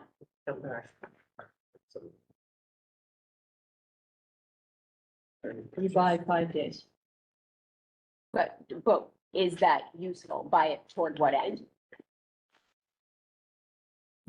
When can the towns have? If town it meeting? takes 3 weeks, if you were to vote something and send it to the towns and they wanted to hold a town meeting, we would get a week jump on the town, on them scheduling a town meeting. So they will need, just in casual emails with Greg and Brendan, each need 14 days to post, but they need time for a board of selectmen meeting ahead of that to approve the warrant. So I think you would need an interim week from them to prepare the warrant, post a meeting, a board of selectmen, have them vote, and then move forward. So I would say it's a 3 to 4 week span of time, based on what I know now, for them to act on anything we send them.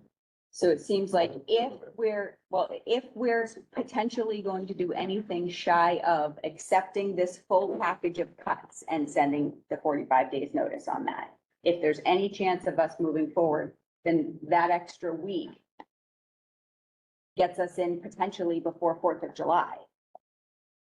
Unless I'm confused, by statute, we need to let any faculty or anyone else affected by the fact that we do not have a passed budget by both towns.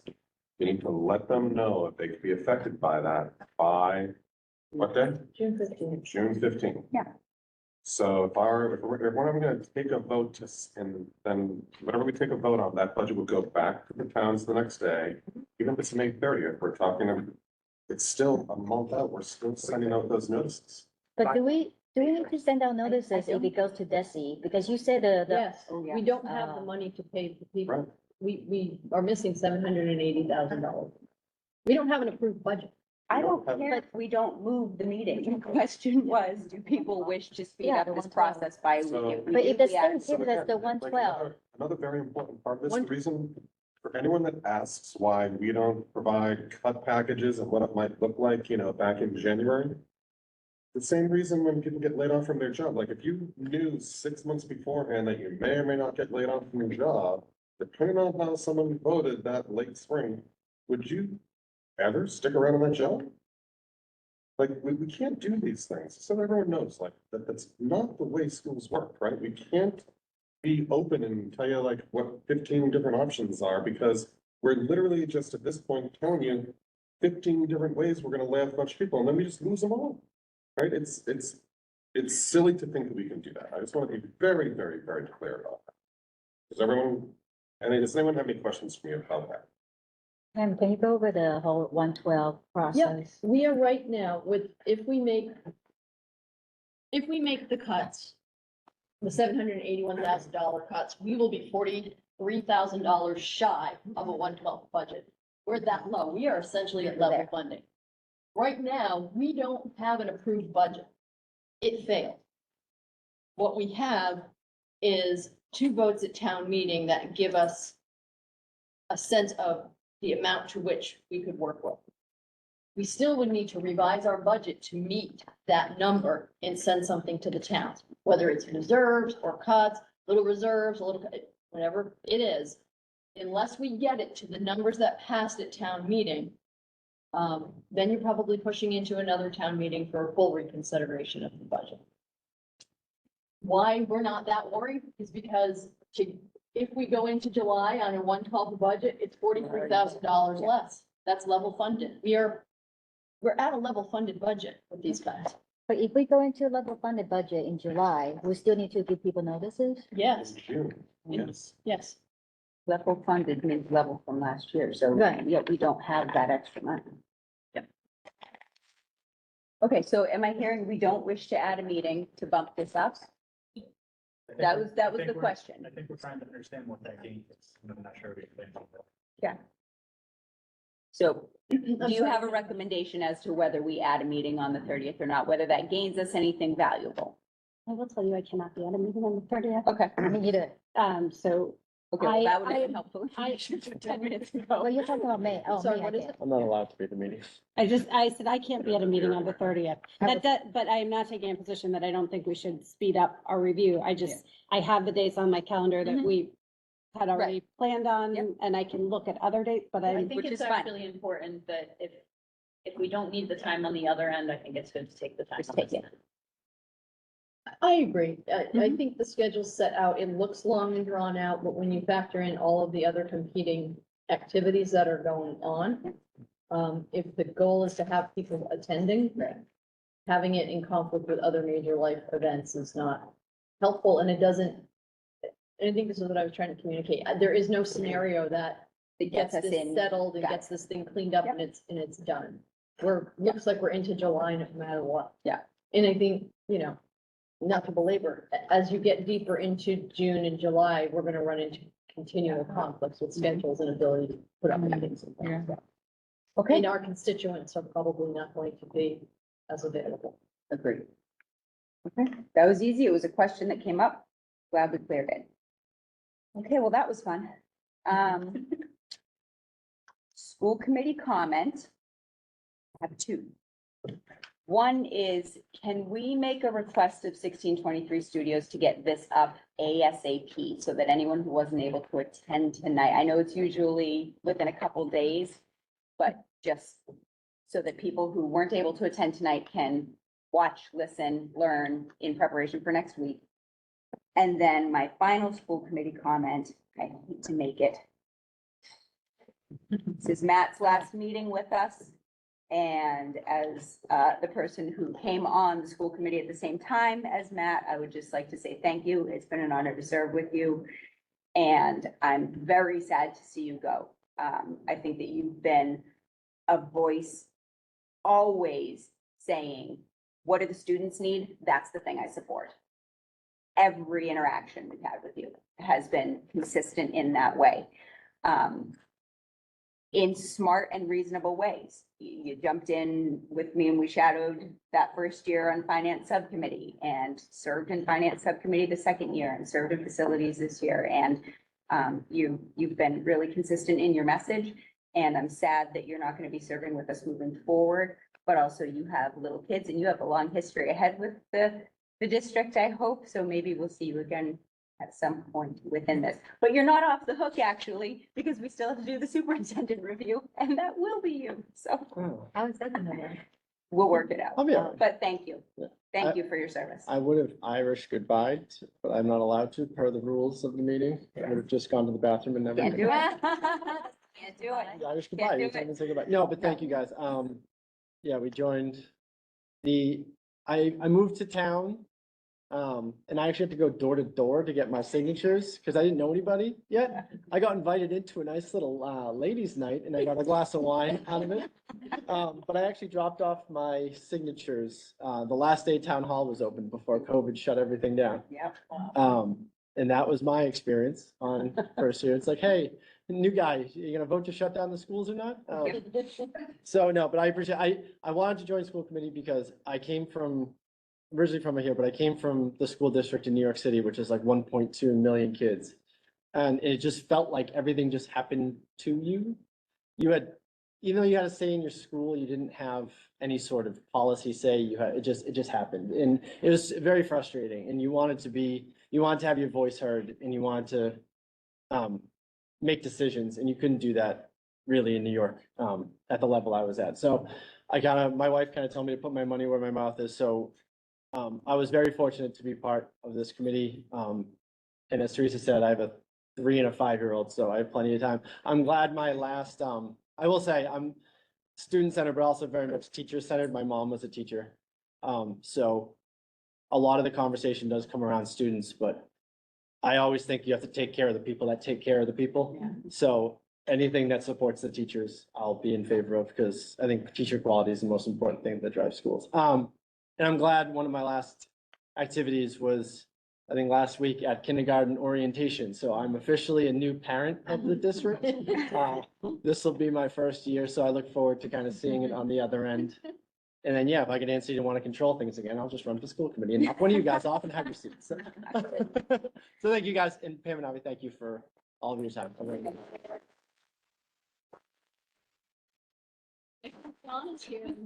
I don't know, I think the vote counts are done, right? Counts out? Yeah, I mean, unless Elmo got a lot of write-ins, it's you, right? It's actually Mickey Mouse. It was Mickey. It was Mickey this year. So welcome. Welcome. Thanks for coming. Welcome to the party. We don't usually go. Yeah, I oh don't my know, God. I've heard I think we requests always for go this longer, late. go ahead. No, not Yes, this late. Motion to adjourn? Oh, that's Wait, my no, job. that's not real, Maria. That's a Don't write strike that from the down. record. It wasn't. Never happens. Second, fine, I'll second it. We voted. Any discussion? All in favor?